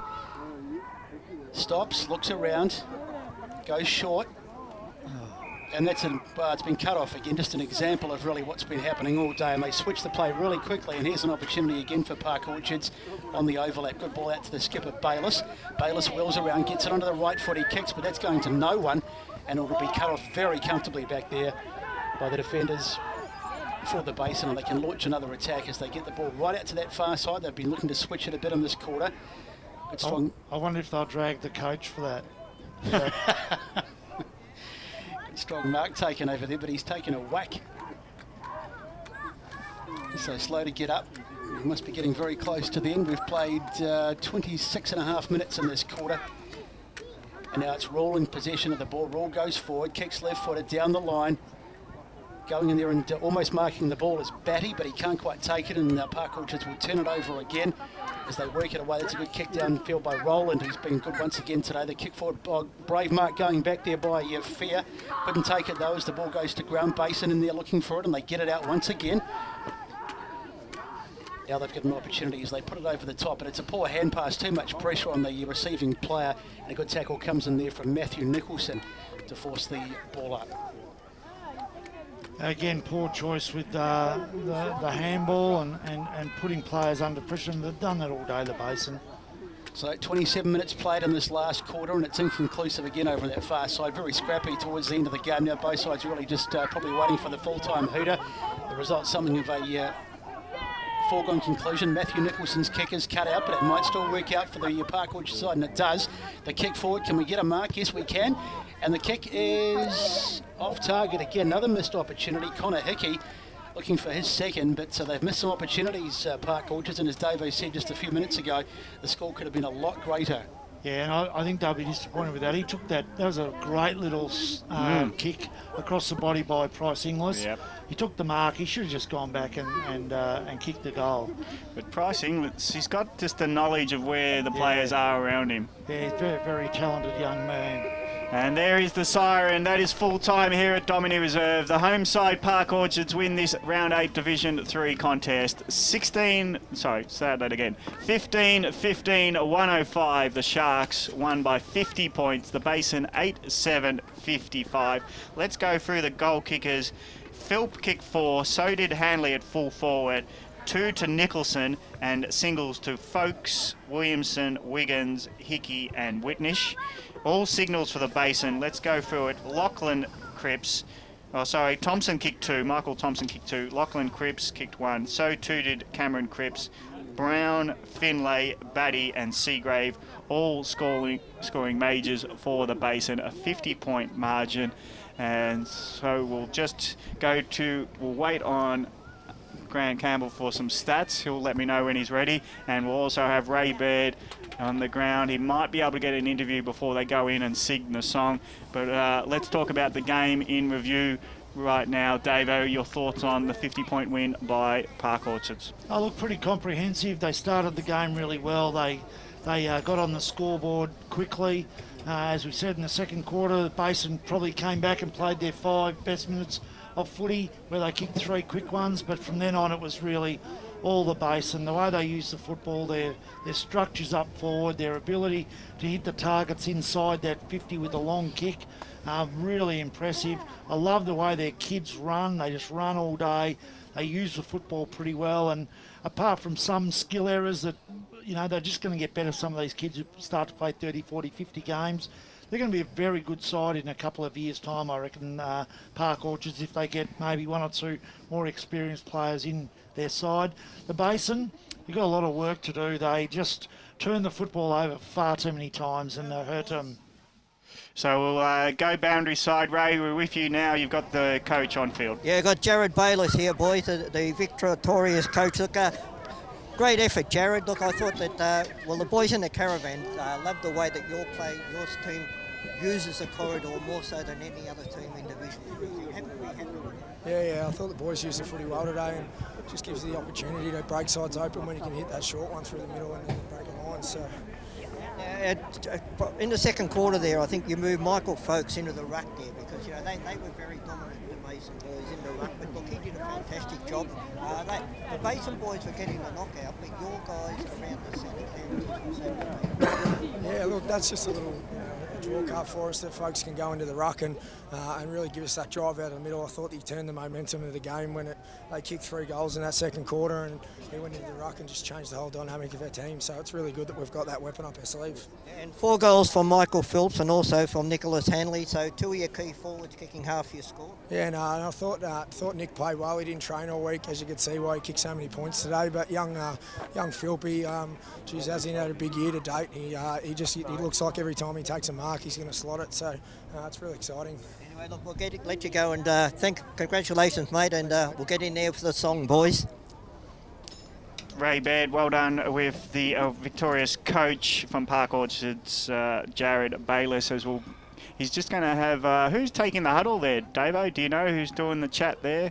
No, I don't, but it could be one of the... I think Tommy Farrer. Yeah, he's been the past captain in the last couple of years, quite a few years, and he's a really good speaker. And I reckon he's going to tell the boys, enjoy this, but now they've set themselves a standard. They're now got to go on with it. They can't be. They're second on the ladder. They'll probably keep that spot. They've really got to go on with it now and set themselves up for the back half of the year. As I say, they're a really exciting group. I love their run. I love their spread. They've got a few things that they've got to work on. If they come up against a really a tall physical side, it might hurt them. But I think there's a lot to like about Park Orchards at the moment. All right, the numbers have been added up, and we've got the full-time stats. Grant Campbell for Chustap. For the match, the Basin had 20 hitouts to advantage to 12, and they won the clearances 48 to 36. Park Orchards with 186 kicks, the Basin 162. The Basin 129 handballs to Park Orchards 84, so quite interesting. Park Orchards with 24 more kicks, the Basin with 45 more handballs. Inside 50s 56 to 39 in favour of Park Orchards. Marks inside 50, 20 to 6 in favour of Park Orchards.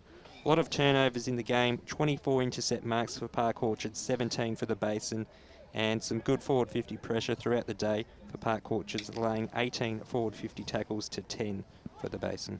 Yeah, that's some forward pressure there, isn't it? And that's a really good sign, especially for a young club to be able to do that. I'm impressed with that. Their movement into the forward lines is impressive, and the fact that they work hard to keep it there as well. So, yeah, as I say, there is a lot to like about this team. They need to get someone in the ruck, because I think Folks, even though he played very well in the ruck, gee, if they could put him down forward as well, with that 3-pronged forward line, they'd be very hard to match up against with that situation. But they've got him in the ruck because, as I said, when he went out of the ruck, they started to get a bit of midfield dominance, the Basin, but he went back in the ruck, and his just use of the footy for a big man is fantastic. 2 or 3 times he got the ball in the middle and he was able to put the ball to 25 out and hit a target, which is, there's not many players that can do that. So, he's a valuable commodity. You've got to keep him on the field. Yeah, terrific player. I don't know if we're getting any effects from the grandstands, or we might be missing the song. So it's just the problem with these footy grounds in the deep inside the dungeon, so to speak. There's no reception. Yeah, so... Perhaps we could sing it, boys. Well, I don't know. What's their song? How does it go? You tell me. I've got no idea. As Sharks a grand old flag, that's one of them. Or are they... I'll just make it up. They're either going to be North Melbourne, Richmond, Carlton, Melbourne, or Melbourne. There's not too many. They don't go Sons of the Park Orchards, do they? No, there's not too many variations. There's no Yankee Doodle Dandy play-ons for Hawthorn. And I haven't heard anyone use the Freo song either. No, they're a happy team at Park Orchards. Yes. What's tell us about GWS. How does their song go? I tell you what, Templestowe have got an interesting one. Their song's quite. Road to Gundagai, I think that one, or whatever it is. It's an unusual one. So I like Donny East when they do the tub thumping, but you know that foot trot. Yeah, flat swan. I was in their rooms a couple of weeks ago. That was quite interesting.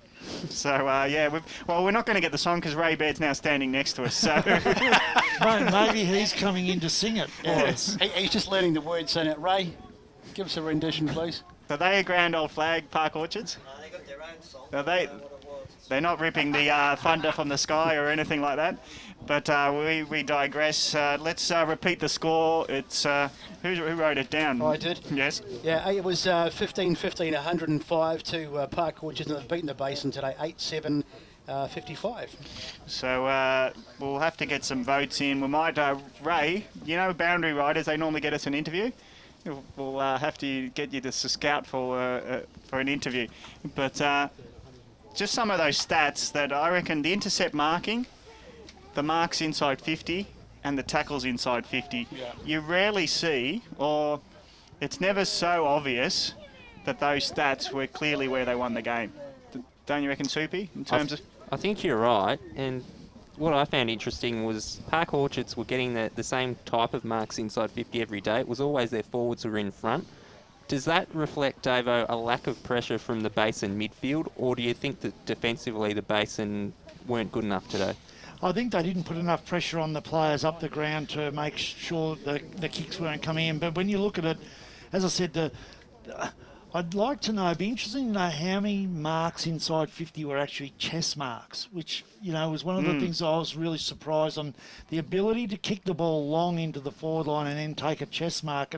It just seemed to be that their weighted kicks were very, very good today, and they're pretty hard to defend against. However, they ran into the same spots all day, and so it's so important that the Basin defensive group needed to get someone down there and make sure that they put themselves in the right areas. But there's a lot of positive movement there, and that is pretty tough to stop as a defender. But put more pressure on the ball carrier, and it stops that clear kick in. Interestingly, Super, you'll correct me if I'm wrong, but I think you said the Basin won the clearances and the headouts. Is that right? They certainly did. They had 8 more hit-outs to advantage. Which is quite interesting. So sometimes the stats don't always tell the story. But another one was the kicks to handball ratio for Park Orchards, and the fact that they kicked more often and they don't over-possess it with handballs. They're much more direct. Yeah, and we saw with the Basin a number of times they just persisted with 3, 4, 5 handballs and got them nowhere. They weren't handballs to advantage, and the one thing that they don't do, they don't handball back to a runner. They just handball for the sake of handballing it because they're under pressure. So, and I suppose that's the other thing when we looked at Park Orchards, when they got the ball and kicked it, they've got some really nice kicks of the footy. They've, and their coaches won. I don't think I've seen a bloke that can kick the ball 55 just about every time he gets the ball, and he kicks it to advantage and to possession each time. So, it's a great weapon to have. Other teams, if they sit there, they might be able to work it out. But, today Basin weren't able to. Who do you reckon work experience Ray should get as an interview? Because maybe I hear that Tommy Farah is probably the man who can speak the best, but I reckon Handley would be nice to speak to. Yeah. Kick the goals, or who do you reckon? Handley or Phil, probably.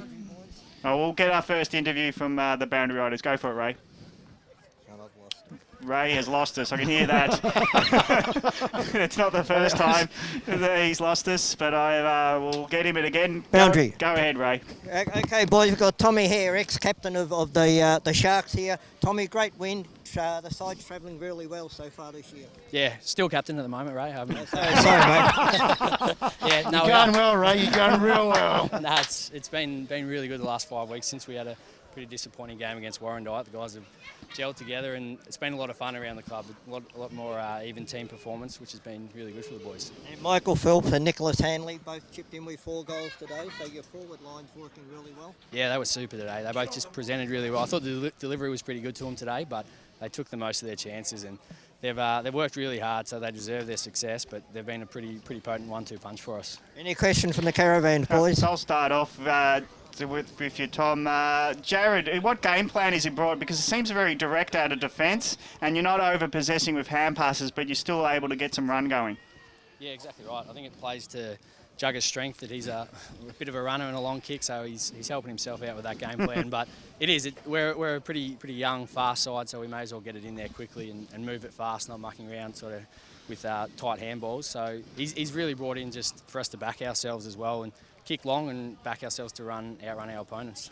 Tommy, it's Brett Davidson here, mate. I thought the same thing. I thought your ability to use, particularly your young guys out wide, was fantastic. But I don't think I've seen a side, even in higher divisions, that's able to, from 40 to 55 out, hit the targets as well as what you were able to hit them today. Is that something you've really been training on? Yeah, it is, because in the past, that's probably been our downfall. We've always had the run and the carry, but our deliveries let us down. So a lot of training is that, just practicing. It's simple footy, really. You go back, if you can hit those targets, you're going to have more shots on goals. You're going to give yourself a better chance. So it has been a focus, and the guys have worked hard, though, and they deserve to be able to hit those targets and kick the goals. Tommy, it's Brett Basin speaking. Your defence once again was very good today. I mean, it's all very well to go up there and kick the goals, but you've got to do the job on defence. I mean, you kept them scoreless in the first quarter. In the last quarter, I know Jared said to you at 3/4 time, we don't want to let them get to 50. They just made it, but all in all, your defence held up really well right throughout the whole game. Yeah, for sure. And I reckon they've, over the course of the season, been our most consistent group.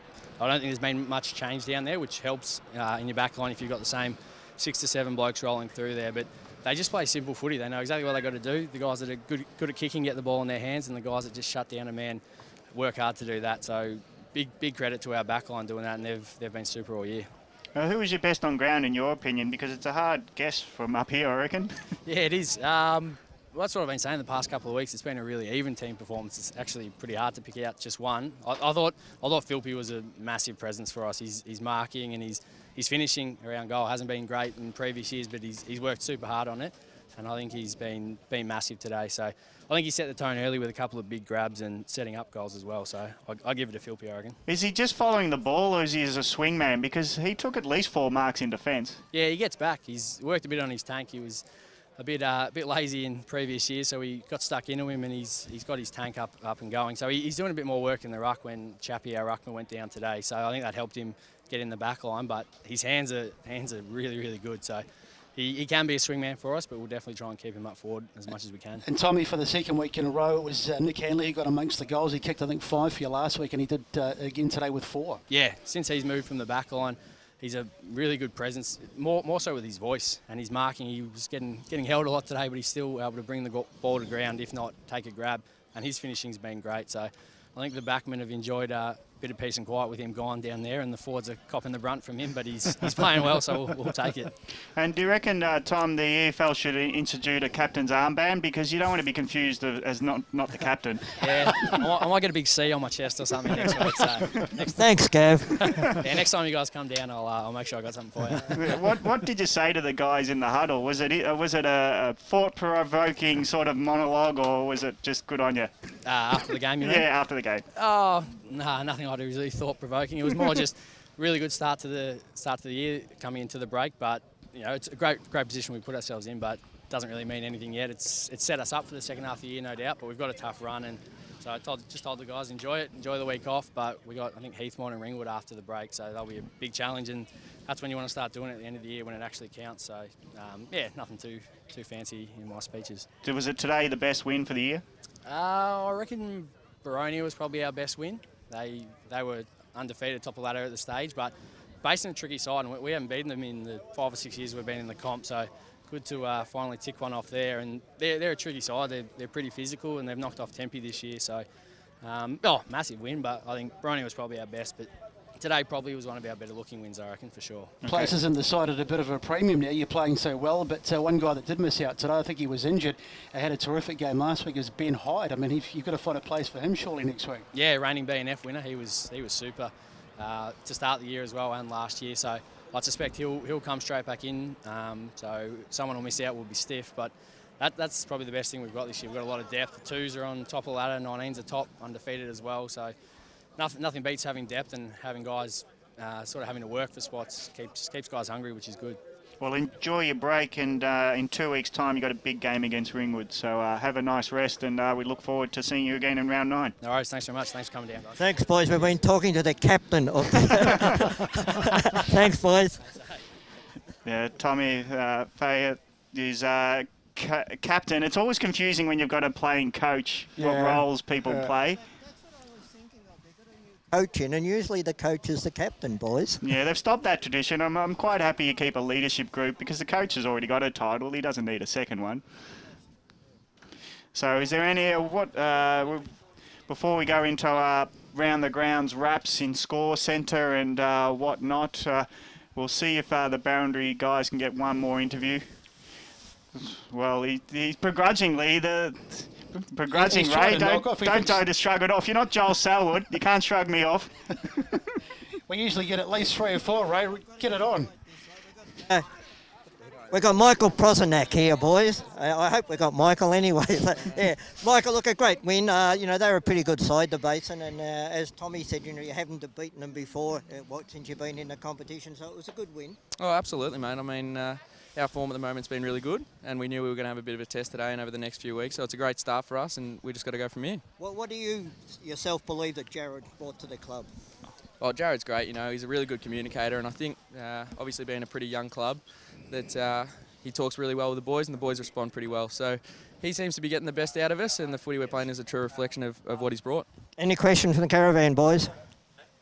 Hello. You sorry, Michael? You had a particularly good forward line again today. It's been your strength in the last couple of weeks.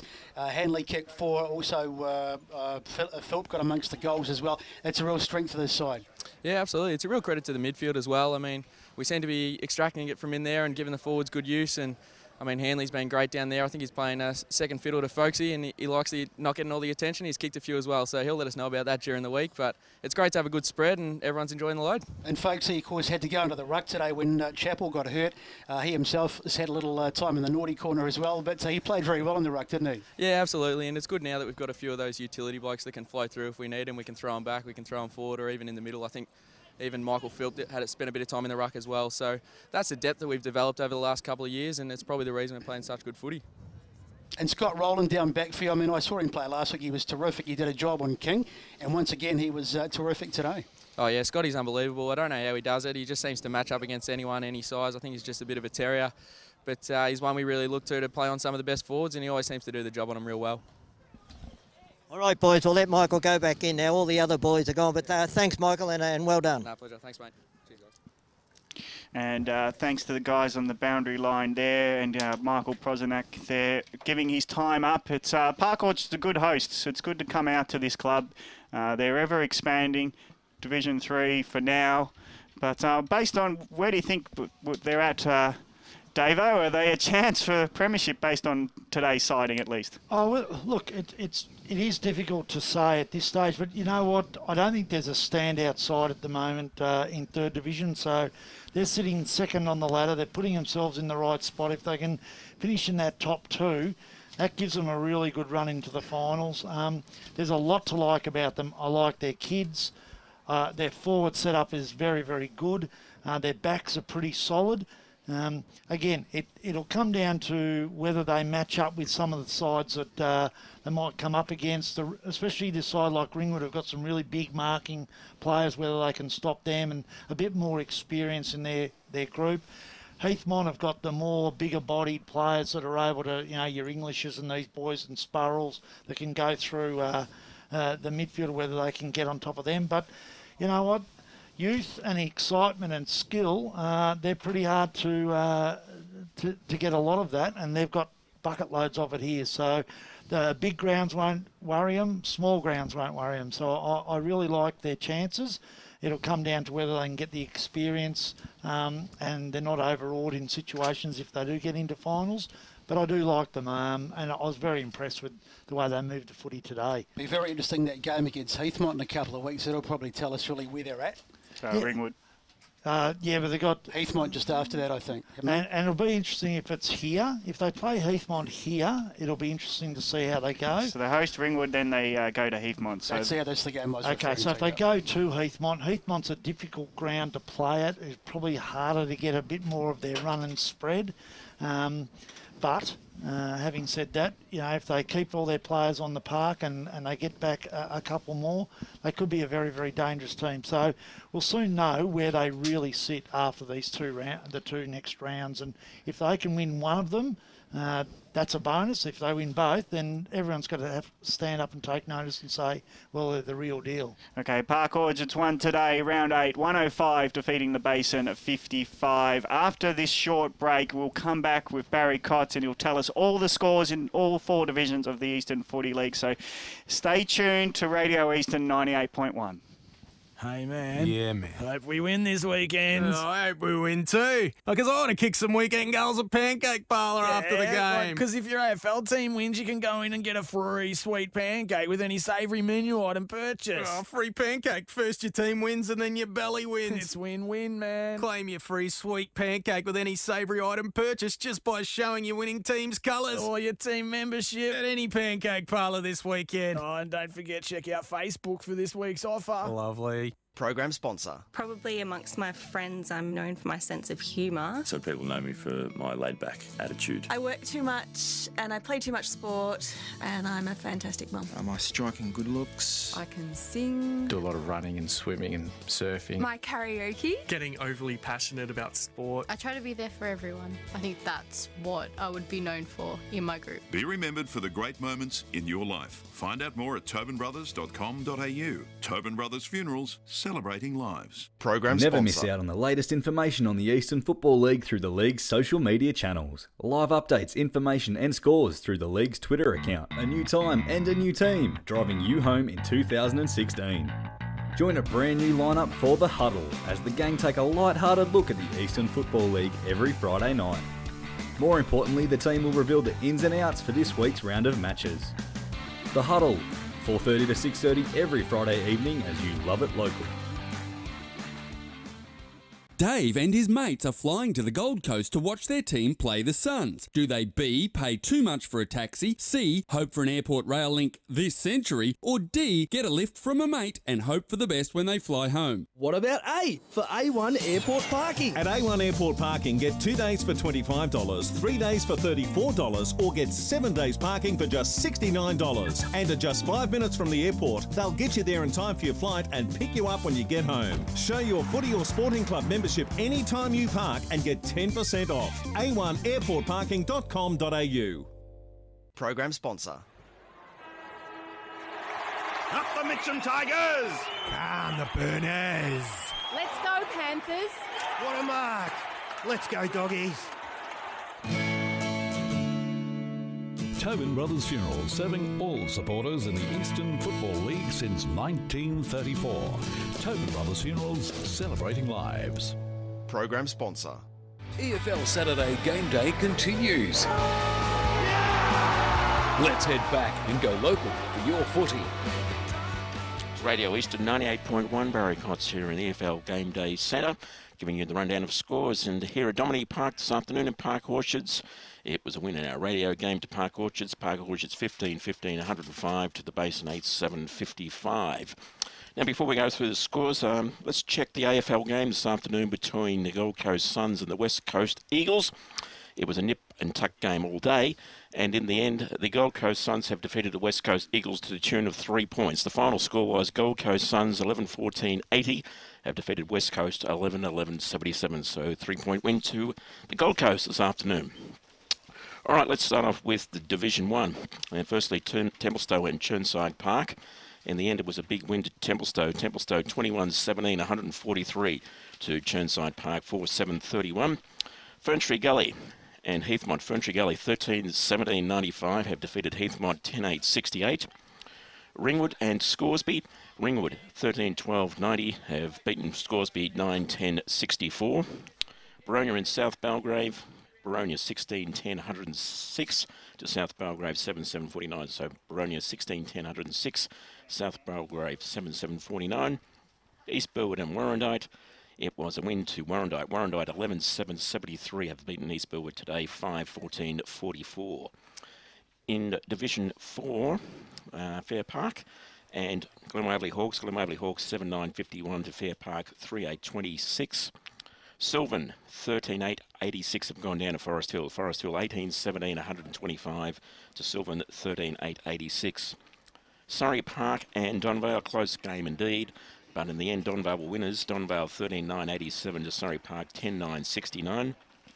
Whitehorse Pioneers Coldstream, a very close game indeed. It was a win by 5 points to the Whitehorse Pioneers. Whitehorse Pioneers 11-10-76 to Coldstream 10-11-71.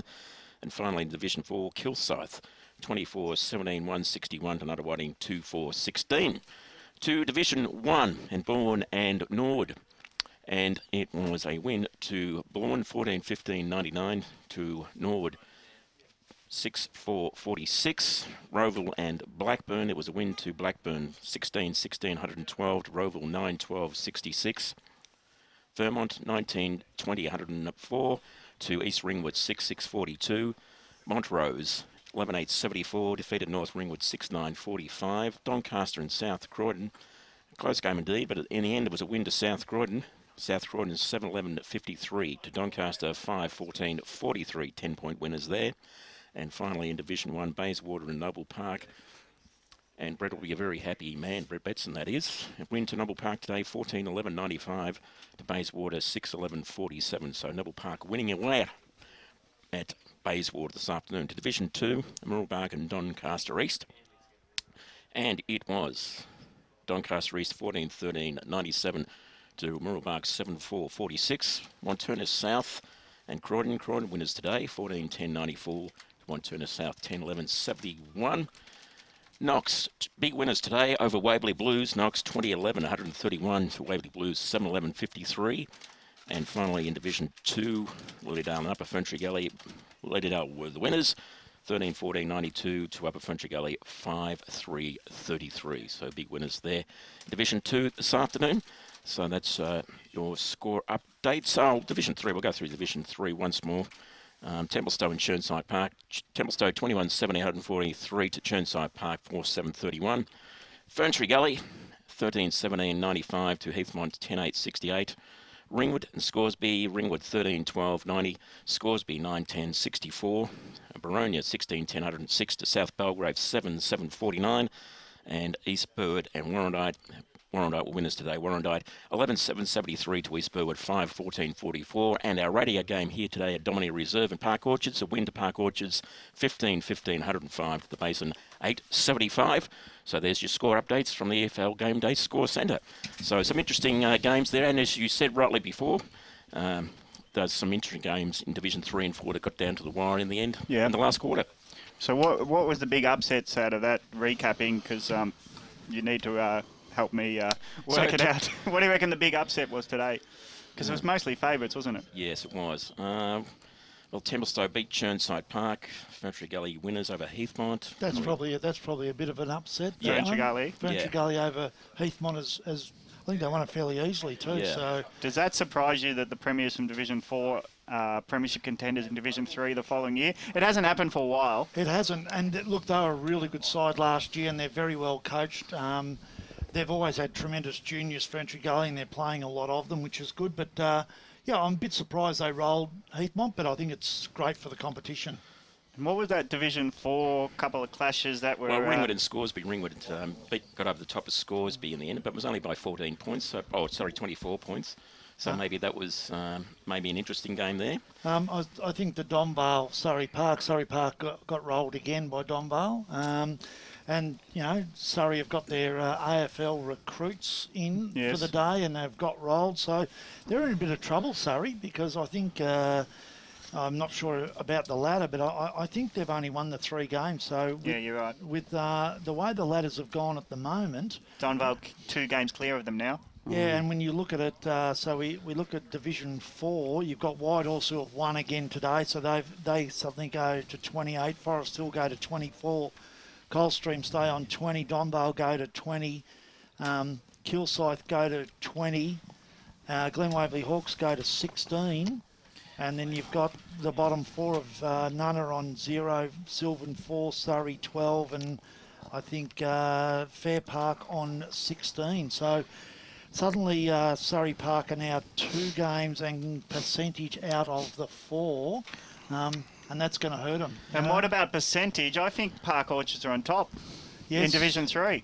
Could very well be, with the fact that today they've had a good win and Heathmont have had a loss. Yeah, you could be right. They could be up there. And Ferntree Gully as well jump up to 24 points, which was... and Ringwood jump up to 20. So you've suddenly got... 3 teams on 6 and 2. Yeah, you're getting a little bit of a split.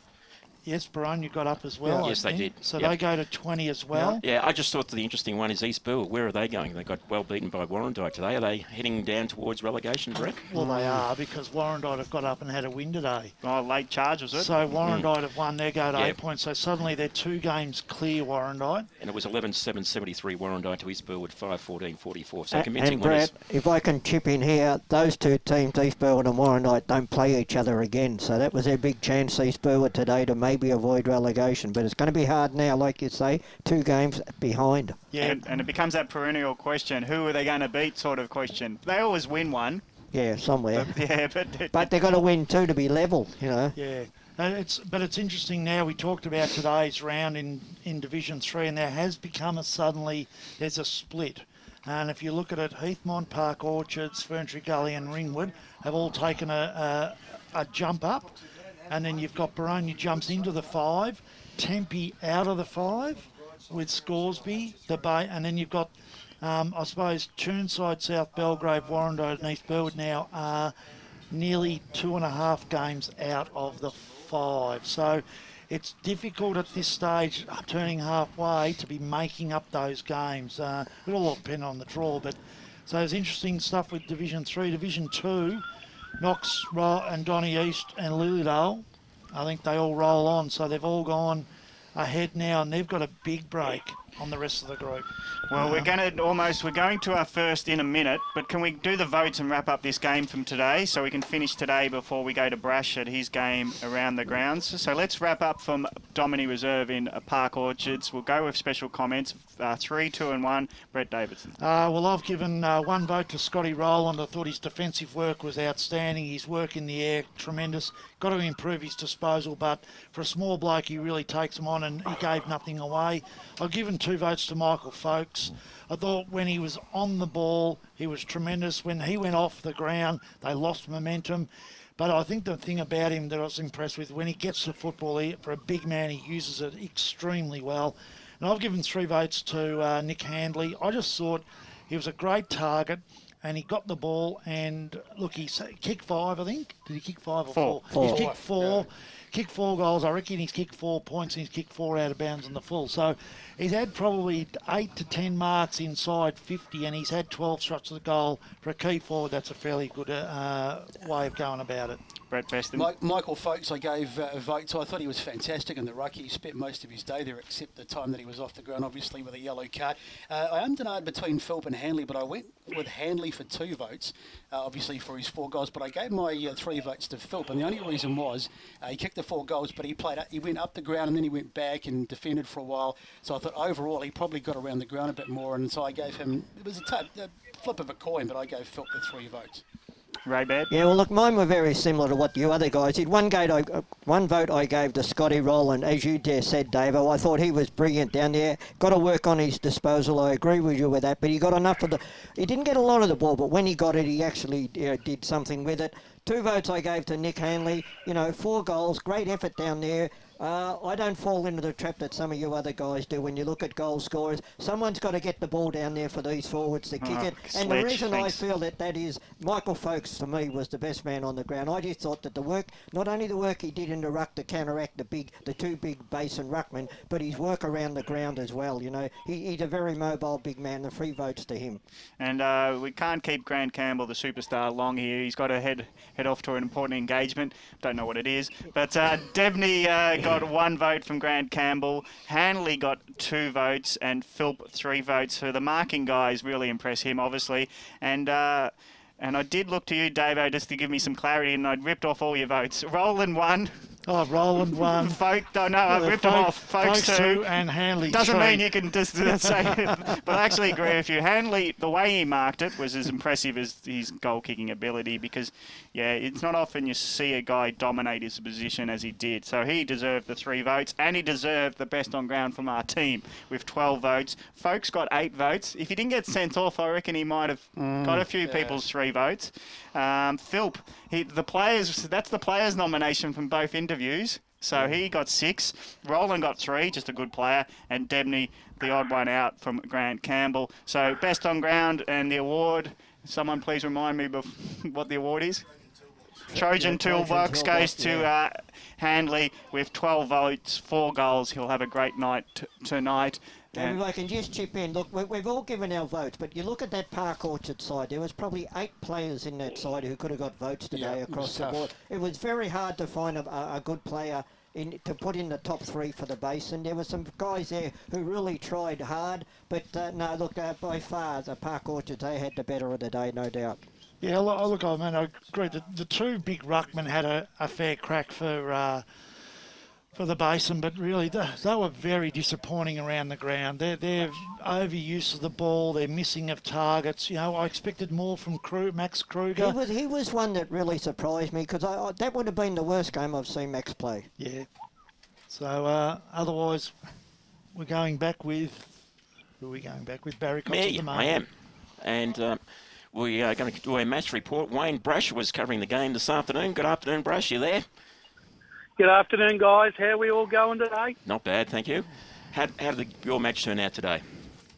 Well, Barry, in a really dour struggle, South Croydon have prevailed this afternoon, 7-11-53 over Doncaster, 5-14-44. I've got to say, gents, the game never lived up to any great heights this afternoon. It was an error-riddled, scrappy affair, and neither side were able to take advantage right from the minute of the first bounce to the last bounce of the afternoon. First quarter, I just thought that both sides were feeling each other out. Doncaster was kicking towards the club rooms end, and obviously South Croydon were kicking to the far end of the ground, which looked a hell of a long way without binoculars, I can tell you. 2-2 in the first quarter to South Croydon, and looked like that they were going to. They were moving the ball quite well through their midfield. Doncaster, on the other hand, were forced wide and were looking for further avenues to goal. But, you know, look, it was more like an arm wrestle in the first quarter. Both sides were sort of, you know, seeing who was going to crack first. Second quarter, Doncaster lifted their intensity with in the ball. Fogarty started to take control in the midfield, and along with Saville, they started to win crucial ball with Anarchis getting the ball out of the midfield. It was a good quarter for them. They kicked 4 goals, 4 to South Croydon's 1 goal, 1. And I just sort of felt that at half-time, South Croydon needed to find something. They needed to lift their intensity because their on-ball brigade was getting soundly beaten, and they were finding it really hard themselves to find avenues to goal. Second half, very much the same as the first half, but this time South Croydon came out and they were chasing the game in the third quarter, and they knew that they had the scoring in, so they had to try and put some sort of scoreboard pressure on, and they started to get a bit of a roll. The duo of the Kings, Max and Dan, started to take control in the midfield, and when King started to get on top of the tiring Jarvis, who tried valiantly in his 300 game, Max King started to be really effective around the ground. I just thought that, you know, the Doncaster back line, once again, they still continued to hold up very well, led by Schimmelbusch and Kavanagh. But at three-quarter time, South Croydon took over control of the game. It was 7-7, 49 to 5-11, 41. And I thought that Doncaster may have had another kick in them. But unfortunately, the last quarter really fizzled out. Both sides, I just thought, looked like they were out on their feet. They were searching far and wide. They were kicking the ball wide. Neither side really wanted to take ownership of the corridor. And it was just really a battle of the backlines. Neither the key forwards from both sides had really any impact on the day. And when they did, both sides missed, very easy set shots. Brash, where does that put Doncaster now? They got Baldwin, they got Norwood breathing down their neck. Are they going to find it hard to play finals? I know it's only one loss this week, but what's your opinion? Well, Ray, look, they've lost their last 2 home games now in the last 2 weeks, and that's going to make it extremely hard at the moment. I found out this afternoon that Ewan Mackenzie's probably still another 2 or 3 weeks away. So and for the first time in many a long while, they had to forfeit their under-19s because their injury list is growing. I believe they've got around 15 to 18 guys, from their 19s, but which has really filtered through. And I think they only had 29 guys available for selection. So depth's going to be a real issue for them in the next few weeks, as they take on East Ringwood and Vermont on away venues. So where did they lose the game today? What was it? Just South Croydon just too strong overall, or what was your opinion there? Oh, look, Ray, I reckon both sides had a chance to put to take each other out, not in the way that, they had a chance to, but neither side could land that killer punch. Just when, I just thought then in that third quarter, and both sides in that second quarter look like that if, once again, it's a tale of, bad kicking can hurt you. And, Doncaster in the second quarter, they probably should have been maybe another 2 or 3 goals up. But then on the other hand, South Croydon had ample opportunity in the third quarter also to put a lot more scoreboard pressure. So and it really came down, like I said, both half-back lines, the defence-wise, that was really where the game was won for South Croydon, but it was only marginal. So was it just similar styles of game that made a rather uninspiring sort of a day out, Wayne? Well, it just seemed like to me it was 2 sides that were really desperate for a win. South Croydon coming off 2 losses really needed to get, in their eyes, they really needed to win to get this season back on track, whilst for Doncaster, and I think that for them it was just a matter of let's hope we can, get a win here with what we've got, knowing the injury list that's starting to build here. All right, can you sum us up with your best players if you can find them for both sides, and then maybe some goal kickers? Oh yeah, I've got all those. Barry, just hang on a sec. Right, goal kickers for South Croydon. I got 2 to Max King and Tucker, and singles to Anderson, O'Neill and Walker, whilst for Doncaster, 2 each to Kalange and Alessi, and a single to Fogarty. Best players for mine, gentlemen, for South Croydon, Want, Max King, Walker, Zoma, Dan King and McKernan, whilst for Doncaster, I thought Coleman was outstanding in the back line, Fogarty in the midfield, Schimmelbusch, Kavanagh and Anarchis. And gentlemen, the final score once again, South Croydon 7-11-53 defeated Doncaster 5-14-44. Thanks very much, Wayne Brasher, and I suspect it's a little bit nippy out there, like it is out here at Dominion Reserve and Park Orchards, so I guess you need to wrap up and stay warm. Yeah, sitting in the fresh air enjoying it too, Barry. All right then. Thanks very much, Wayne Brasher, covering that game this afternoon. See you later. See you, mate. So that game, Doncaster, South Croydon, the final score was South Croydon 7-11-53 have defeated Doncaster 5-14-43. So can we take a lot out of that, Ray? Well, yeah, look, South Croydon, that's a game they had to win. They've had a recent loss, so if they're going to play finals, they've got to beat those sides that are around them. And as Brash said, look, Doncaster, I think they're going to struggle for the rest of the year. Obviously, they're running short of numbers and all that type of thing. But, I think that South Croydon, they would just be happy to get away with a win at this stage. All right. So what we'll do is we'll go through the scores this afternoon of all games played in all 4 divisions, and we'll start off with Division 1. And Baldwin 14-15-99 have defeated Norwood 9-4-58. Roval and Blackburn, it was a win to Blackburn. Blackburn 16-16, 112 have defeated Roval 9-12-66. Vermont winners today, 19-20, 104, defeated East Ringwood 6-6-42. Montrose and North Ringwood. It was a win to Montrose. Montrose 11-8-74 have defeated North Ringwood 6-9-45. Doncaster and South Croydon, as you just heard from Wayne Brasher, was a win to Doncaster. South Croydon. South Croydon 7-11-53 to Doncaster 5-14-43. And finally in Division 1, Bayswater and Noble Park. It was Noble Park winners today 14-11-95, defeating Bayswater 6-11-47. Ray, any surprises out of that lot in Division 1 today, games? Oh, not really. Most games went the way that most people would have thought they would, Barry. No, I can't really see any big surprises. So basically the top sides are winning, aren't they, today? That's what they have to keep doing. They tick the box on that one. All right, let's go to Division 2 and Mooroolbark and Doncaster East. And it was a win in the end to Doncaster East. Doncaster East 14-13, 14-13-87. Have defeated Mooroolbark 7-4-46. That's a good win for Doncaster East because they have struggled out at Heights Reserve in recent times. Yes, so a good away win to Doncaster East over Mooroolbark. Wanturna South and Croydon. It was Croydon 14-10-94 to Wanturna South 10-11-71. Any surprise with that game? Yeah, well, look, it's going to be hard for Wanturna South, in my opinion, to play finals now because I just think the gap's too large between the top sides. I definitely had them in the frame earlier this year to make finals. But well, it's funny. We've spoke about this on the huddle. When teams get belted in a grand final, they seem to struggle the next year, and it's happening to Wanturna South. Yes, it is indeed. Knox and Waverley Blues, big winners. Knox today over Waverley Blues. Knox 20-11-131. Easily, Waverley Blues been beaten 7-11-53. So Knox in good form. Yeah, Knox, they've done nothing wrong since they've come down from Division 1, and because they've kept their list that they had in Division 1, that's the difference. Do you think, with that in mind, with coming down from Division 1 to Division 2, they'll learn a lot Division 2 this second time around too? Oh, maybe yeah, have a crack at Division 1? No doubt about that. And I guess, as you said, rightly said, a lot of players have been retained.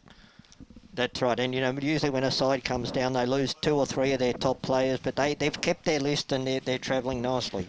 All right, Mulgrave and Mitcham. This is the score we were waiting on. We do have a final score, and it was a win to the Tigers. Mitcham 13-8-86 have defeated Mulgrave 9-14-68. Are you surprised by the scoreline there? No, not surprised at all, and thanks to GMAC for getting that score across to us here. Yes. And Mitcham, they were the favourites going into that game. Yep, and finally in Division 2, Lilydale and Upper Ferntree Gully.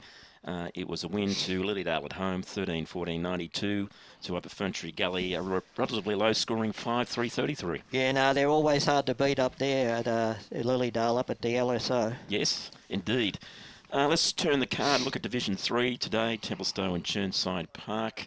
Templestowe 21-17-143, easily over Chirnside Park 4-7-31. The result doesn't surprise me, but the margin does, because Templestowe, they haven't been travelling that well of late, but they've certainly turned it around today.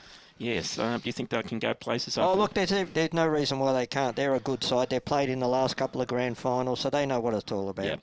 And the Gully today had a win. Ferntree Gully 13-17-95, I believe, to Heathmont 10-8-68. So a reasonably good win to another side that's come up a division, and I think they're sitting second on the ladder in our Ferntree Gully, so they're doing really well. And to knock off Heathmont, they've been a lot of people's selection to win the flag this year. So, but they've dropped 2 of their last 3, Heathmont. So they're not going as well as what they would hope.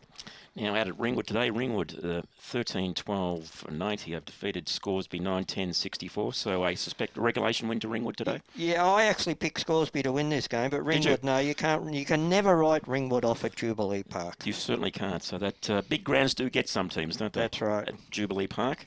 Park Orchard now, of course, our game, just to summarise our final score again, was 15-15-105 in our radio game to the Basin, 8-7-55. Just a brief comment, how you saw this game? Oh, look, it went the way that most people expected. We all expected that Park Orchard's outside run, the way they moved the ball, their ball movement is absolutely amazing for a Division 3 side. Their skills were spot on today. The Basin, I don't know, they struggled from the very first bounce today. Their 2 big ruckmen played well, but their midfield didn't capitalise on it. What do you think of both sides of what we saw today as far as running sides are concerned? I thought they sort of run out a bit of a puff there some stages, the teams. Yeah, well, you got to remember it's a big ground here too, Barry. To play 4 quarters of football and be at the top pace there, it's pretty difficult for over 4 quarters. Yeah, I just thought, in some patches a little bit of a start-stop football. They weren't able to run. All right, let's moving on to Boronia and South Belgrave. Boronia today 16-10-106 have defeated South Belgrave 7-7-49. Yeah, well, that probably went the way that most people expected, and it's a game that Baronia had to win because they've lost their last two prior to today. And finally, in Division 3, East Burwood and Warrandyte, and it was a win to Warrandyte.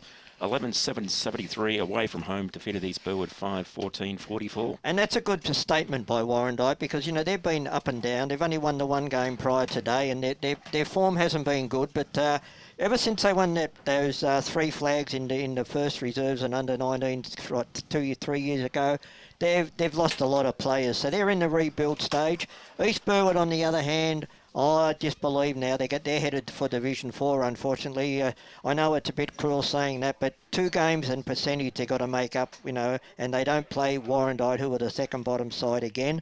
So they've got to snare somewhere 2 wins and hope Warrandyte don't to avoid relegation. Now, I was talking to somebody earlier today, and I believe East Burwood at one point in time and Vermont were the only teams that weren't relegated for Division 1. So East Burwood have come along, dropped a long way. Well, they've got the double drop. That's right. They've gone to 2 now and to 3, and they could even be going down to 4. All right, let's go to Division 4 today. And first game is Fair Park and Glen Waverley Hawks. And it was a win to Glen Waverley Hawks. Not a high-scoring game. 7-9-51 Glen Waverley to Fair Park 3-8-26. Yeah, look, the Hawks, they've come good in the last. They've won their last 2 prior today, so that's 3 in a row. So they're starting to get a bit of momentum down there. They play that big central reserve at Glen Waverley very well. And Sylvan at Forest Hill up there in the hills. Sylvan 13-8-86 were beaten by Forest Hill very convincingly. Forest Hill 18-17, 125. Yeah, well, that went the way most people expected. You know, one of the top sides playing one of the bottom sides. Surrey Park at Surrey Park. Surrey Park 10-9-69 went down to Donvale 13-9-87. No surprises there, I guess. Well, there was a bit of a surprise because Surrey Park had 2 ex-AFL players, Ben McGlynn and Lindsay Gilby playing for them today. And, you know, you got 2 ex-AFL players straight out of the system playing for you. And Donvale come off a loss last week. So, that's a good effort by Donvale. Yeah, now this next game probably would be the Jack game of Division 4, Whitehorse Pioneers and Coldstream. In the end, it was a 5-point win to Whitehorse Pioneers. Whitehorse Pioneers 11-10-76 to Coldstream 10-11-71. Yeah, this could be almost a grand final preview with taking nothing away from Forest Hill. But, you know, Whitehorse Pioneers, they play that ground of theirs at Box Hill there. They play that beautifully. It's a very hard ground to play if you haven't played a lot of football there. Coldstream, they come off a big win last week. But you've got to look at the facts, and the facts are Coldstream's lost 3 of their last 4. And finally, the game in Division 4 is Kilsyth and Nuttawading. It was Kilsyth 24-17, 161 to Nuttawading 2-4-16. So, but having said that, I think Nuttawading on the improve. Yeah, well, look, they're still losing games by big margin, but they're certainly... Look, the word I've got is that they've improved on last year, and I suppose that's all they can do at this stage.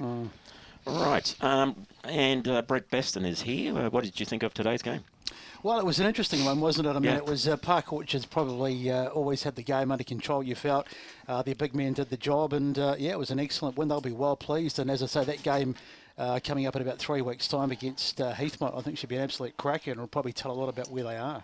Well, Heathmont, as we said, we're just saying, Brett, you know, they've lost their last couple or 2 out of the last 3 or whatever it is. But, you know, a month ago everyone was talking up Heathmont, but now there's some question marks coming up about them. And if Park Orchards can snare a win, they play Ringwood, I think, here next week at Domini Reserve. Then after the bye, they go to Heathmont. If they could win 1, if they could win 2, people are going to sit up and take notice of Park Suddenly Orchard. they become the new favourites for Div 3, don't they? They certainly do. But look, their ball movement was just spectacular today. When they get that run on that's great. They use the corridor well. They use their forwards well. And look, they just completely outclassed the Basin. I was wondering, Ray, with question with that notice, so you're talking about next week's games. Is it possible you go through some next week's games on your fixture there? Is that possible to do? Okay, hang on. Because as a result of today's games, I think there's some interesting ones for next week. Okay, well, it's Queen's birthday weekend next weekend, and Noble Park are hosting Baldwin, which is our traditional Queen's birthday radio game out at the Bull Ring. Nice easy win for the Bulls. Well, we'll see. South Croydon are at home to Rowville. Well, the way they're travelling, South Croydon should win, and I know that my history at Roval. Roval have always struggled out at Cheong Park, and I don't see any reason why that's going to change. Another great game, Norwood on the rebound to Vermont. You know, Vermont are doing everything that they can possibly do. Yeah, they're winning game, but the question mark is, can they win every game of the year? I don't think it's pretty hard for any team to do that. They almost lost it last week, though. Well, that's right. Someone's going to beat them sometime, and I would not be surprised if it's Norwood next week. Blackburn come off a big win today over Roval. They play at home to Montrose. North Ringwood and Bayswater. Now, that would be a ripper out of Quamby. Both these sides aren't travelling that well. Bayswater are playing some pretty good football, but can't sustain it for 4 quarters, having come up from 2nd Division last year. And North Ringwood, I think I'd have to pick them. And in the other game, I think East Ringwood, although they're down near the bottom of the ladder, I think they're every chance, East Ringwood against Doncaster, because the way Breast broke today, Doncaster are going to be really struggling for numbers. All right. I was wondering can we go to a break? Are we in position to go to a break? And when we'll come back, we'll go through the scores again, and we'll see how we go. This is Radio Eastern 98.1 EFL Game Day post-match. Barry Cotts here with Brett Bester and Ray Baird, and we'll be back with more right after this. Hey, man. Yeah, man. I've got some weekend goals. Like what? First, wake up around lunchtime. Oh, yeah. Second, go into Pancake Parlour and get one of their traditional breakfasts because it's served till 5 p.m. every day. Oh, you got to go to Pancake Parlour for your weekend goals. Yeah, what else? And then when I'm all full, yeah, like in your belly, just sit on the couch and watch me team kick some winning goals. Bang, goal! Oh, Pancake Parlour's weekend goals. Up and about and lovely. Program sponsor. Oh, I've got a couple of best friends. Just great people with big hearts.